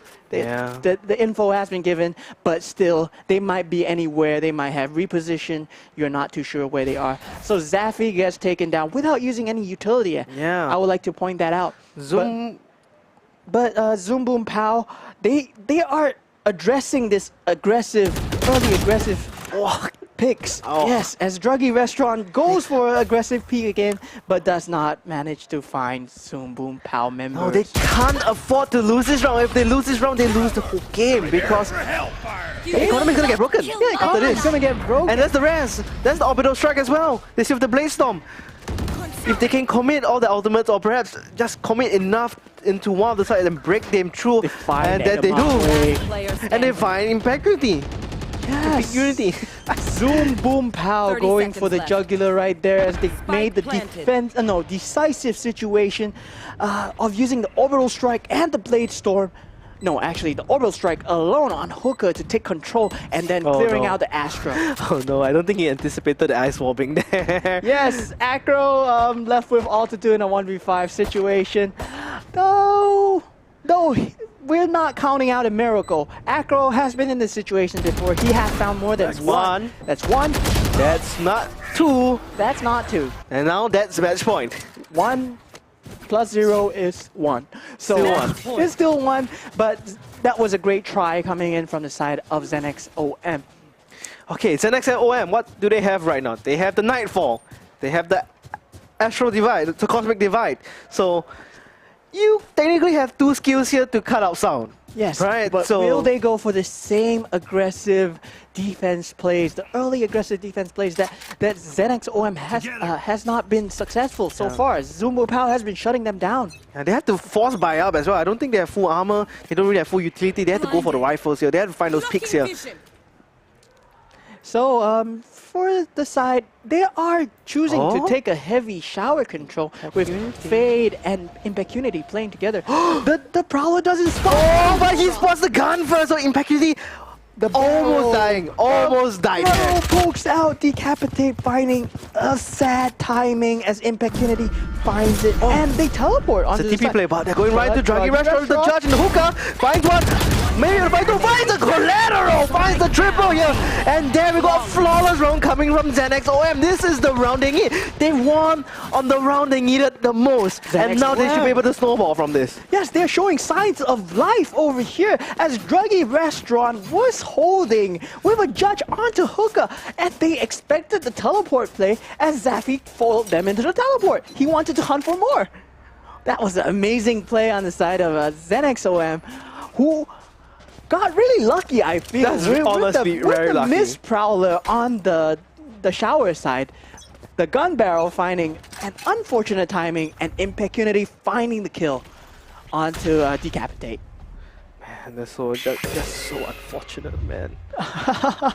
So Acro playing towards the B main position. We have a heavy 5 stack of Zumbu Pow players on the B long.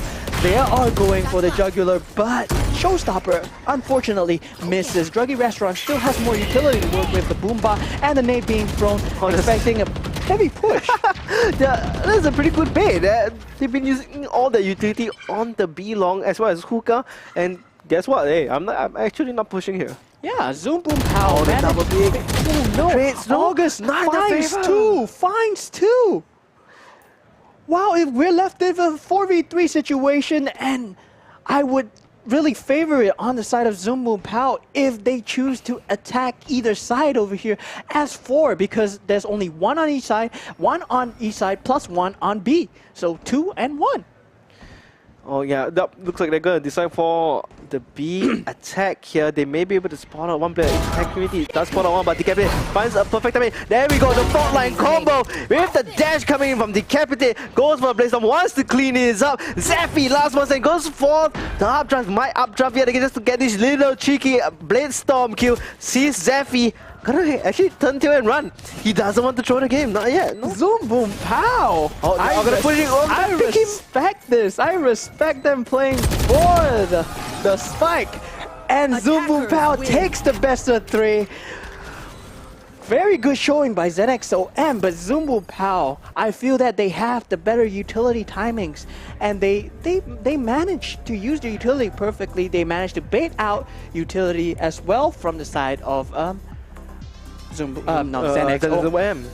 Yes, I feel that ZenXOM did have a very good showing with Impecunity having key rounds. Yeah. Finding out a lot with his His utility. yes, no, his Trailblazer, yes. and the shower play. Yeah, he gave a lot of early shower control, but then it forced them into playing. No, they chose to play for aggressive defense side, which got shut down by Zoom Boom Pow, who expected it.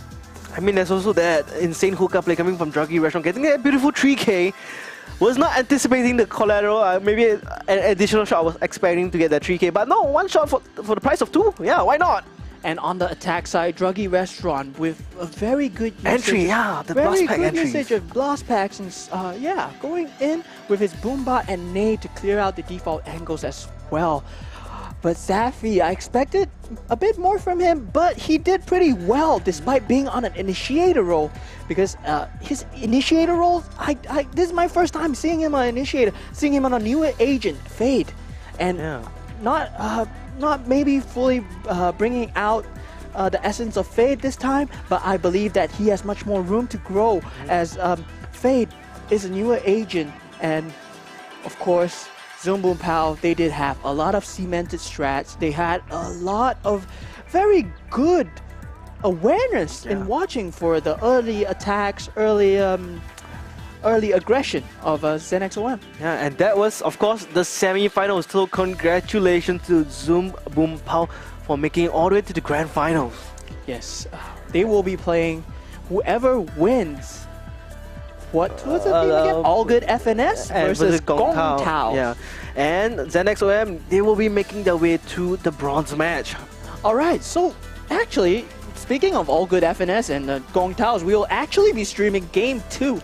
So we might be jumping right into the action. I'm not too sure what time we will be jumping into the action, but we will be showcasing All Good FNS and Gong Tao, so we will get to see the game live. So actually, right now, we'll be going into the game. So, oh, nice. All right. Jumping straight to the action. So we did have the first map going into Haven. I believe All Good FNS came out 1-0. Yes. And then the second map? So I'm not too sure what the second map we were playing. Let me bring out the veto then. Oh, the holy grail, the veto list. The veto list, very useful. So if you haven't joined the Discord yet, you can probably join the Logitech G Rvlry Discord. Yes, they do host tournaments very frequently, almost every year. That's right. And yeah, first map was Haven. Second map is Ascent. So we've seen All Good Ascent before. FNS on Ascent. So All Good FNS boasting their aim duels, the aggressive defense plays. Very, very aggressive defense plays. More than I would like to see, but it's amazing to watch them use their utility and the recon boats. And the gravity wells, of course. Red Code actually told me that he does not play Astra. But his usage of Astra was... I think it's just the game sense, you know. Yeah, it's just game sense. And Gong Tao's, we are looking at Cryptic, Chrysania, Brandon, Fane, Meltings. Do you think they would have a chance against the favorites, All Good FNS? Gong Tao's might be a favorite as well. They both are favorites. It's going to be a tough one of who's going to make it into the grand finals. I mean, I can kind of predict who the grand champion's going to be and who's going to be who's the winner in the bronze match as well. Yeah, hopefully whoever the team that plays against Zoom Boom Pow are ready to take on the other side. Right. I believe this is a live event after all. We are here in Kallang Wave Mall. No, Wave Mall, right? Yeah, Kallang Wave Mall, yeah. Yeah, Kallang Wave Mall. So we are here at the Esports Experience Center on the second floor. I got that right this time. Esports Experience Center. Yeah, then, right. yeah. So it's live event. If you want to see the grand finals live, you can actually come down to the venue. It's all free, and you can take a look at the gear that we have over here from Logitech, sponsored by Logitech, of course. Huge shout out to Logitech for enabling us to give away these wonderful prizes to the top 3 teams. So the first place gets to walk back home with, each of the members got to walk back home with a G603 gaming mouse Shroud Edition, which he has. I keep pointing out, I don't know why. 5 Logitech Pro X headset. In the second place, minus the mouse, so basically you only get the Logitech Pro X headset, pretty comfortable. And also for the third place, we're gonna see they're gonna be having the Logitech Pro X keyboard instead. Yes, that's right. So what we will be seeing Zoom Boom Pow do right now is to prep for the team that will be going through. All Good FNS Gong Tao's are playing live right now as we speak. I can hear them cheering actually. Yeah, they were cheering just now. They were cheering. So at this venue, it's going crazy over here. So Zoom Boom Pow does actually have a chance to look at All Good FNS versus Gong Tao since their match ended earlier. And looking at the map picks as well, who picked the map in Ascent map number 2, it looks like, oh wow, it's actually all good FNS that picked that map. And It's so, no surprise, actually. so that means Haven, Gong Tao actually lost the map pick. Oh, wow. That's not a good sign. That's not a good sign. That's not a good sign looking at how All Good FNS have been playing Ascent. So, we have All Good FNS on the Agent Select with Gong Taos. So, who's on the defense? Who's on the offense? Okay, the defense. The defense will be having... Okay, if this was Gong Tao... it was good, all good FNN's pick. Okay, yeah, we can see it right now. Oh, so, alright. Okay, there we go. The defenders this time is going to be Gong Tao's, while the attackers is going to be all good FNS. So this is the first time that I'm looking at All Good FNS starting on the attack side. So let's see if they can break the defense side of Gong Tao's. They do have a Fade and a KO. And a Killjoy. Killjoy, yeah. I mean, Ascent is one of those maps that you do want to have the Killjoy, especially when the enemy doesn't really have a Molly, doesn't really have the Hunter's Fury to deal with it. But of course, First Love is most likely gonna pick up that Sova instead. It's like a out-for-out counter here. And looking at what KO has in store, let me see this lineup real quick. That's the Reina. So, I mean, they have been playing the same lineup over and over again. All Good FNS, First Love on the Sova, Alte on the Chamber, Redco on the Astra, despite him saying that he hasn't played Astra. He has played Astra for 2 games now, so this is his 3rd game. Yeah, technically, I haven't counted the day ones as well. Juicy SG as expected on the Jet, and Shinsei Kao on the Reina. What am I gonna expect here? So there's no 3 agents difference here. Yeah, it's a very different lineup from the side of From what we saw before. Gong Tao's, yes. Gong Tao's. Fun fact. What does Gong Tao mean? Do you know? I just want to check. I have no idea. Oh, okay. So Gong Tao actually means black magic. Oh, so Gong Tao means black magic. Okay, so it's like hypnotized kind of black magic. Oh, so it's just kind of voodoo. It seems like Thai. Is it Thai? If I'm not wrong, yeah. It's voodoo, maybe. Yeah, maybe. I would assume it's voodoo. So okay, so we have Gong Tao's versus All Good FNS, and with Gong Tao's on the defense side, let's look at the Killjoy lineups over here. So he is going for a Nanoswarm already pre-put on the floor, so he's not going to be playing for any lineups, and he has the Killjoy turret watching the B main side. I mean, I do like the Nano Swarm placement. Protects the lane, protects the main, but Christiania comes back with the refrag. Yeah. 2-2. So we are going to have the 3v3 situation, and of course, pistol round.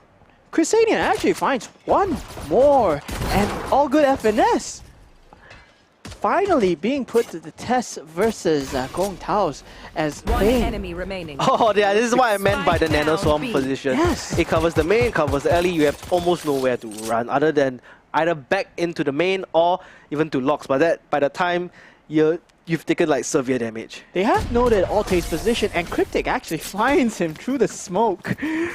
Wow, that's amazing round. That was a very, very nice round from Christiania, who anchors down A main. He finds 2, and of course trades out his friend and finds the player that is going up towards Catwalk. I believe that was Juicy. Yeah, and also everyone on both sides have actually played with each other at least once, like both on the same team, if I remember correctly.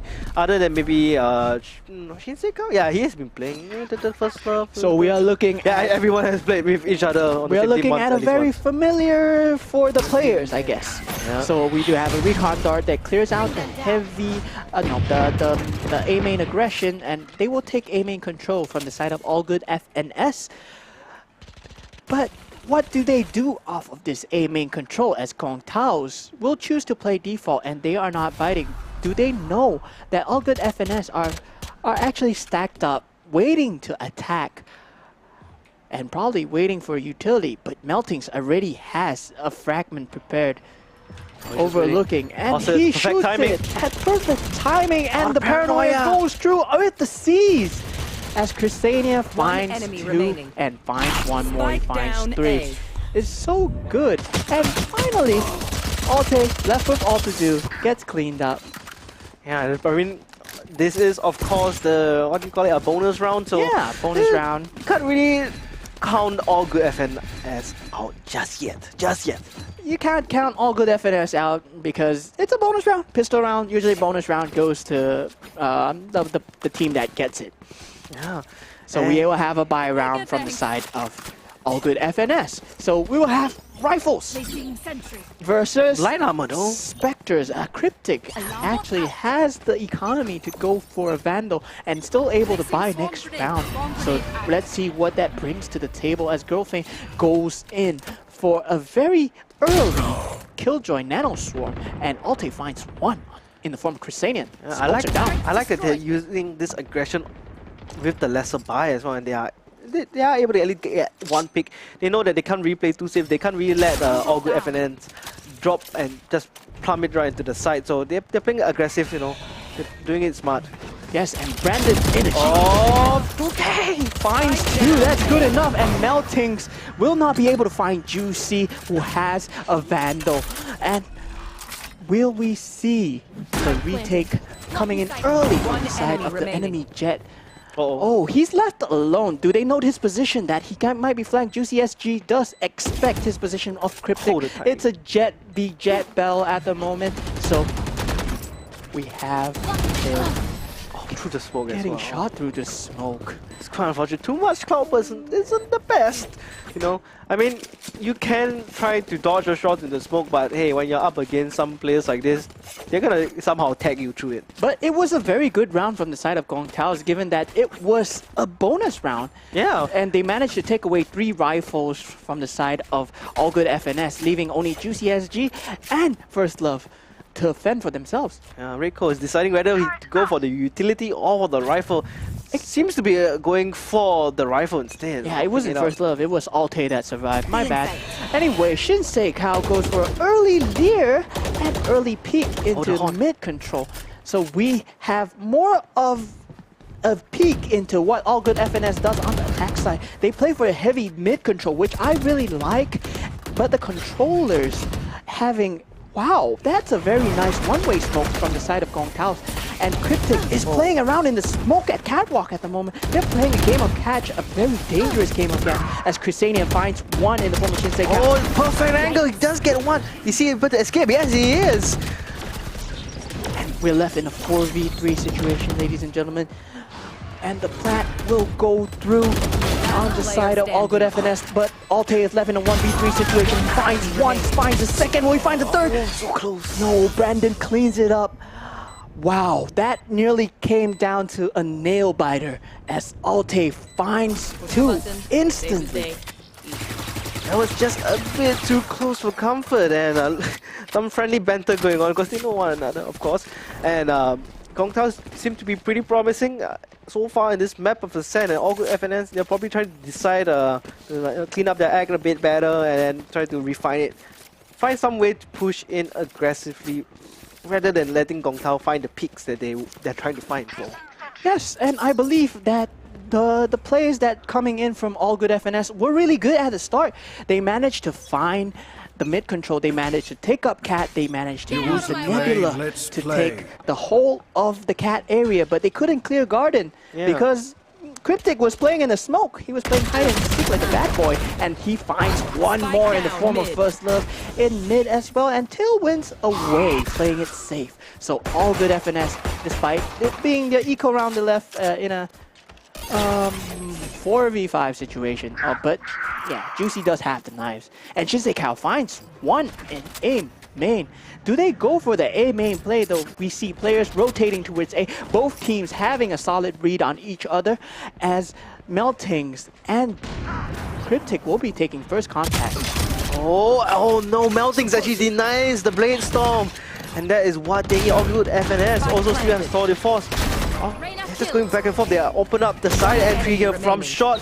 go, Fane. Fane just finding the entry that he needs for his team to get the full plan. But what the heck was that? A collateral out of nowhere from out there. aka Rvlry, that was insane. Wow. I did not. I was just gonna get one kill, but boom, through the smoke. What a lineup! An accidental lineup! Oh my god, that was totally unplanned. Clip that! Alte finds 2 through the smoke with his tour de force. That round was handedly looking like Gong Tao's. It looked like they were going to take the map. I mean, it would look like they were going to take the round. But All Good FNS finds a lucky shot and gets through. It was not luck, but skill. But look at Wow, Fane yes, going in for destroyed. early aggressive play, but not expecting the whole stack being there. But of course, the instant decimation after the scan. yeah, it is eco route on the side of Gong Tao, so I do favor them going for these kind of early aggressive plays.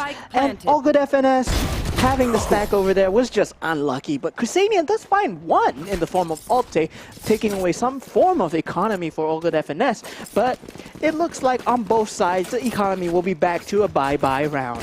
Yeah, gotta mess up that KDA for for Alte, right? Can't have him a 10G. Let's put a 10-4. Gotta mess it up. And also his economy is kind of ruined right now. Yes, and we have a very defense.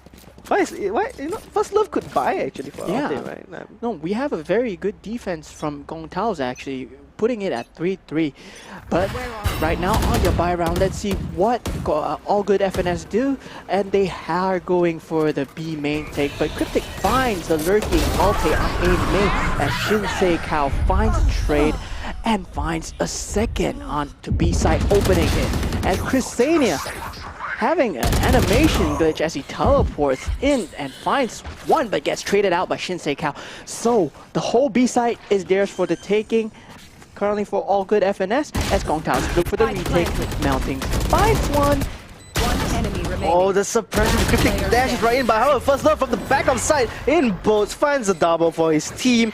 I really like that that null command because it really prevented him from using any utility whatsoever. No Nebula Smoke, no stars, no pulses, nothing at all, no Very wells. good use of the null command as well. And of course, the side of All Good FNS, they have 3 ultimates to work with. They took that side and they played for the side, knowing that the utility from them they couldn't use utility because of the null command. But we are going back to the eco for Gong Tao's, so it looks like it's gonna be a 5-3 if everything goes correctly, as Juicy and Shinsei Kao are finding picks left and right at mid, but Chrysania is looking to change up the script as he finds 2 on mid side. Yeah, trying to even things out just a little bit more. Shinsei Kao could potentially just push this, cut off the rotations that may come in from the A side or perhaps from mid, but no, he's just gonna back up, play closer to the side, closer to his friends, perhaps establish a crossfire maybe. Yeah, so what I like from All Good FNS right now is they are respecting their opponents and they are actually playing for the spike, not looking for any kills. Similar to how Zoom Boom Power was playing just now. Chrysania goes in for the peak with the smoke. Find anything. And Meltings finds 1 but gets cleaned up by the trade player. Yeah, technically gets a double kill if you count the Lear. Yes, technically, if you count the Lear. Hey, I mean, you gotta admire that flick though, from the Lear to the head, right off the dime. Yes, very good mechanical skill. Of course, we do have the best of the best over here playing against each other. So, we will have a buy round from the side of Gong Tao's, who will be going for their same default with the alarm bot watching mid and the turret watching B main. And the same old Nanoswarm as well. Cryptic finds 1. But I do like what Cryptic and what Fane are doing on the extremities of this map. They are doing what All Good FNS was doing to other teams. They are playing very aggressive, they are finding the picks, and they are trying to establish where the aggression is going to come from. So right now, wow, the recon! Wait, where did the recon dart come from? And look at that, had to TP away from the Hunter Spirit. So Shinsei Kao actually on the other side of the Cosmic Divide remaining. manages to surprise Brandon, but no pain there for the refrag. Spike Christina planted. actually last one standing. Up against Reiko and first the TP's right off Jen. Not the best move, but you know. Crusadia going for a Hail Mary play. Teleporting on top of the generator does not find anything as players are looking at him. And I really like what Gongtaos were doing. As I was saying, they were playing on the extremities of the map. But what All Good FNS has been replying to that is they have been using the recon darts to clear out the catwalk. I thought it was the Haunt, but the Haunt is actually on Gongtao's side. Yeah. So they actually used the recon dart to clear out the That was a site. beautiful lineup, honestly. that right was a to- very nice lineup. Right to the garden. It's insane. Crusadia has one way to play with. Oh, one way backfired actually, because the upper torso showed first instead of the legs, and he couldn't react in time. And Cryptic has the dash at the ready, but Shinsei Kao reacts way faster than that. And Brandon manages to refrag for his teammate. No, not too shabby, but however, he will be the last one standing on his team 1v3. He should be able to pull things off, though. Yeah, I believe that Brandon has been playing very well on the Fade. He has been haunting and using his utility for his friends. But, however, this round is too much to do for him, 1v3. But we are going back into an eco situation for Gongtaos. The scoreline is getting further and further. They are going towards a 7-3 situation. Oh no, I believe this might be going towards an 8-3 situation as they are on a lesser buy. But let's see what happens. They have been playing very well, finding the extremities of the map, finding the picks, and doing what All Good FNS has been doing. But All Good FNS, they have a very good reply. They play for mid instead. Yeah, I mean, this could be a 9-3 curse, who knows? But Cryptic does bust out the Blade Storm here. Perhaps trying to find some picks for his team. He does hear the footsteps of Altair here. This is a couple of but does get the headshot, but no, he don't even spot out Cryptic. But first up, finally stopping Cryptic in his tracks. This took a bit long, but Christian TP's right next to the Jet, Juicy. Kind of nice him out of his TP there. Sees Wing Pop doesn't really connect on anyone. Prowler out as well. Gonna get scanned here by the double scan of the Owl Drone Fame, trying to find some martial shots, but Brandon, the shot, can't find the land the shots to connect. The first off, I have no idea where that shock dart landed, but he got a shock dart. What a turnaround! What a turnaround by All Good FNS, just on first love and Juicy alone. Yeah, I thought Cryptic kind of sealed the deal of the match, but no, you can't count All Good FNS out. Like, everyone's individual is insane. Finds 3 at Wine. Cryptic finds 3 at Wine with his knives, and despite that, they still lose the round. Of course, they were on lesser weapons. They couldn't find the guns because they were all the way at A main. But however, they were in a 3v2 situation and they still get picked off by All Good FNS. Juicy and First Love making the impossible happen as Crusadia plays very early mid presence and gets found while he takes out one. Cryptic gets a quick scope on Shinsei Kao and he's left with a shorty expecting a push. Playing it smart and patient here. Yes, All Good FNS have been doing this. They have been doing the mid takes, but however, it's the last round of the half, and we are looking at a 4v3 situation with Redco and Alte looking to scale up towards Catwalk. Well, will Cryptic get caught over here? Cryptic finds one with a quick scope, and the door was going down at the same time. What a lucky timing. Yeah, Mission Impossible style. Yes, First Love finds one more in the form of Girlfane as well. So it's no, First Love is in a 1v4 situation and he does get affected by the Nightmare. He's marked, he's decayed, he's on 1 HP and the Prowler is coming for him and Meltings kills him. So no 3-9 curse, 4-8 instead. So it's winnable, but All Good FNS have a history of going for an aggressive defense play. It's really all out aggression coming in from both sides because Gongtaos were going in for aggressions on the extremities as well, but the mid control was lost. That's right. I mean, mid control in a sense, like I mentioned in the few maps like Breeze and Split. Very important to have full control because once you take mid control, you can either go to market or you can just go to defenders mall or maybe go to catwalk, and it's just free and easy pickings from there on. But then it depends on your execution afterwards as well. Yes, and these rounds are where the initiator differences will come in the form of the KO 0 point and the Haunt, because it's very different from the Recon Dart that we're seeing here used to clear out B main, as Hote finds one. Where? Two?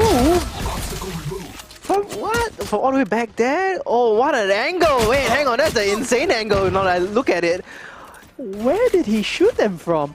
He shot him from the defender side. I think he shot him. There was a stab. Red Co and First Love cleaning it up. I don't know where Hote shot them from. I'm baffled. Was it through the wall? No, Red, I don't know. That was so amazing. Yeah, he was at. Yeah, was it from mid? No, it can't be from mid. Yeah, it was right here. It was right here on the defender side. On the mini map, he looked like he was just on the defender side. And then the two died right at the lobby, right here. I believe there's a position where you can see into the. Can we? I wish we caught that insane ready angle. Wow, what an angle! What an angle! Putting things at 9-4, so we have bonus round coming in from All Good FNS. What do Gong Tao's look here? They are on the ropes with a 5-round lead from All Good FNS, and if they lose this, they will be not going to the grand finals. All Good FNS. Yeah. So Alte cleaning things up. Oh, we see a buy round actually from the side of Gong Tao's, but they get instantly cleaned up as they funnel into the side of A main, and there was a crossfire waiting for them as players were playing outside the smoke. There's just 2 more points away from match point. It's gonna get a bit dicey here. As you can see, Gong Tao's, they don't really have the best of economy. They gotta go for the light armor and even the Spectre. Yes, Cryptic, I believe, was the only one who bought a Spectre that round, believing that there would be a chance for him to do a hero play, but sadly was not available as he was shut down instantly when he did the tailwind through the smoke. Bring them down. And not a lot of utility coming in from Gong Tao's as well. Yes, Gong Tao's, despite having 2 initiators, are having a bit of trouble initiating, but it's only 2 rounds to the start of this attack side, as Cryptic nearly finds 2, and Shinsei Kao trades it out. He sprays through the smoke. Oh, he saw the bullet trails coming from that exact location. He knew where he was. Man, this is the next level kind of play that you see from these top tier players. But First Love left in a 1v2 situation. He has come out of this situation before. Oh, he knows where both of them are at. But he can't really do too much with the Ares, however. Chrisania finds it, and First Love and All Good FNS do lose 1 more round, so it will be equalized at a 5-round lead that we were seeing before. But however, that was just a bonus round for All Good FNS. That's right. And Alte starting to pick up the operator, going for the light armor as well. Shinsei Kao has a judge. Okay, as the Reina, that's something. So what I do like coming out from Gong Tao's is that they are using the 0 point and the Haunt together. They're combining the utility so that one of them will not get destroyed. And we see the Recon Dart as Cryptic finds one from top mid, Juicy SG, and Alte gets a clean trade from the operator. So we're left in a 4v4 situation. Our drone, I don't think spots out Christiani. I think barely reached around the corner. But Alte, he is ready at B main, just holding down the angle. And the mid take that we are so used to seeing all good FNS do. Gong Tao's are trying to go for a mid control into a B take, but do they spot Alte over here? They do. They manage to spam him away, but he is going for the repeat. What a maniac! But Cryptic finds him through the wall. So they have a very heavy. Whoa! Hang on, wait a minute. What was that first love? That was insane. Just a random flick through the smoke. Gets killed there. He does still have the Odin. It's a 3v3. What happened? Pretty low on HP and finally gets taken out here. He just sprayed the back wall there. May not be able to catch anyone. Oh, Meltings with the superior Vandal one-tap headshot gets the kill onto First Love. Redco down to 12 HP. Both Redco and the KO are down on HP. Oh, timing there. Last enemy timing. remaining. Meltings will go down, but the Shinsei Oh, the dismiss. Oh, Fane a bit Player tied standing. up here. 12 HP on Redco, however. Fane did come out on top of it, but now the spike. Fane could spray through this. He's just waiting for the timing of 5 shots to his name, but And no, Fane clutches it up. Goes for the jiggle swing and finds Redco on low HP. Really expecting him not to defuse the spike as he was on low HP and he could get wall banged at any moment. So, for the first time ever, all good FNS in this series will be placed on an eco round. I mean, we have seen them on an eco round when they lost the pistol round. That's true. But this is the first time that the economy has actually been broken. Yeah, because usually you see them at a 10 to like 3, 10 to 4 advantage. But now, 10 to 6, getting a bit closer to the scoreline. Takeout is not able to find Brandon. Gongtaos are showing signs of life as they go for a very fast-paced B main take. I'll take, I mean, like all getting pincers here on side. Just really more or less a clean wipe. So it's a 5-man death ball. Gongtaos playing that very well. They choose to use their utility, flush them out. Then after that, throw bodies on top of them and find all good FNS hiding inside and kill everyone. Yeah, and now Redco, he does have 25 armor. Can he find at least one more kill? No, he can't. He does tag all of his opponents down. No connections on the head, sadly. Yeah. But that was still a bonus from all good FNS. But Gongtaos bring it closer from a 5-round lead to a 3-round lead. Can they manage to take down all good FNS and bring us to the third map? It's gonna be really close here. I really want to see the third map from all good FNS and Gongtaos, as I want to extend this series as long as possible, you know. I want to watch more Valorant. Yeah, I really hope that this series really prolongs just longer for us to just observe and get mesmerized by.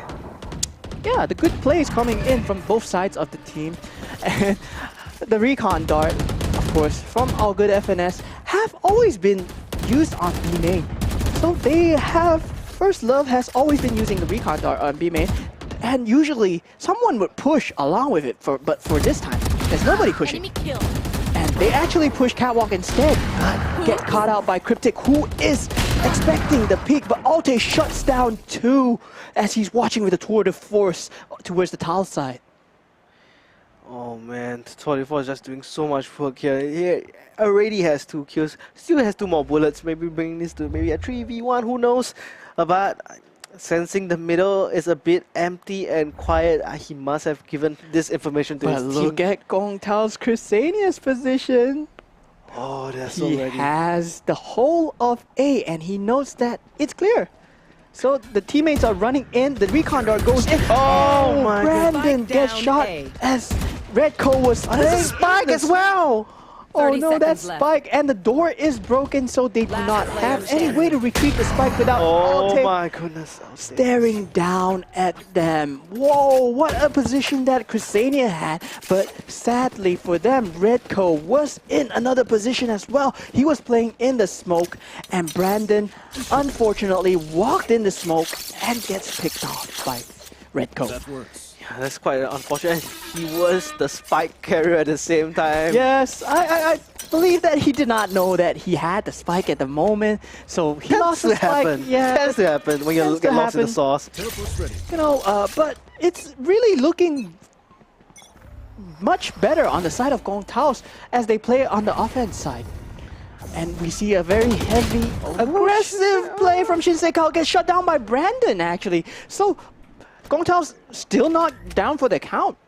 Yeah, they still could potentially take this round back into their favor. Just gotta find the timings. Yes, I like the flushing out that the Gongtaos are doing right now. So they are finding out whether all good FNS are playing aggressive towards A main, B main, and mid. They are clearing it out slowly, and Nightfall has been used on A main side. Prowler goes in. Chrysania finds Redco as Gong Taos will go back for a retake in a 3v4 planted. situation. Do note that Gong Taos still have the Killjoy lockdown to work with. I don't think they really have to use it. Once they start losing one more guy, then yes, I think they should probably use the Yes, in a lockdown. 4v2 situation, I would feel that you do not need to use the lockdown. And they are in really advanced post-plant situations with 2 people on Hell and 2 guys on A main. So First Love is not really entry.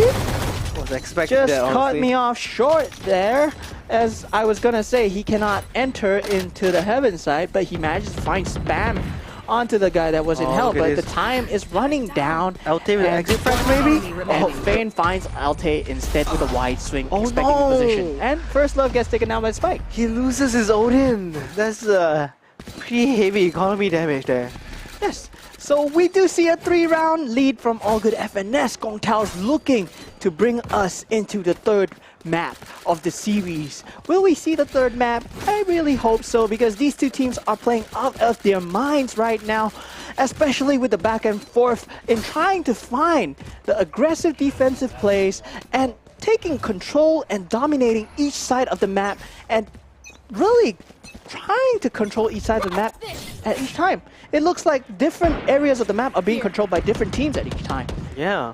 And the Blade Storm is of course going to be used by Juicy. They are on Eco, I believe. Gets noted by the Killjoy turret though. Trying to find those peaks, but when it comes to the double pick, Juicy may able to get a double kill, may able to find a 3rd, but no, Fane reacts timely here. Shuts it down. We're left in a 3v3 situation, but all 3 ults The Hunter's very good to catch up Fane. That's so unfortunate. Wow, flicks round the Cryptic there as well. as Chrysania finds one in the former Shinsei Cow on mid. Will they My attack goodness. B side? They are in a 2v2 situation right now. What Hunter's Fury from First Love. Out of charges. I expected First Love to use the Hunter's Fury, waste it, and Gong Taos have the lockdown to work with. But now the lockdown is out of the equation. And Oh, the timing here. Redco, will he find the timing? As they choose to play a 30 retake. I seconds respect left. that. Yeah. They are respecting their teammates.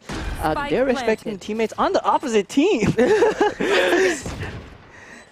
I mean, Redco could perhaps go to... Is there any dead bodies in B main? No, that's too far TP. No, yeah, can't really find any weapons. First Love as well. First Love trying to find he a makes it man. in. He makes it in, yeah. Going for the forward play, maybe some spam.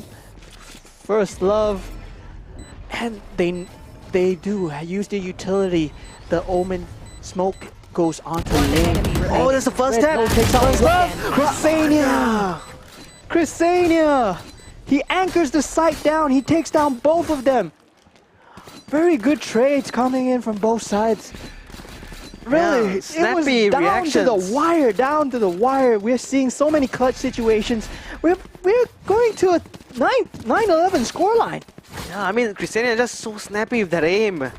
If he just reacted just a millisecond slower, if he would have gotten his head popped off by First Love. Yeah.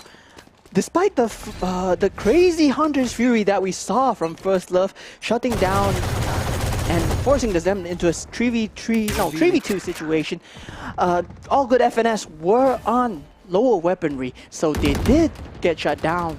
And they had to take the time to go That's over true, to B that's main to find the Vandal as well. Oh, Alte gets shot through the wall. Gets spammed through the wall.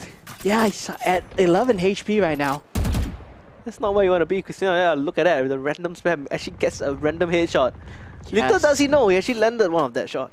But I like what all Gong Taos are doing now. They're playing spread out.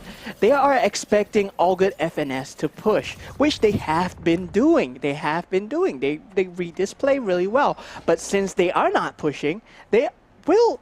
I expect them to regroup onto A site as we see members of Gong Tao moving through the CT, moving through the defender spawn to A main, and they look to gear up for A main hit with All Good FNS. They are not expecting this, despite it being 40 seconds into the round. We have Omen smokes going in. Cryptic finds one in the form of Shinsei Kao as he comes through catwalk. The take fully going in. Girlfriend finds one. Cryptic not going to push it on A Heaven. Very smart choice. And they have full control of the site as lockdown is... Will lockdown be committed? A 0 point comes through. I mean, it is the 5v3. Two of them are really on low HP. I'll tell you that. 11 HP from the start of the game. Still up and running somehow. Yes, so on the alt economy, Gong Taos will be looking at probably a 10-11 scoreline with 3 alts to work with. So they have a lockdown and a null command, which could prove to be a very good combo alt, as you can use the null command to take out the utility of the opposite team and secure the lockdown of the killjoy. So, yeah. So we have a 5v3 situation. All Good FNS, of course, choosing to go for the save, knowing that they will be put on lesser weaponry if they choose to give up these rifles this round. So they do not choose to go for the retake. And we will have a 10-11 scoreline. Things are getting spicy. Yeah, just 1 point difference now. It used to be 5. Look at the difference now. Oh my goodness. Look at the win streak coming in from All Good FNS on the defending side. Attacking side, actually. Yeah, attacking side. It has been 3 rounds in a row from Gong Taos. The momentum going very strong on the side of Gong Taos, who are looking to hang on in this series. If All Good FNS wins, they goes to the grand final. If they lose, then we get a 3rd game. Do you predict a 3rd game? I think I'm smelling a 3rd game, at least overtime right now. At least an overtime, at least. So we have trades going in left and right as we have Juicy. Oh, this is so close. Now down to the 2v2, down to the wire yet again. Alte, up from heaven. Here's the sentry bot. Do they know where's the last remaining player? Decides to spam hell just a tap it. Meltings might be able to get a surprise. Missed the first shot, but Alte's so low. Meltings actually clutches it up. 11-11 and gets the spike planted. That's an additional credit. It's an 11-11 score line. That was a chaotic, bloody mess. People going in left and right, utility thrown everywhere. Wow, what a take by Gong Taos to actually find the players that are on top of heaven. And despite Meltings being placed in a 1v2 situation, he clutches it out as well.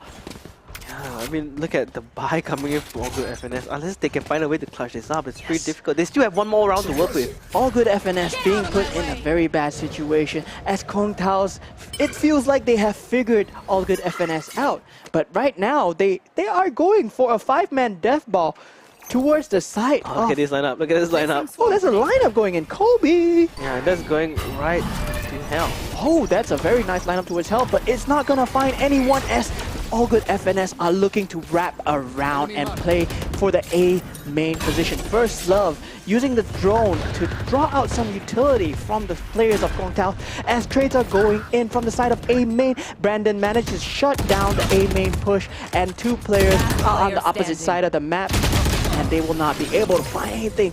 And Gong Taos have flipped the script. It's a 12-11 round.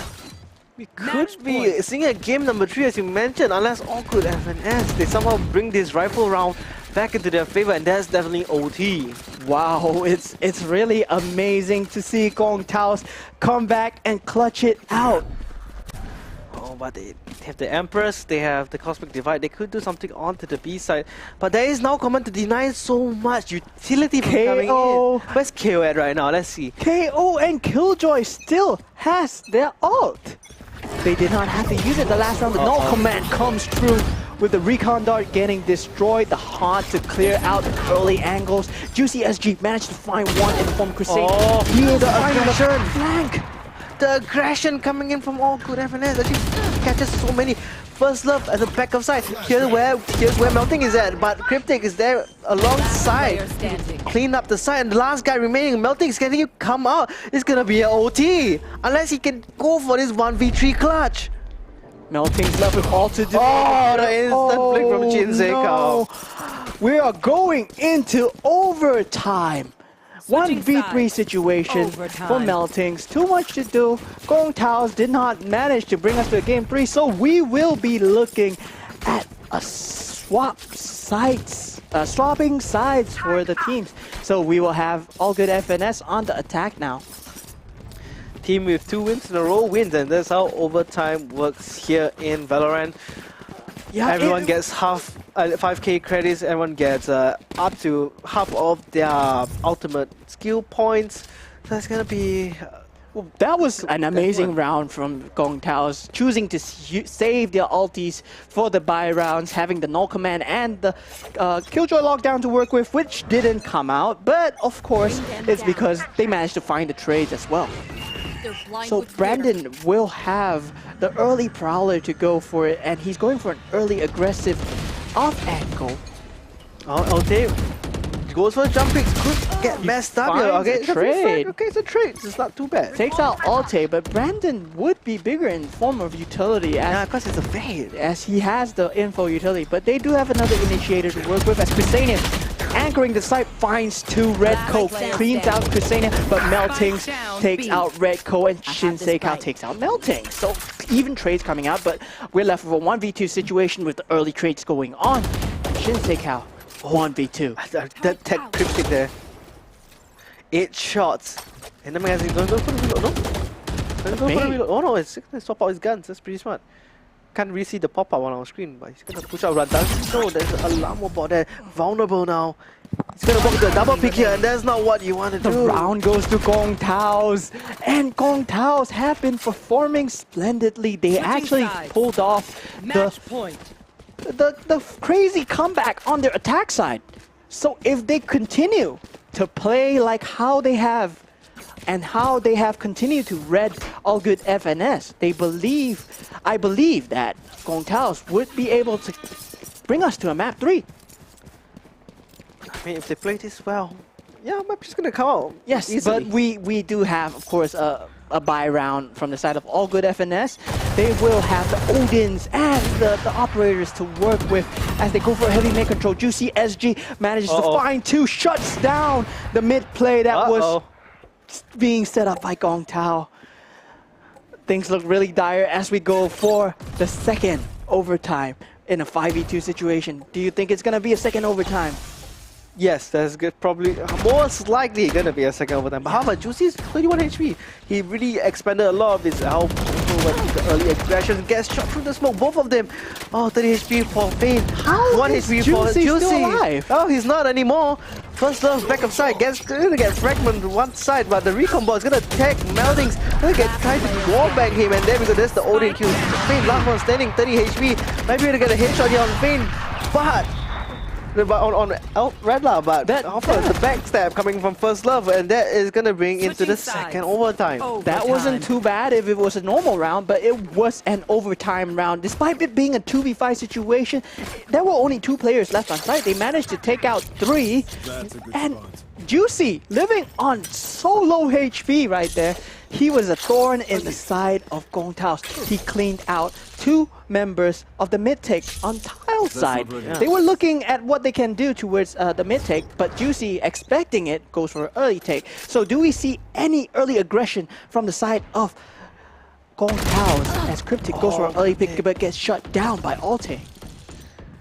Man, if you realize this game as well, Rvlry, the Chamber, has been really popping off non-stop, especially with the Tour de Force. From what I've been seeing, and it's actually fragging heavier than Juicy, but they're gonna try and make entry, and Shinsei wow, just a huge 2k entry alongside with Juicy. Back of side, all cleaned up. Last one remaining, Brandon. What can he do? He can pick off at least 1, but can he pick off 4 more? Spots Juicy on a head-on-head standoff. Gas his head blowing off. Just like that, capped off. Yeah, all good FNS. After finding the first pick onto Brandon, they did not have any more initiator utility for the info at A main to work with. So, I mean, once Brandon was taken down, they kind of expected the hit. They rotated players over, but it was too far gone as Shinsei had managed to take the whole control of the catwalk side and finds the 2 players off guard. Yeah, and First Love really likes spamming their Odin. It's kind of predictable at this point of time, so that's why they never really stand down at the lobby anymore. Oh, Fane almost tanks Shinsei through the smoke, but I believe he's behind the pizza wall there. Yes. So we do have more information being observers and spectators and shoutcasters. So on the production side, we will have more info, but right now they are still looking to feel out what the other team is doing. It's a very tense situation as Alte is playing it. He gets spotted out, but he still Spike gets down one in the A. form of Chrysania. Oh no. And Shinseikao gets one more. It's a 5v3 situation, 14-13. If All Good FNS manage to clean this out, it will be their map for the taking. Oh, and Brandon and Meltings finds the trades. Shinseikao gets shut down mid, but Cryptic is on really low HP, but First Love has all to do as he's the only player on B main side, and will he manage to find more than one? That over one here? shot. Just find that one 30 shot. seconds Oh, he actually snaps onto the high HP one. Spike down B. And look at Cryptic is just on 2 HP. Almost got a shot that Alte coming in from the defender's one. Catches and pincers down Cryptic, and Melting's gonna be lost in the smoke. Defenders And win. there we go. 2-0. All Good FNS will be heading into the grand finals, while Gong Taos will be heading down into the bronze match up against Zen XOM. And Zoom Boom Pow, they're gonna be going up against our grand champions. I mean, our champions here for All Good the FNS? semi-finals. Yeah, All Good FNS. Yes, so I believe Zoom Boom Pow, I believe they have been watching how All Good FNS plays. I hope they are prepared for what All Good FNS will be bringing to the table as we look at a very close round despite being their pick from the side of Gong Taos. From the side of All Good FNS. Gong Taos actually putting up a great fight on Ascent. So on Ascent, that was really amazing. With Alte popping off. Such a tight match that was. Like, I can't believe we went to overtime there. It went to really a lot of individual plays being found as both of the teams were reading each other perfectly.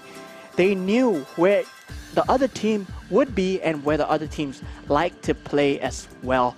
So, I mean, the early aggression of All Good FNS was read later on by Gong Taos, and they answered properly. But All Good FNS, they managed to adjust with Juicy SG. Instead of playing on the extremities, they focus on the mid side now. Yeah, I mean, you gotta focus on where your fragger wants to go. Yes, so with Shinseikao backing up Juicy SG, he manages to find more than one frag, and of course, knowing their aggressive playstyle, they are going for more. They are going to try and pincer you. Yeah. And then, so the next match that will be streamed, of course, will be the grand finals here between All Good FNS and Zoom Boom Pow. So do note that for All Good FNS and Zoom Boom Pow, you are at least walking away with a 5 times Logitech Pro X headset. And for the team that wins it, you get an add-on of the G603 Gaming Mouse Shroud Edition. And with that all said, we will be going on a short break, and we will see you guys at the grand finals.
Welcome back, ladies and gentlemen, to the grand finals in the Rvlry Valorant tournament. I'm really excited. I'm Twice, and this is Mo. We are going to bring you the exciting match of All Good FNS versus Zoom Boom Pow.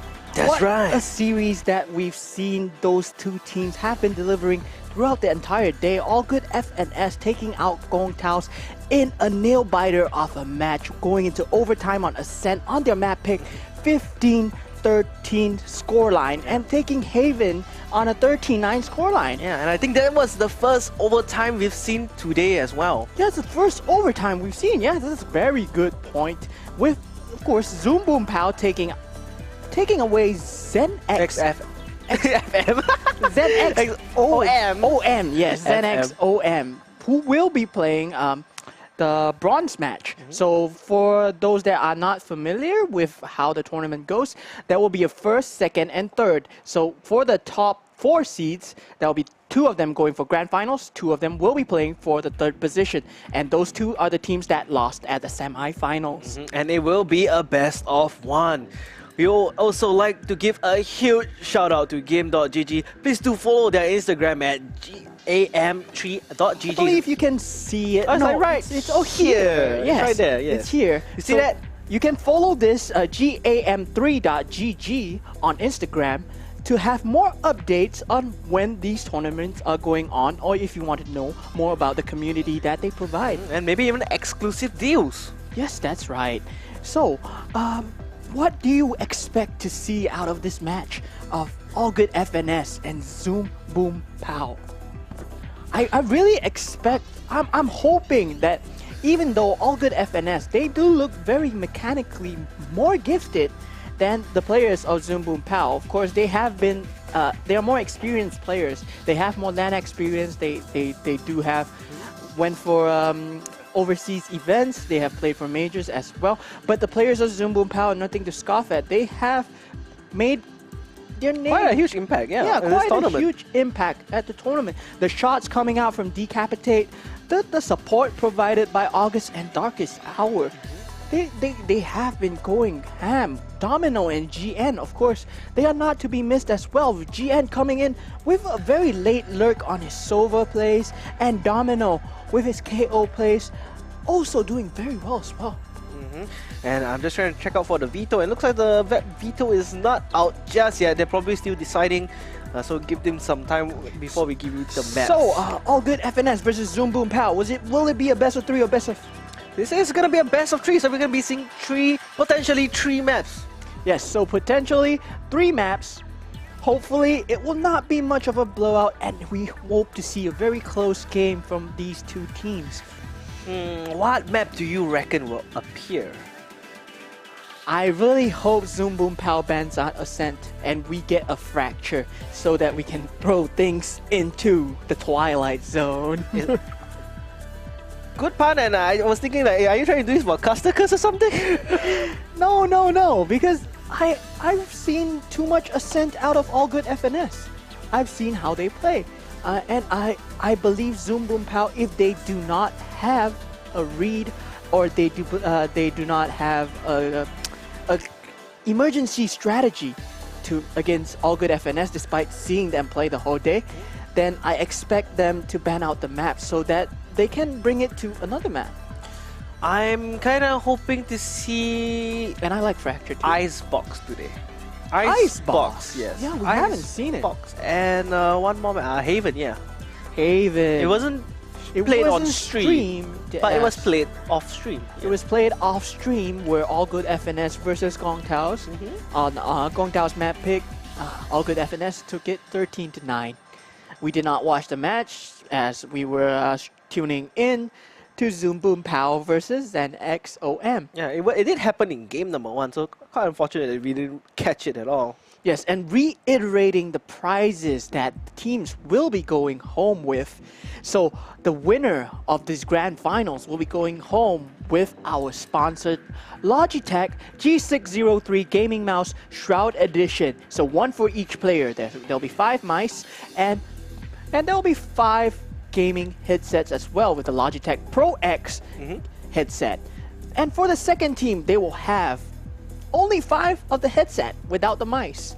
And for the bronze match, the third seeded team will be going home with 5 Logitech Pro X keyboards, fully mechanical. Yeah, that's right.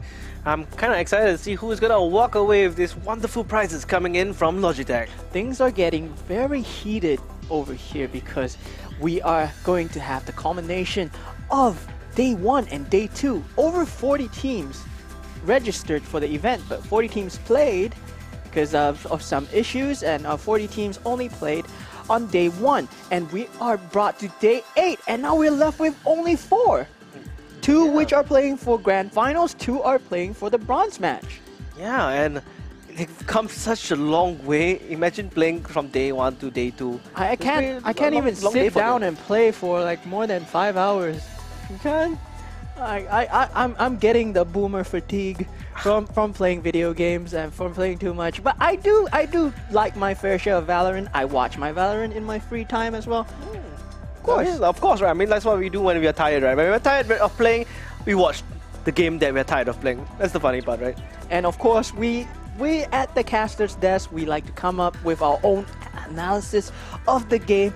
And I really hope that Decapitate can manage to match the 2 duelist players that we've seen of All Good FNS. But All Good FNS actually choosing to go for a double duelist setup, despite them playing maybe not towards the meta picks, but more of their own strengths. Yeah, it's kind of like their comfort picks, more or less. Yes, their comfort picks. We have Shinsei Kao, who has been playing the Reyna, and he's the only one. He's the only one that plays. Actually, yeah, the whole day. Yeah, the only one that plays Reyna. Yeah, and Juicy SG, of course, popping up on the Jet, and we hope that Decapitate can manage to match that kind of energy and the high ACS score that Juicy SG and Shinsei Kao are providing on set here today. Now, of course, today is the GG day, but right now, in the grand finals, is the GG hour. So, I believe the teams are currently still setting up. In due time, we're gonna be able to see the veto. Let me map vetoes will be coming in really soon. But if you guys want to catch the event live, you can come down to Kallang Wave Mall to watch the best of 3 that will be going on. And it's all the way at the Esports Experience Center. I got that right again. It's on the 2nd floor. So you will be going to the 2nd floor, and it's the first thing you see. It's the first thing you see when you enter from the main entrance. It's right beside the food court. And yeah, do check out the gear that we have here. We have a lot of Logitech gear, the G603 Gaming Mouse Shroud Edition. If let's say you can't really win some tournaments, or you want to win some tournaments with the mouse, you can come grab it over here. Yeah, you can just come and buy it, right? Pay to win. Oh, so the map vetoes have been coming in. Yeah, so they've decided to ban Haven, Fracture, Icebox, and Bind. So no ascent ban. We won't be seeing the maps that we wanted to see. Fracture and Icebox have been taken out of the equation. So we will have an ascent. Yep, you'll be seeing Ascent. Oh, looks like this time round it's gonna be Zoom Boom Pow picking Ascent. Zoom Boom Pow picking Ascent. I don't think. I believe they have something up their sleeves. Yeah. Excuse me. Yes, something up their sleeves. So I believe that Zoom Boom Pow will have some form of counterplay, and they believe they have a read on All Good FNS. Will All Good FNS change up their comfort picks coming in, or will we see something different from Zoom Boom Pow? Yeah, and the second map is gonna be Breeze. And the last map we're left with is Split. So it will be Ascent, Breeze, and Split. So we'll definitely be seeing Bind, we'll definitely be seeing Breeze, and then a Split is a maybe. It's a maybe with a map 3. I hope that Zoom Boom Pow are prepared for this. They will be taking down the Giants, All Good FNS, who have been dominating the whole day, despite having some close matches, bringing them to an overtime in the previous series. But they are still looking really strong at this moment. thinking of what's the lineup going to be like in Ascent for Zoom Boom Pow. I don't think we saw them play in Ascent. Right? Yes, this is the first time that Zoom Boom Pow will be playing on Ascent and versus All Good FNS as well. So, I really like Decapitate on the Jet. I have a feeling he's going to be playing the Jet. I have a feeling he's going to be playing the Jet. Oh, I did see the map that they played Ascent on the previous day, on day one. Day. Yes, day one. So August was on the Omen, actually. Yeah, August was on the Omen, and then Decapitate was on the Jet. And I can't really remember the other members what they were playing, but I believe they did have a Sky as well. No, a Sova. Yes, it was Sova. Yes. Okay. I mean, yeah, in Ascent, you kind of want to have that Sova pick, as I mentioned the previous Ascent maps, because you know you got that very important recon dart that really gives you a lot of information. Sure, your Hour Drone gives you 2 ticks, but still, hey, all you gotta see with your eyes, right? At least know where they are. Yes, and with the communication call out from the Logitech Pro X headset that our players are wearing, they will be able to hear their teammates talking about the call outs with the drone. You don't have to tag the person to call them out. Yeah, you can actually call them out by comms. Yeah, verbally. You don't have to like see a highlight. I mean, that's map hacking. And and of course, we did have Gong Tao's trying to challenge the Sova pick with their KO and Sky pick. They played that really well with the 0 point. No, it was KO and Fade pick. I'm sorry, with their 0 point, and Brandon using the Haunt and Seize and the Prowlers to try and find out and flush out the enemy location. But I believe the Haunt is easily destructed as it only has 1 set position and doesn't have any bounces. Yeah, where it can go. It's like what, 3 shots, 2 shots to destroy it. So yes, and Prowlers will only get gunshots because you can't actually see the Prowlers. You can only tell if they have contacted a player on site. So it's gonna be a very tough one. Like, yeah, you know there's a player there because he's gonna be doing the animation, he's gonna be chasing, but then you wouldn't know where the shots are coming from anyways. Yes, and All Good FNS recently being read by Gong Tao's on their defense play. Do we see a different defense play over here? Would they swing less towards the extremities and see more of a mid take that we see from Juicy SG and Shinsei Kao playing at mid near the pizza side and looking towards tiles, with the cat player also focusing towards tiles, going very heavy as well. So we do have the sides that they have picked. Yeah, and okay, it's good. Guess who's defending? I guessed. All Good FNS will be on defense. That's not gonna be a good start for our we'll see. Zoom Boom Pow. We'll see. I believe in my boy Zoom Boom Pow. You believe in the attack? I believe in the attack. I believe they chose Ascent for a reason, and I am going to kind of predict maybe they will have some form of upset. I hope to see an upset. I hope to see an upset. I hope to see an upset because things will be very interesting as we have very new players from the side of Zoom Boom Pow. At least new for me because I have not seen the likes of Decapitate and Darkest Hour. I mean, it's their time to shine. If they can somehow beat All Good FNS, they're gonna be put on a different pedestal. I mean, if they can replicate what Gong Tao did, I have to say they have done an amazing job. Yes. So I'm guessing that you're leaning towards All Good FNS. I mean, everything on paper, All Good FNS. On paper, honestly. They have been undefeated. So we are, yes, we will be leaning towards All Good FNS. Me too as well. Oh, hey, you can't choose the same as me. Okay. For the first map, at least on Ascent, I believe Zoom Boom Pow picked Ascent for a reason. So they will be having something up their sleeves. Maybe we will see, the Fade Yoru that I was talking about. Maybe we will see a Neon play that I was talking about. I'm not too sure. They might shake things up and they might be able to shut down the aggressive defense plays coming in from All Good FNS. Okay, and there's this thing that I like to do with my co-caster is that, especially in the grand finals, predict the scoreline. Map number 1, Ascent, what's your scoreline prediction? I'm guessing a 13-11 scoreline for Zoom Boom Pow. Okay. Okay. I'm shaking things up. Okay, I would say At least for Ascent. At least for for a set. I believe they picked it for a So reason. I'll give it to you. I'll give that to you. For me, Ascent is gonna be 13-5 in the favor of all good FNS. Alright, I'm writing it down. Okay, you write down your score, I write down my score. Alright, I'm writing it down. 13-5. Okay? Yes.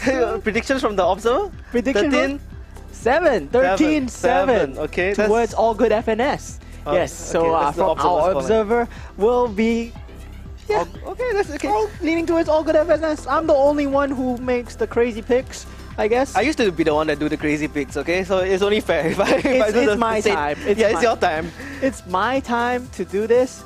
So yeah. What about map number 2 then? Breeze. Zoom Boom Power on defense. Zoom Boom Power on defense, all good FNS on attack. I have to favor all good FNS. No, stick to your team. No, because I want to see a map 3. Okay. To see a map 3, I'll say Zoom Boom Power will take this 13-12. No, sorry. That's overtime. 13-11? 14-12. 14-12. We do have the agent select on the screen right now, but my caster and I are still making a bet. So so we will be okay. So I will predict for the second map. Okay, we'll just stop at the second map. I'm predicting 13-7 on the side of all good FNS. Okay. Alright, so right now we will have our agent selects coming in from the side of the defenders and attackers. Looks like Observer is giving it a prediction as well. Sorry, what? 13?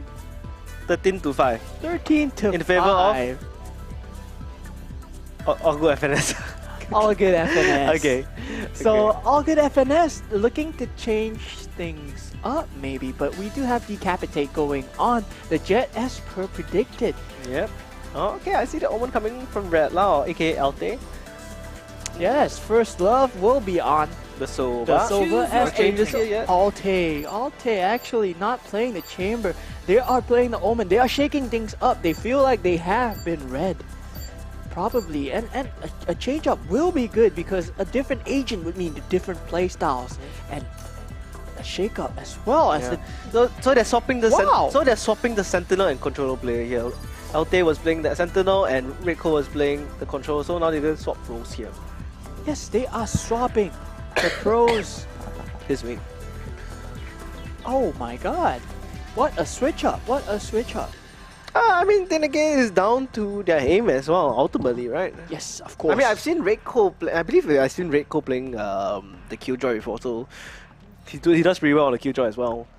Yes, of course. And now Alte will be on a different agent. He does not have the same escape capability of the Chamber. Just so, slightly slower escape. Yes, so we might see him playing less of an aggressive angle when he's playing on defense. And of course, he has to lay back for smoking for his team. That's true, yeah. Then on the side of Zoom Boom Pow, we do have... no, actually. Zoom Boom Pow? Oh no, the team names the UI is swapped around. Yeah, Swapped I had me around. confused for a moment. had me confused for a moment. So Darkest Hour actually on the controller and not August. So another swap for this tourney, this competition, this grand finals. And we will be going into the grand finals as utility gets exchange at the start of the round. Juicy SG finds 2 on the Jet as he goes for the early peek on B main. He finds 3 actually. Oh, he's going for more. Mine's 4. Could go for the ace here, but does he know where? August is dead, and there we go. First round of the grand finals, and we got an ace coming in from Juicy SG. Things are not looking too good for my narrative. your narrative is going down the drain. Zoom Boom Pow, I believe that you picked this for a reason. So I'm going to believe that you have something to pull out during your buy round. Or maybe they pick Ascent just to get it out of the way first, maybe. Oh, yeah, that's a very good point. Now that you talk about it, I am kind of doubting myself. But however, we'll see how this match plays out. As the 0 point looks to go in from Domino, trying to spot out the early aggressive push of All Good FNS. Well, we have Redco on the Killjoy, a very unique change from this whole competition. Of course, not saying that his career, he does not play Killjoy, but for this competition, for this team comp, Sova would be much more of an more impactful player, actually. Like, they putting more impact on the Sova because Alte is not going for the early info peaks anymore as an Omen. But despite that, Shinsei Kao and Omen have taken early aggressive control of A main. And Darkest Hour does find Juicy SG peeking around at... I think Juicy SG, was he picking up with a Ghost or Spectre at that range? Not too sure, but the Spectre, the Ghost will... The Spectre does get picked out, and Shinsei Kao goes down for the count, but Alte gets two. Darkest Hour does kill him off, however, and we're left in a 1v2 situation with Redco trying to slice through the door. He gets scanned. I mean, you can't really look at both places at the same time. You can't really tell when First Love is going to hop down, other than the audio queue, so you know.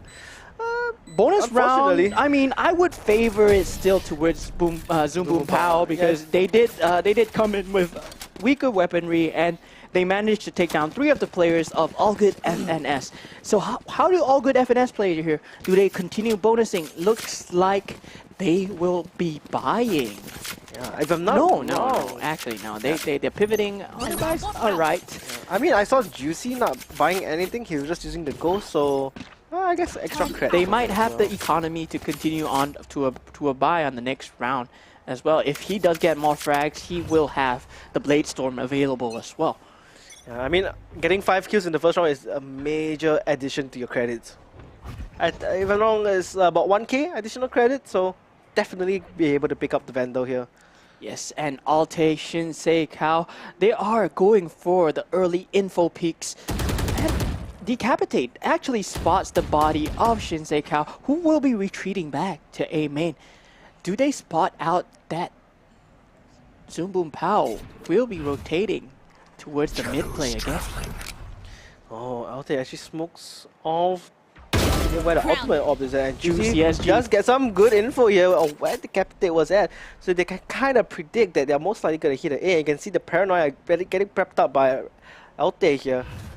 Alte expecting an A main push off of Decapitate's split push on A. I think Zoom Boom Pow has been listening because like they're waiting for the aggression from All Good FNS, and but then look at how All Good FNS has adapted to this. All Good FNS are reading this pretty well with players stacked up towards the side of A despite not having any B info.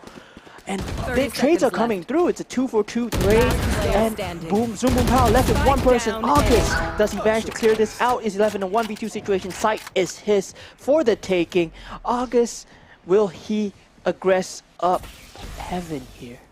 I mean, Spike is still pretty far behind him. August has to pick it up. Time is ticking down. There's only 10 seconds left. 8 seconds. It takes 4 seconds to plant the Spike. Does he get it off? Yes, he does. But the thing is, he's going to get absolutely collapsed on, and there's definitely no time. That looks so close. Redco couldn't find him for a second over there, and if he managed to get the plant off, he could actually hear Redco stomping around on the top of Generator.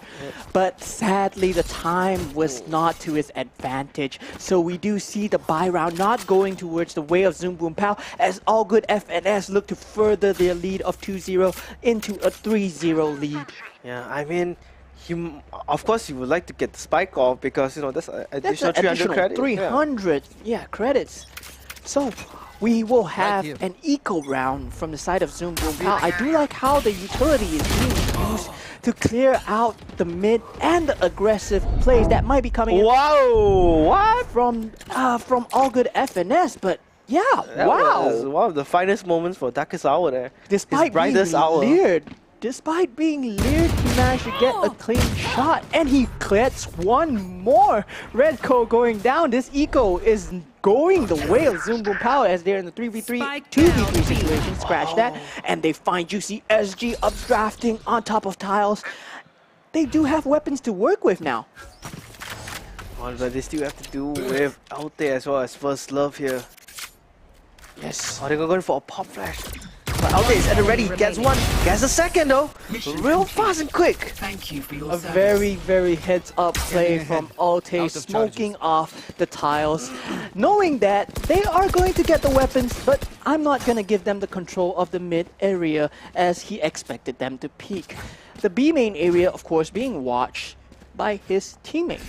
Yeah, I mean, it's either that or they will have to rotate all the way around, but I don't think there would have been much time left.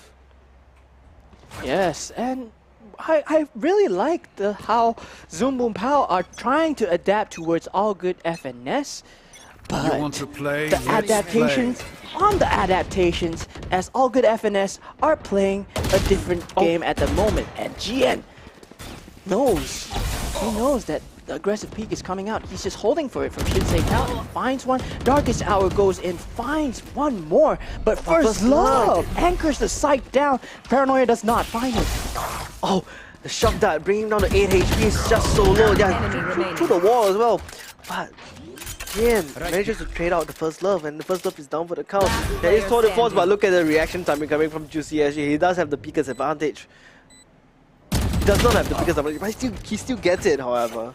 Yes, Juicy SG manages to clutch out the round in a 1v1 situation, despite Zoom Boom Pow finding the early picks on Shinsei Kao. And I think First Love was super crucial in holding down the site, anchoring down on the B site, not letting the players onto B site, even avoiding the paranoia that comes out of Darkest Hour, despite Darkest Hour getting the 2 kills, the 2 entry kills that come in from the side of Zoom Boom Pow. I was trying to remember what the term was called. Was it called right eye peak? I have no idea. Okay, that's basically an advantage where if the weapons is on the...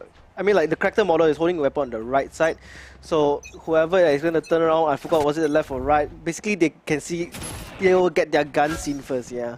So that's kind of a thing. All right. Sort of. Learning something new every day. I'm not sure for Valorant though. Wait, I gotta see closely the game. Shinsei Kao going for his aggressive play, does find one, but Decapitate shuts it down. And we're left with a 4v4 situation. I do favor the attacker side on this, as they do still have controllers to work with on top of an initiator on the side of Zoom Boom Pow. Hopefully they can finally get their one and put themselves on the scoreboard as we see a pizza play. All good which might be coming FNS. through. They're playing so patiently, they're just waiting away, but Domino does have the 0-pointer, does get the info where's the jet at, and Juicy getting the double kill here, can't dash away due to the disable coming in from the 0-point.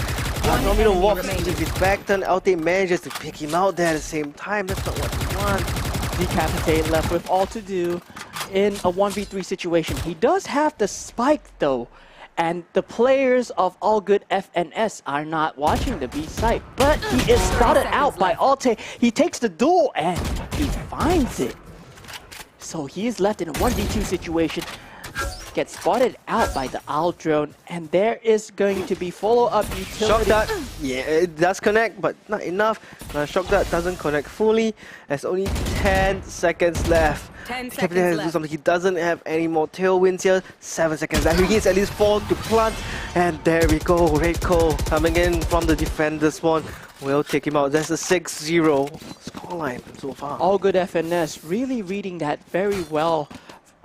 Identifying the pizza play that will be coming through off of the Omen smoke that was smoked very deep into the defender spawn. Sometimes you can kind of predict what the opponent's trying to do, right, with those Based off their smokes, utility, yeah. yeah. But sometimes... Oh, look at Reina's eyes. But sometimes it could be a mind game. Love might not want to give the operator the Shinsei Kao and cause the team to lose. That's just copium at this point, as all good FNS will be on a full buy round versus Zoom Boom Pow's Eco round, and Decapitate goes in with the Blade Storm, but instantly gets traded out by Alte, while GN finds Shinsei Kao aggressing towards the B main side. Shinsei Kao has been going for these aggressive plays, and they have been working 50-50. Sometimes he finds them, sometimes he don't. But that's just life sometimes. That's just life.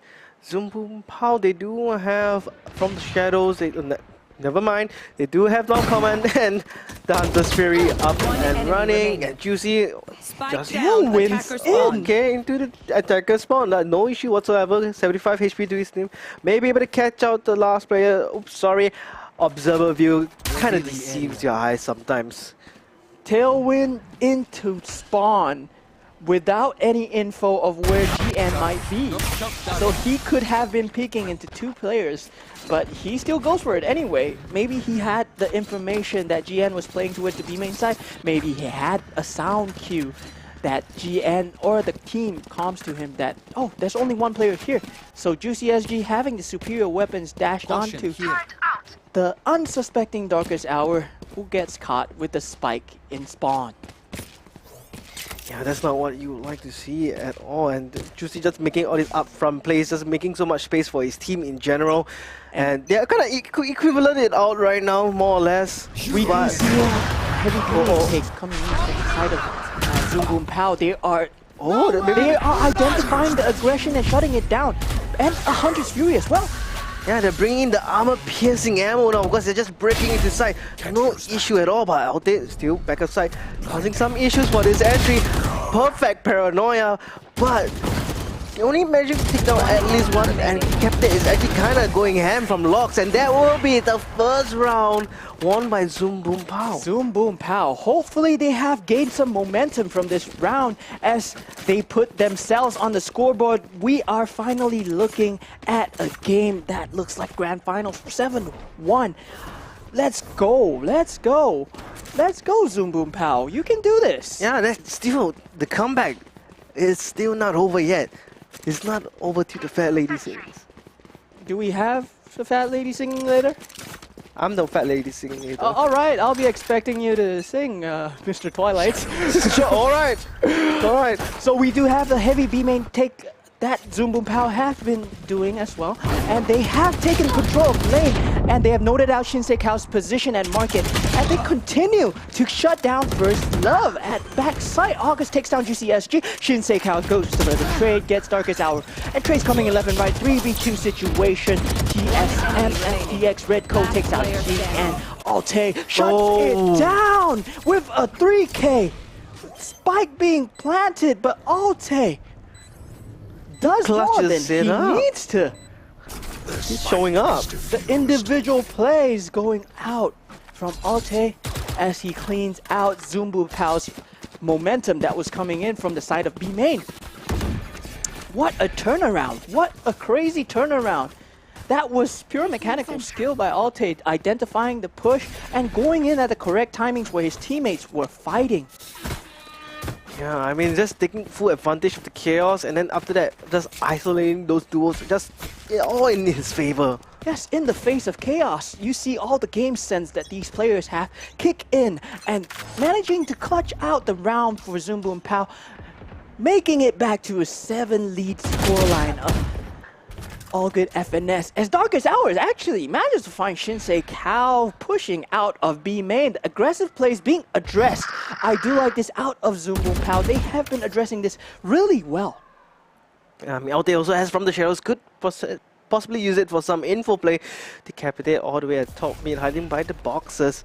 Maybe to find maybe a cheeky kill or cheeky timing onto Alte, or maybe Alte could find a cheeky time on him instead, but there's just gonna be two ships in the night passing right by. Yes, gently, quietly. As we can see that they are going and regrouping towards A main. They're gearing for an A main hit. Do the all good FNS players suspect this? They do have a heavy killjoy set up onto A. Yeah, I mean, Alte used from the shadows to TP back to the defender spawn, but Alte doesn't check his corners though.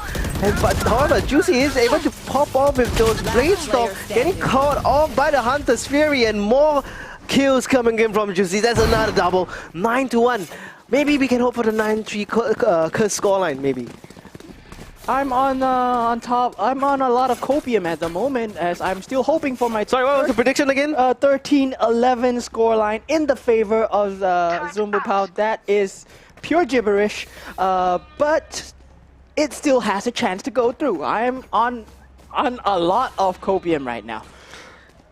I mean, that was a juicy show. Wow. From the heaven side, he pops the Blade Storm. He finds two of the members entering and continues to aggress on the other two members, finding a 4K in that round and decapitate, having a position. Couldn't find anything as we see trades going in, and we are left in a 3v3 situation. And wow, decapitate finds these timings again. he has been managing to find these timings, and hopefully he manages to find a kill over here. I mean, they have 2 free weapons as well, the Tour de Force and then the Blade Storm. This could be huge. This could be huge as all good FNS look toward to capitalize on this A dominance, A control that they have. Oh, August might be able to find timing here on the ulti, and he does. The Captain does have heaven control, maybe able to bump into Reiko very shortly. Reiko picks out his knife. The timing that could have been horrible, but that's Tailwind has been activated. Oh, the flick comes in from Decapitate, but however, Reiko reacts a little bit faster, especially faster shots coming from the Phantom. Couldn't find the headshots as Lockdown comes in on the side of all good FNS. Does Sova have any shot darts for this? Oh, GM finds one on hit! And he finds another one! He gets detained, but it doesn't matter. The round is already taken. 9-2. Alright, 9-3, let's go! Could be 9-3. That's what I'm looking forward to, right? We're hoping. I'm just hoping. But that was a very, very clean round from Decapitate. He cleans up the mistake from the previous round of not pushing despite having a very advanced position onto Catwalk. But instead of going to Catwalk, he identifies the mid play that was going on, and he goes towards A main and catches a free sight. Yeah, I mean, that's really making full use of capitalization from Decapitate. Should be called Decapitalist, right? Decapitalist. As we see all good FNS going for a very mid-centric fight. And Decapitate finds one in the form of Redco, but right now only the Sova is left as Shinsei Kao has changed it up and he has went for a main peak.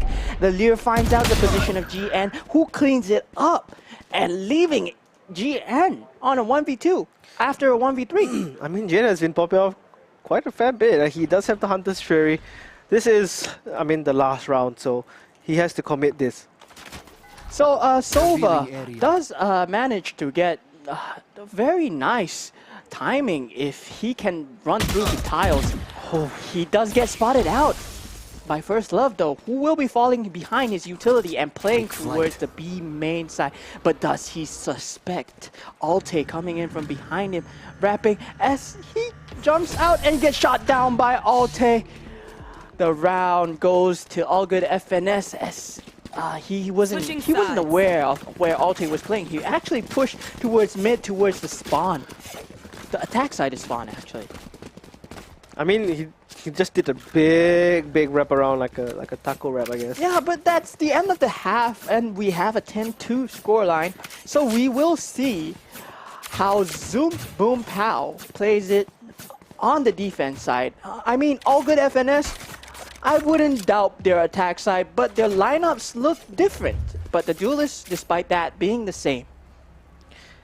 Well, I mean, I just hope it gets closer to my predicted scoreline, which is 13-5. All right, bro. So I'll buy you bubble tea later.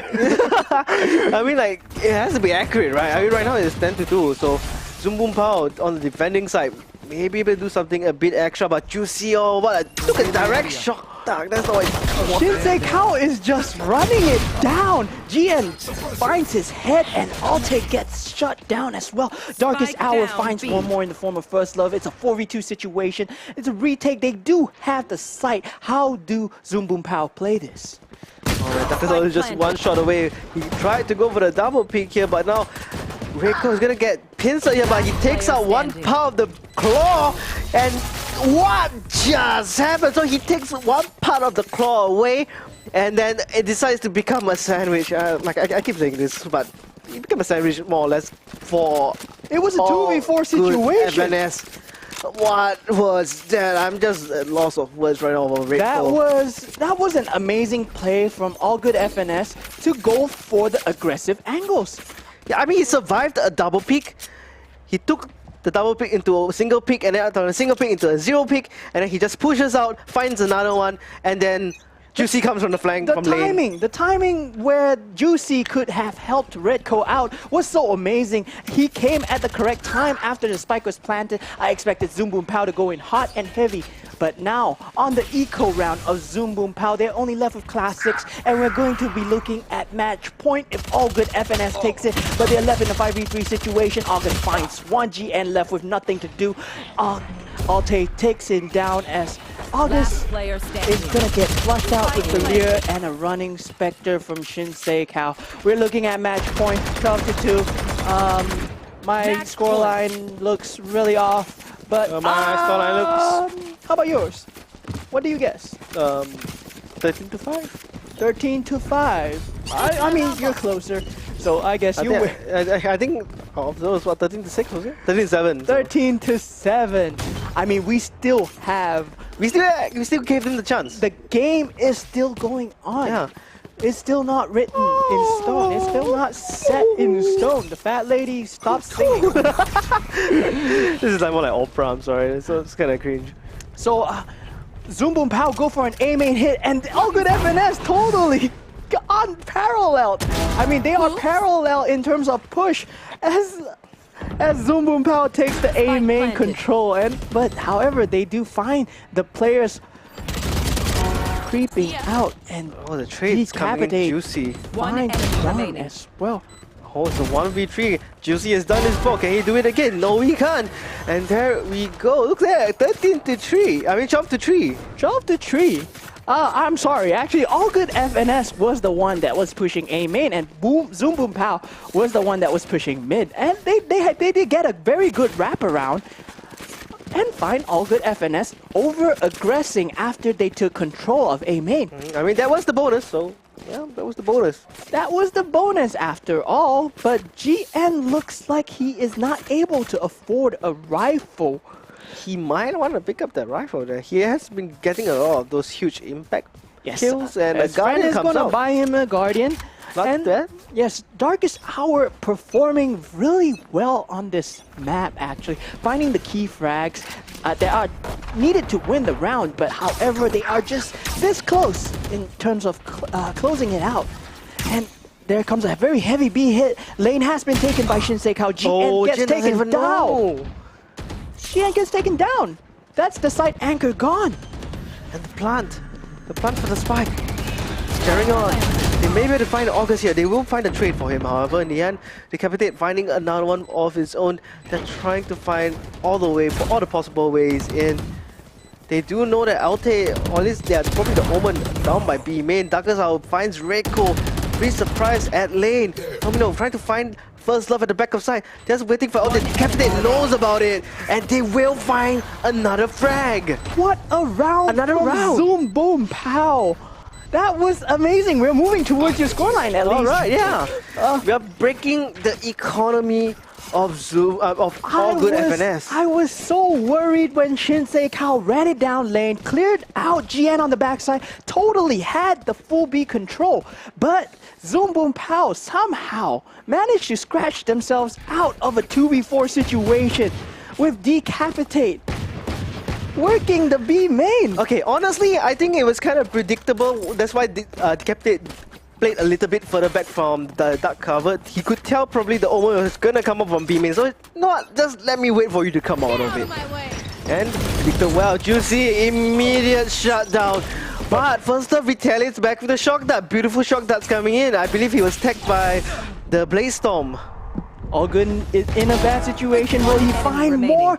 August finds 2, but it is an eco round on the side of All Good FNS. So we're looking at a 12-5 scoreline here. They are fighting back. Zoom Boom Pow will have the momentum to carry on, and despite being on match point, they're taking things one round at a time.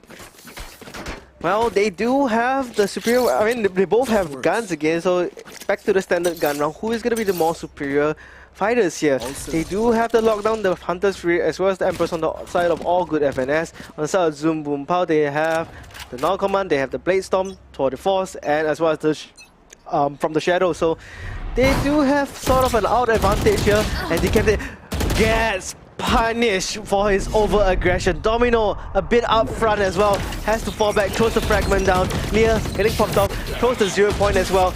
Scans all 5 agents all suppressed. He's gonna alert the Hornets Nest now and alert everyone, say, hey, they're all at A main. Guys, please come, I need help. Can you imagine that? 0 point, 5. And like, I need help, Zoom Boom Pow, Darkest Hour, everybody is gathered onto A site, unless All Good FNS choose to pivot here. They do not. They are going for the A take. Shinsei Kao takes out Darkest Hour. 5v3 situation for Zoom Boom Pow. It does not look good on match point as they find the spike plan with the Null Command being popped already. Yeah, they're using all the ultimates and really trying to find a way to break into the side. But there comes the Hunter's Fury as well. Jin is able to spot out someone, but look at that. Hunter's Ray kind of playing a little bit of cat and mouse with the Sova. Back and forth, the mirror matchup, and just like that, back and forth, non-stop. And it's a 13-5. Yeah, the firepower coming in. The firepower coming in from All Good FNS. That's my predicted scoreline. On the dot. Well, I have to say that, well, my excuse is because they changed up the agent lineups, you know. So that's my excuse. They changed up the agent. They changed up the agent lineups. Redco was on the Killjoy, and Alte changed it up to the Omen as well. That's true, though. That's true. But a loss is a loss. I have lost this round, so hopefully on the next map that we see on Bind. But let's just talk about the first game first. Let's recap a bit. What rounds that were going in were so amazing to watch, because the individual plays being forced out of these players in this situation was so amazing to watch. They were left in 2v4 situations, 1v2 situations, and despite the fact that they were put under so much pressure, they performed even better. So it's amazing to see the players come out of these situations and clutch these rounds for their teams. Yeah, I think in general, I think Alte provided quite a lot of those impact kills as well as those clutches. Really shining where he should be, being the last man standing. But and on the side of Zoom Boom Pow, I think, who was it, Darkest Hour?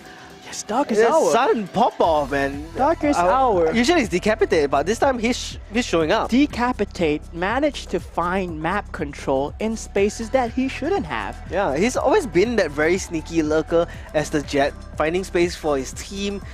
Able to find some kind of entry with that look as well, perhaps, and maybe try to get the team. Those were some of the key rounds that they could have won, but All Good FNS responds back in kind with Alte and Juicy SG and Shinsei Kao finding the aggression as well. They are, despite Shinsei Kao, I would say he would be aggressing every round. I see him either going in B main, either going in A main, either going in mid. He's there for the entry. I mean, I always see them. He's entering on a defense-sided map.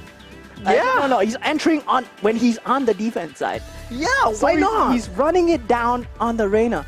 Running it down mid. I really like, because Reyna, as a Reyna duelist player, you want those kills. You want those kills. Yes, you want those kills. You have the Lear to work with, you have the dismiss, and you have the ability to sneak out of this situation if you manage to get the kill. Yeah, I mean, instant pop, press your E, if I'm not wrong.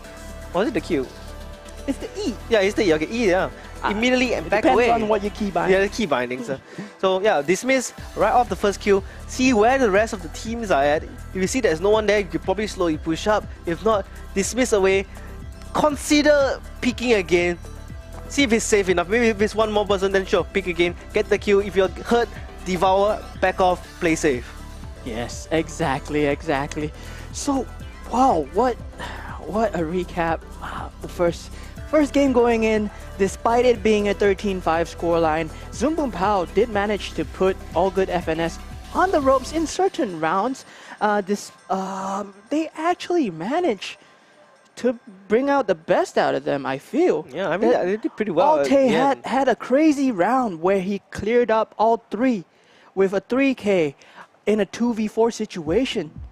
And despite Redco cleaning up one trade, Alte cleans up the rest with 3 people. Yeah, and there was this one round with, I believe... Yeah, that was that. Wait, was Redco the one at lane or in market? He was the one that was together with Alte. So they played together on site.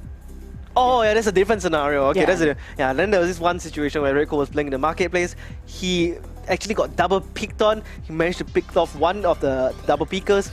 And for some reason... The pistol round. The pistol round, yeah. That was the pistol sheriff. round. The 2v4 situation, the pistol round, Yeah, right? yeah, that one, yeah. That was amazing as well. They were forced into a sandwich and they were going to look like they were going to get pincered, but they managed to shoot their way out of it. What amazing mechanical play we're seeing out of All Good FNS as well. Just pure blunt force. Yes, I would like to see Zoom Boom Pow try and find their way out of this. I do see signs of life coming out of him, and they have the momentum of having a 13-5 scoreline. Actually doing much better than the other teams as well. Of course, not as well as Gong Tao's, but they are putting on a fight. Yeah, I think Jin also has been popping off in this game as well.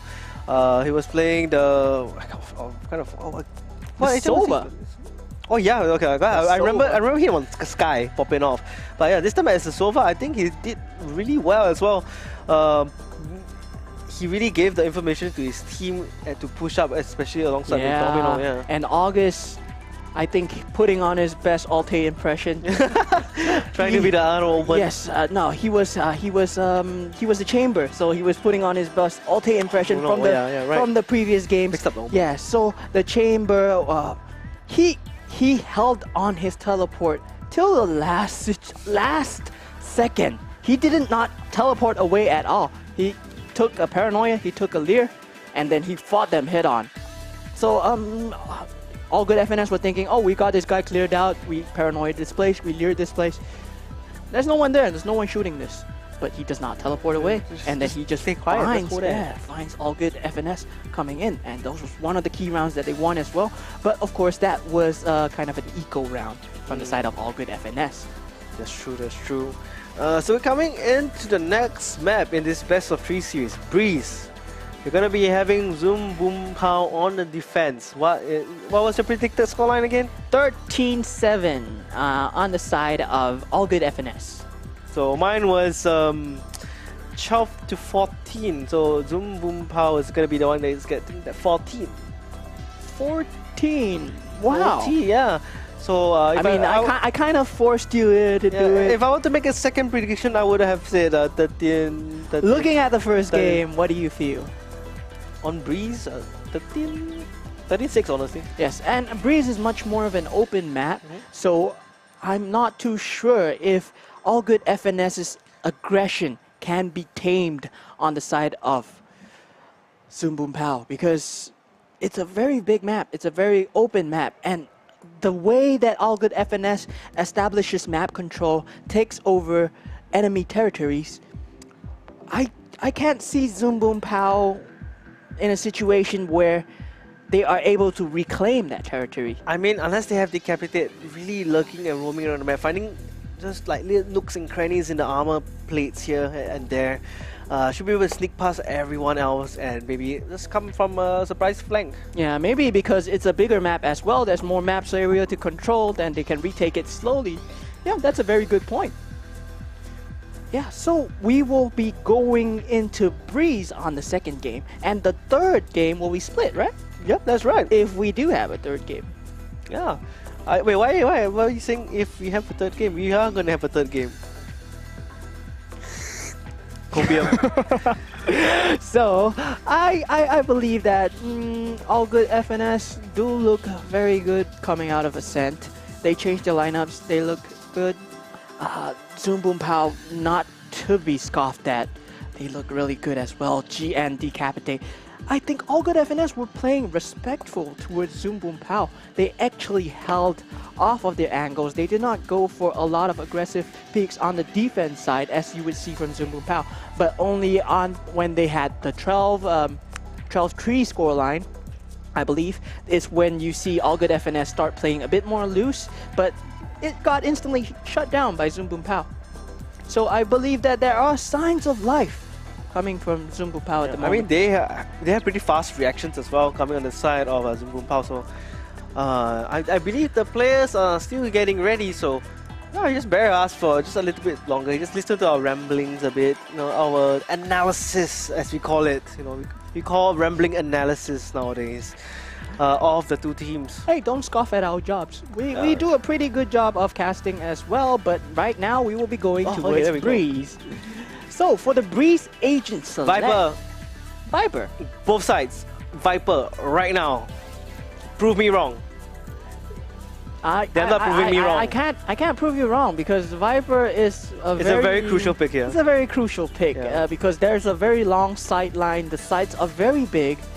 So you do have to rely on the Viper wall. Yes, the toxic screen to shut off the sights of. And of course, yeah, if I'm not wrong, LT aka Rvlry used to play the Viper on Icebox as well. So now he's going to be playing the Viper on Breeze again. I mean, as well. Yes. So we do have Juicy SG as expected on the Jet. What do we see Shinsei Kao on? It's a KO, not the Reyna actually. Yeah, that it still works honestly. I believe that with this double initiator can we see that? Can we see that Phoenix? Can we have that Phoenix locked in, please? I want to see a Phoenix. I don't believe so because there are going to be 3 duelists if they lock it in. So we do have Redco playing on the Cypher instead of the Chamber, which is more of a more hot pick. It would be a Chamber. Yeah. I mean, the good thing about the Cypher in this map on attack is that, or defense in general, you get to cover your flanks. You really can't go past your tripwire sometimes. But I'm kind of surprised I don't see a Sova from First Love. Yeah, they actually don't have a Sova, but they do have 2 initiators to provide information, of course. They have the 0 point, they have the Trailblazer, they have the Guiding Light as well. But after all this utility is used, will they be able to find the information in the mid-round if it goes to the mid-round? And we do have Decapitate actually going for the Reyna. And Domino on the Jet, switching things up. We have Zoom Boom Pow trying to change things up. I mean, with why not, right? Duelists. Wow, this is crazy. I expected this lineup out of All Good FNS, not from Zoom Boom Pow. Yeah, a random change up. And you know, as the recap, you know, Zoom Boom Pow is currently at 0 and All Good FNS is at 1 point. Yes, so All Good FNS just needs to win this to take the series, which will be crowned the grand finalist champion of the series. So Juicy SG does on the Jet. I can't really doubt this guy on the Jet. He's been performing so stellar. And Domino finds the flash. Beautiful. Yeah, trades going in and 3v3 situation. August does have 6 bullets of the Headhunter to work with. Looks like the real hunter here will be Shinsei Kao then. Spike planted. He has You have a fancy sheriff? I have a normal sheriff. He has been playing all these aggressive positions. And Decapitate does manage to heal up to 144 HP, so he is ready to fight. Oh, what a flick! Flick!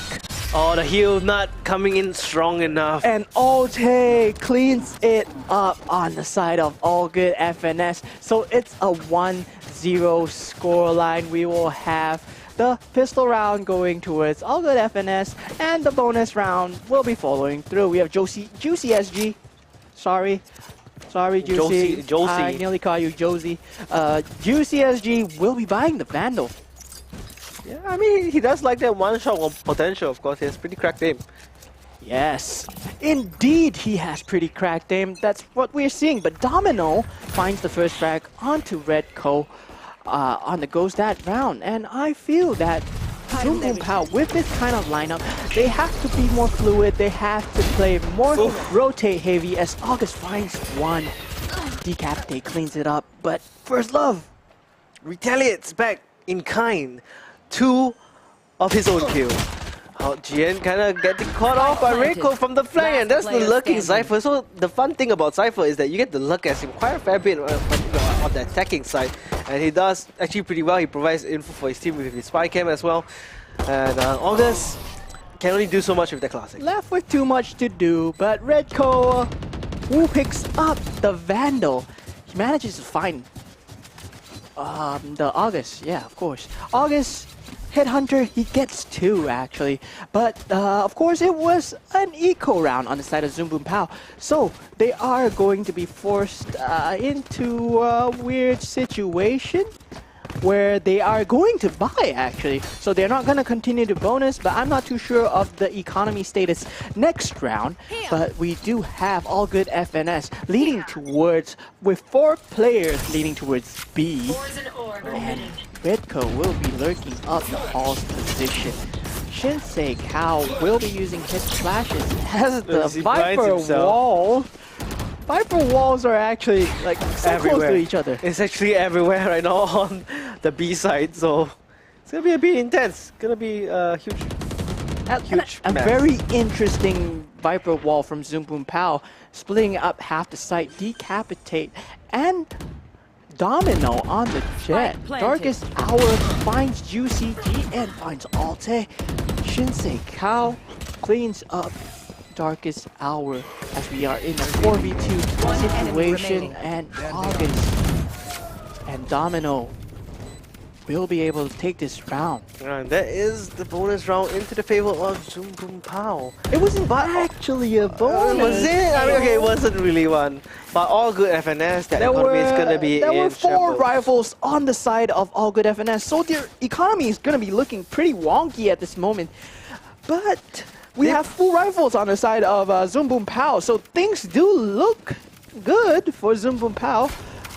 But as I said, on this lineup of having a double duelist and only 1 chamber and 1 info utility to work with, I expect more fluid movement from Zoom Boom Pow, fast rotations maybe, or maybe stacking up, going for the gamble stack, but we do see a more default 3-2. And for the last round, there was a very curious Viper wall that is not being placed on the side of Zoom Boom Pow, which split up half the site. Yeah, and actually, I think Josie has been playing a bit too aggressive by pushing out their own smokes or against the enemy smoke, so that's why he can get caught off here, and they're already holding his angle, so it's really tough here. And the Snakebite is able to do some pretty massive damage, and Shockdown is going to come in from Jin after that beautiful scan. Won't really connect, will shoot it in blindly. They do get a 1-for-1 or 1-for-2 actually, so good FNS. They should be able to get an economical plant here. Flash comes up, First Love, I think blinds himself, but surprisingly Jin not the one being the flashed. Whoa. Domino finds 2. All Good FNS left with 1 HP and nothing doing. He does not get Shinsei Kao, he does not get Decapitate, I'm sorry. Decapitate, you were playing the Reyna. I've seen Shinsei Kao only on Reyna today. Actually, Domino playing the Jets. Maybe, and he's peeking right now. I think he's peeking. Yes, so he's gonna be peeking. Domino and Decapitate with the duelist combo actually showing that they can play the double duelist setup as well. And really, I would attribute that to the Viper walls and the recon darts that are coming in from Zoom Boom Pow, which are able to find the locations of All Good FNS as they are going for a very fast 4-1.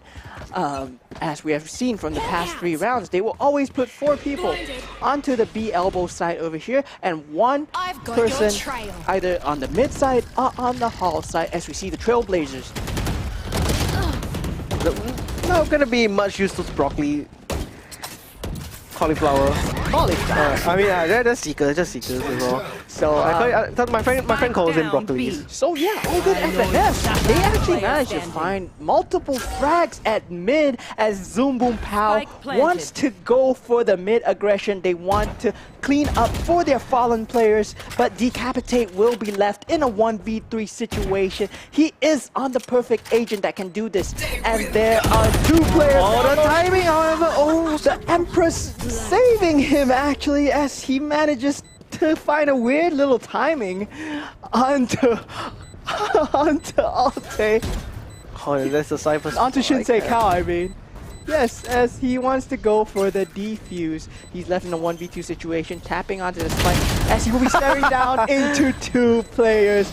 Red Coat takes out Decapitate. What a good play by All Good FNS, and looks like the Empress of Zoom Boom Pow will not be finding anything. But he was left in a 1v3 situation. That was a double peak situation. Yeah. So he had to find a headshot and dismiss away. Immediately, yeah, but that was really the tough. only play. And his crosshair was actually there. It was just not on his head. So the play nearly manifested. It nearly happened. Yeah, it nearly worked out. Just not quite. August does have the tour de force to work with this round. Oh, but look at that. They're leaving the A side empty and All Good FNS. Yeah, just gonna dash right in. I don't think there's gonna be any retaliation. Okay, actually Domino will be the one with the Bladestorm Viper Pit being put down onto the side. Domino might be able to go for more, but he doesn't have any more updrafts. Clears up mid, right under the halls. No one at all, no one's advanced. Might be going for a bigger wraparound, but there is the Viper's Pit that the entire team can play around with. Yes, indeed, the Viper's Pit from the side of All Good FNS, but they are in a 4v5 situation on a retake situation as well. But G, will he be able to find more as Redco finds 1 true? Toxin screen down. 2 halls, yeah, that's double duck as well. And right at the door, perfect angle will fight Darkest Hours. Captain runs out of ammo, has to switch to the classic. Reiko shuts him down as well. And that's the 3K for Reiko this time round. And look at that. Reiko actually up on the leaderboard. And Josie Hashi, what's happening? The late lurk from Redco paying off in dividends. He opens the door at the perfect timing, catching the enemy chamber off guard, shooting him down, and making the teammates stop their retake because the site has been compromised. Yeah, their retake has been disjointed by this 1 player alone. Wow, Reiko coming in with the godlike timing. I guess All Good FNS, they just kind of want to let everyone have their own showtime, right? So right now is the Reiko show, I guess, on their side. And for the side of Zoom Boom Pow, it will be Domino. Everyone must get a chance. Juicy SG finds more, but of course this is an eco round. Oh my god, August, what a shot. But Juicy SG trades it up. Looks effortless from All Good FNS. Of course this is an eco round. They do find 4 players, but Domino finds 1 with the Marshall. Can he find 1 more? No, Juicy SG flying in with a classic tailwind and updraft. You gotta love the spy cams in this map because of like the huge map that it is. You can technically hide your spy cam in one of, like, it kind of blends in the background, especially from far, other than maybe when you see it beeping away when you're on the cam instead, you know. So Cypher actually really provides a lot of utility here that isn't really commonly seen, like the lurk blast, the information that you can see from across the map. When your team wants to play aggressive and you can check out if anyone wants to come in and lurk from behind or flank. Yes, and All Good FNS really adapting to their lineup as well because they have a lot of info-heavy agents. And we do see the Viper's Pit being put down very early on the side of Zoom Boom Pow as Juicy SG has already found his way onto the A lane. Here. Does decapitate Juicy? Doesn't, but does manage to get the headshot off. 70 HP, 9 HP left. Oh, Decapitated is so low on health. Is there any heals on his team? No heals at all, so this is gonna be quite difficult. LT does have the toxic screen up and ready. Seekers out and about, trying to find where all the players of Zoom Boom Power is at. Currently still at a max cap of 5. They have to go for the retake over here. They are looking for the mid-round lurk or the late lurk from the side of All Good FNS, but actually All Good FNS are playing towards A, and we have the retake coming in. The Alte finds 2. First Love finds one more Darkest Hour left with all to do. He's in a 1v3 situation. He does have 2 snake bites to work with and full HP, but will he manage to find? He finds 1, and Red Coke cleans it up. Darkest Hour will be taken out. Oh, that was a bit too close for comfort for LT. Right at the edge, but I guess you can see in this matchup, this lineup that's happening, they're really relying on those like double or triple picks to and you can see this. Oh yeah, I'm so sorry, dude. And you can see that despite it being in the 5v4 situation from the side of Zoom Boom Pow, they were looking for the mid-round retake, but they were worried about the late lurk that was coming in, so it couldn't come in sooner. They couldn't come in sooner because of that. It looked like they were looking around halls, it looked like they were looking around mid. Just a bit too worried about that look, and that's the manners that this Cypher can create, that Rico can make. Yeah, and even if it's not Redco who is doing this, Juicy SG has been playing towards the halls when Redco is playing with his team. So to form a false sense of security when you see a different agent on a different side of the map, maybe. That's true, that's true. Could be anyone looking, but of course you gotta like direct your utility to the right area, because Cypher, he isn't gonna do too much with those streetwise, so not gonna do too much with the cyber cage. Maybe spike him, but that's maybe to just look into the side. But that's if provided it doesn't get shot right off the bat, and Juicy actually finds a way all the way through halls. Will catch the Decapitated at the back of near the spawn there, and right as we're gonna be going through that. Bullets just fly left, right, everywhere, and the shorty coming from First Love, trying to do something cheeky, actually kind of throwing that. And Zoom Boom Pow? It was a thrifty. It was a thrifty. I thought that Juicy SG playing on the hall's position with a late lurk would completely destroy the push. But somehow Zoom Boom Pow managed to find it with August getting multiple frags on his headhunter. That's true. Really amazing play. Crazy entry. But you know, it's kind of, okay. I just realized that First Love actually was holding an operator, so that's why I'm like, why are you bringing up the shot here? You're trying to do something cheeky here. It was close quarters combat. Close quarters. He landed double shots on him though. Yes, right? yes, he nearly killed him. And oh my god! Yeah, Marshall versus Operator. Who is better? 4.7k versus 950 credits. The value shot. All Good FNS. After the previous loss of the round, they are not here to play around. As August is August is completely blind. Shinsei Kao flashed him, and he was completely blind. He was just staring into the air. Yeah, I mean, if you can see from our POV, Shinsei immediately flicked to the right. It was almost instant. I was wondering if Shinsei saw him. I was like, do you see him? Then boom. Oh, okay, he sees him. Yeah, and look at that again. First Love dancing around with Darkest Hour, but his teammates comes from the back, you know, just rushing all into the side. Don't even really get the spike to get planted. Did they just drop the spike in the A side? Yeah, Shinsei Kao looking very crazy on his KO actually. His pop flashes have been phenomenal. Despite him being on Reyna the whole day. He's still gonna play KO, no yes, mess. I mean, he goes ham on his flash agents, and despite not having the dismiss to work with, his pop flash manages to find 2, and the Sova and Chamber not getting anything. Oh, I was anticipating a collateral happening, and there we go. August gets the collateral here. Could be more from this Tour de Force. Makes up for the first lost shot. Now down to the 3v3, managing to even things out. Juicy, I don't think he wants to contest his sideline here with the Tour de Force. JN actually pushing up with the Audun, might be able to catch out some people, but Decapitated actually pushing down deep into mid with the Sheriff. Does he spot out? He anticipates it with Juicy, but the refrag comes online, and refrag comes across the board, down to the 2-on-2. Seekers out. 1 enemy remaining. All good FNS. August still has 24, manages to take out Redco and Jin. Trying to get some shots in It's with a the Marshall. 2v1 situation where First Love has to plant the spike in 45 seconds, so he does have some time Oh, to the work flash with. works wonders. And he finds the frag onto August, but he is in 1 HP and a 1v1 situation. Does GN manage to get the frag onto First Love? He only has a Marshall to work with though.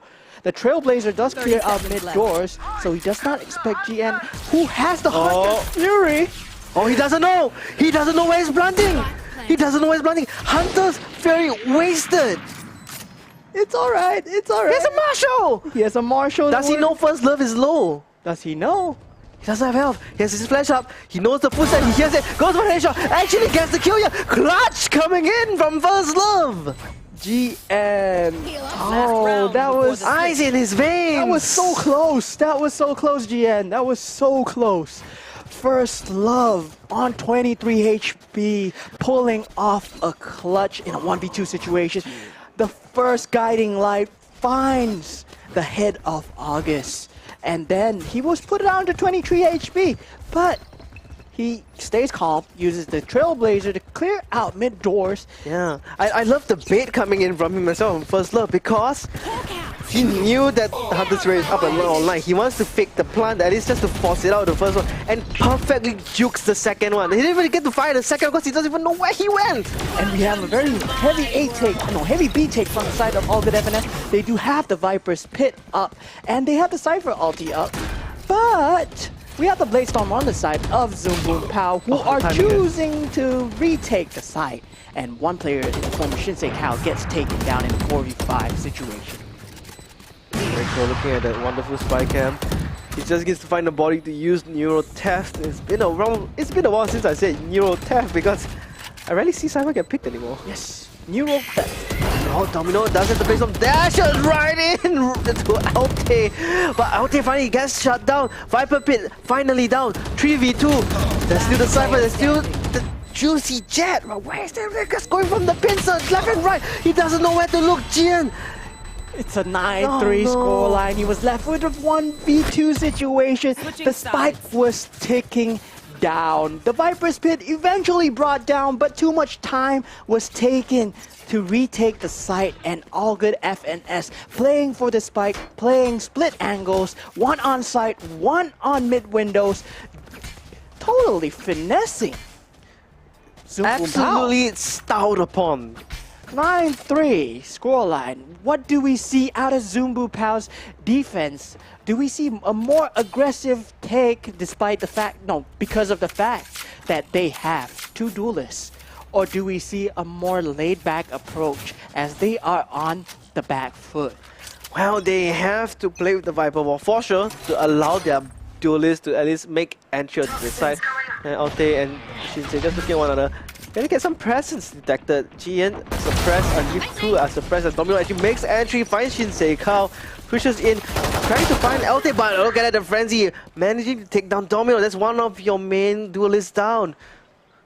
Decapitate though, look at where he's at. He's actually pretty far back on side. Maybe able to catch someone on the rotation, but Jin so low on HP. He has to back up do here. something now. Oh no, Jin's actually dead. Decapitate on the 1v2. Healing is cut off. Juicy and Reiko pinpointing his location right now. Oh, that's not a good time for Reiko to jump. Reiko jump, misses accuracy, but the spike's on the ground. There's 55 seconds left. There's still a lot of time. Juicy playing around here with Decapitate. Can't really do much. There's no dismiss, nothing that he can do whatsoever. Juicy still had his dash, I believe. Juicy SG with the moves. Yeah. With the moves, he came in with the jiggles, caught Decapitate off guard, who is just standing there and shooting, not expecting him to jiggle like that. Yeah, my money don't jiggle. Stupid TikToks, okay. Stupid references, I'm sorry. Okay, so anyways, 10-3. My prediction, if I were able to make a second scoreline prediction, would be... It's too late. 13-6. That was the one that I mentioned just now, but it's too late. Who knows? All right, so we do have Zoom Boom Pow on the attack side. They will be forced down into an eco round. Of course, that the round being played out was the pistol round. So All Good FNS leading in 10-3, and Alte finds one in the form of Decapitate on mid, and heavy mid aggression being applied by All Good FNS. Zoom Boom Pow are being forced to go to a B at this moment as the Marshals from First Love and Redco totally take down Zoom Boom Pow. They have no choice. They were being forced to funnel into their crosshairs as 3 players march down mid on the bonus round. Yeah, and then the other 2 hit down towards B main. That really just encapsulates them right behind B window. Yes, and it goes to show how dominant All Good FNS are in their control play as they establish control of the map so fast and so quickly during these bonus rounds and rounds that they know for sure that they have an advantage. So their experience coming in shows that they have what it takes to capitalize on these small little mistakes the enemy makes. The little gap in the cyber cage kind of messed Redco over. Yes, Zoom Boom Pow are on the full buy, and Domino has already picked up Redco. So it's a 5v4 situation with superior weapons on Zoom Boom Pow's side. So 5v3 as, okay, 5v2. They're most likely gonna lose this bonus here, which is it's pretty fine actually. But Alte does have a Guardian to work with. If he can find more than one over here, there might be a fighting chance. That's as one. He finds one, and if he finds one more, I said that might be a fighting chance. And I shouldn't have jumped. I was thinking. I think that was a misclick. Yeah. It looks like he made a mistake. He wanted to like jump pick kind of like he wanted to like, jump and hit back in, but I think he already committed forward, so he couldn't really jump back into the cover. That's quite unfortunate. It happens to the best of us. It happens to the best of us. I've seen it happen to tens, so no problem there, Alte. All good, Here. FNS. Did you get it? I got it. So we have an 11-4 scoreline with both teams buying on this round. So this will be the moment where Zoom Boom Pow gets their momentum to go forward and bring us a third map. Or All Good FNS clean it out and take this grand finals. Redco does find Domino dashing in. With the new change for the Cypher Tripwire, you can't dash through tripwires anymore like you used to. Yeah, I actually forgot about that one change. Oh, okay, that's pretty sad. He gets held back and Redco finds it. The recon dart goes in, though Redco has a very nice timing, finds Darkest Hour, but the trade's coming in from the side of Zoom Boom Pow. They just forced their way out, 3-man peeking, and once Alte on the flank, he is noted. His position has been given away. Oh, it's always the jump, isn't it? It's always the jump. That's quite unfortunate. Decapitate takes out Alte. Oh, right. We're looking at some form of momentum coming in from Zoom Boom Pow, who have forced All Good FNS to be in an eco that's situation. On Chico. That's 4 on 5 sheriffs. Yes, it's 4 on 5 sheriffs on the side of All Good FNS. And wow, I didn't believe it would get this far. I didn't believe that we would have gotten this far either, actually. I mean, I did sort of say the scoreline, the second scoreline prediction would have been... The second scoreline prediction would have been around that scoreline there. Hang on, I think we're having a bit of a audio technical issue here. One moment, let me just... Hello? Testing. Testing mic check, yeah, but I think we just... Oh, okay, we still sound fine, but just can't hear each other anymore. So that's perfectly fine. In the meantime, something just happened to Chico. I think we just missed out a lot of excitement. I apologize, guys. And Zoom Boom Pow are actually left with a 1v2 situation. As we do see Shinsei Kao pulling out the 0 point and cleaning out Decapitate. Their Chico round is successful. And that's a Thrifty. And that's a Thrifty. They are on match point at the moment. Wow. Totally amazing match point. This is for the grand finals. Yeah, I mean, I have a feeling they intentionally brought that up. Yeah. So, all good FNS managing to find the Shiko, and Zoom Boom Pow are on the back foot. They have been on the back foot for most of the rounds. Yeah, Viper Pit getting committed here by All good Alpha. FNS pushing out of the Viper Pit actually. Oh, okay, Seekers as well being committed here. So they're gonna, I mean, they made a good choice attacking the B side. So that's the Viper Pit completely negated. They still have Neural Death. Oh, but the huge setup of offer. Redco. Redco changes his setup, catches Domino's kick dash. Tailwind once again. That hurts, that gotta hurt. The Viper snake bites combined Oh, with we are Fan. coming really close to the end of this game, ladies and gentlemen.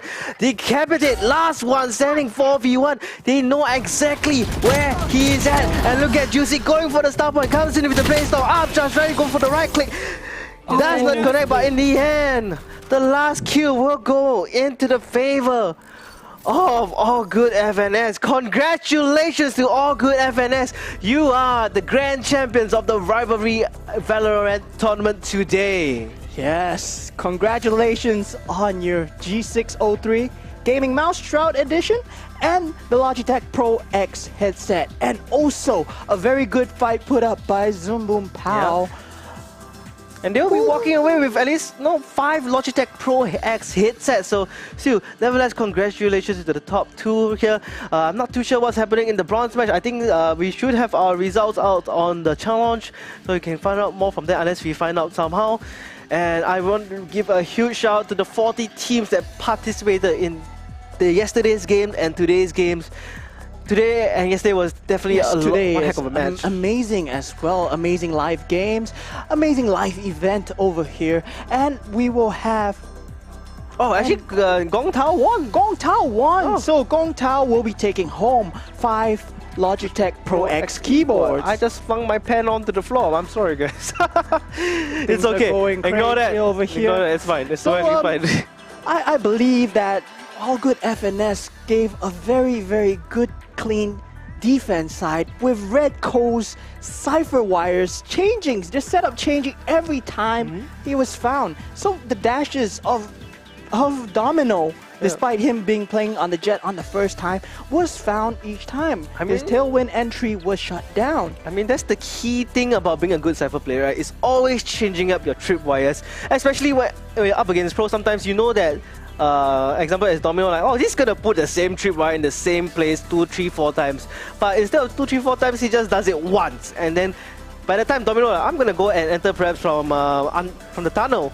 And bam, right there, and that's another tripwire. Yes, and Zoom Boom Pow had to play so scared of All Good FNS because Zoom Boom Pow did not expect all the late lurks that came out of All Good FNS.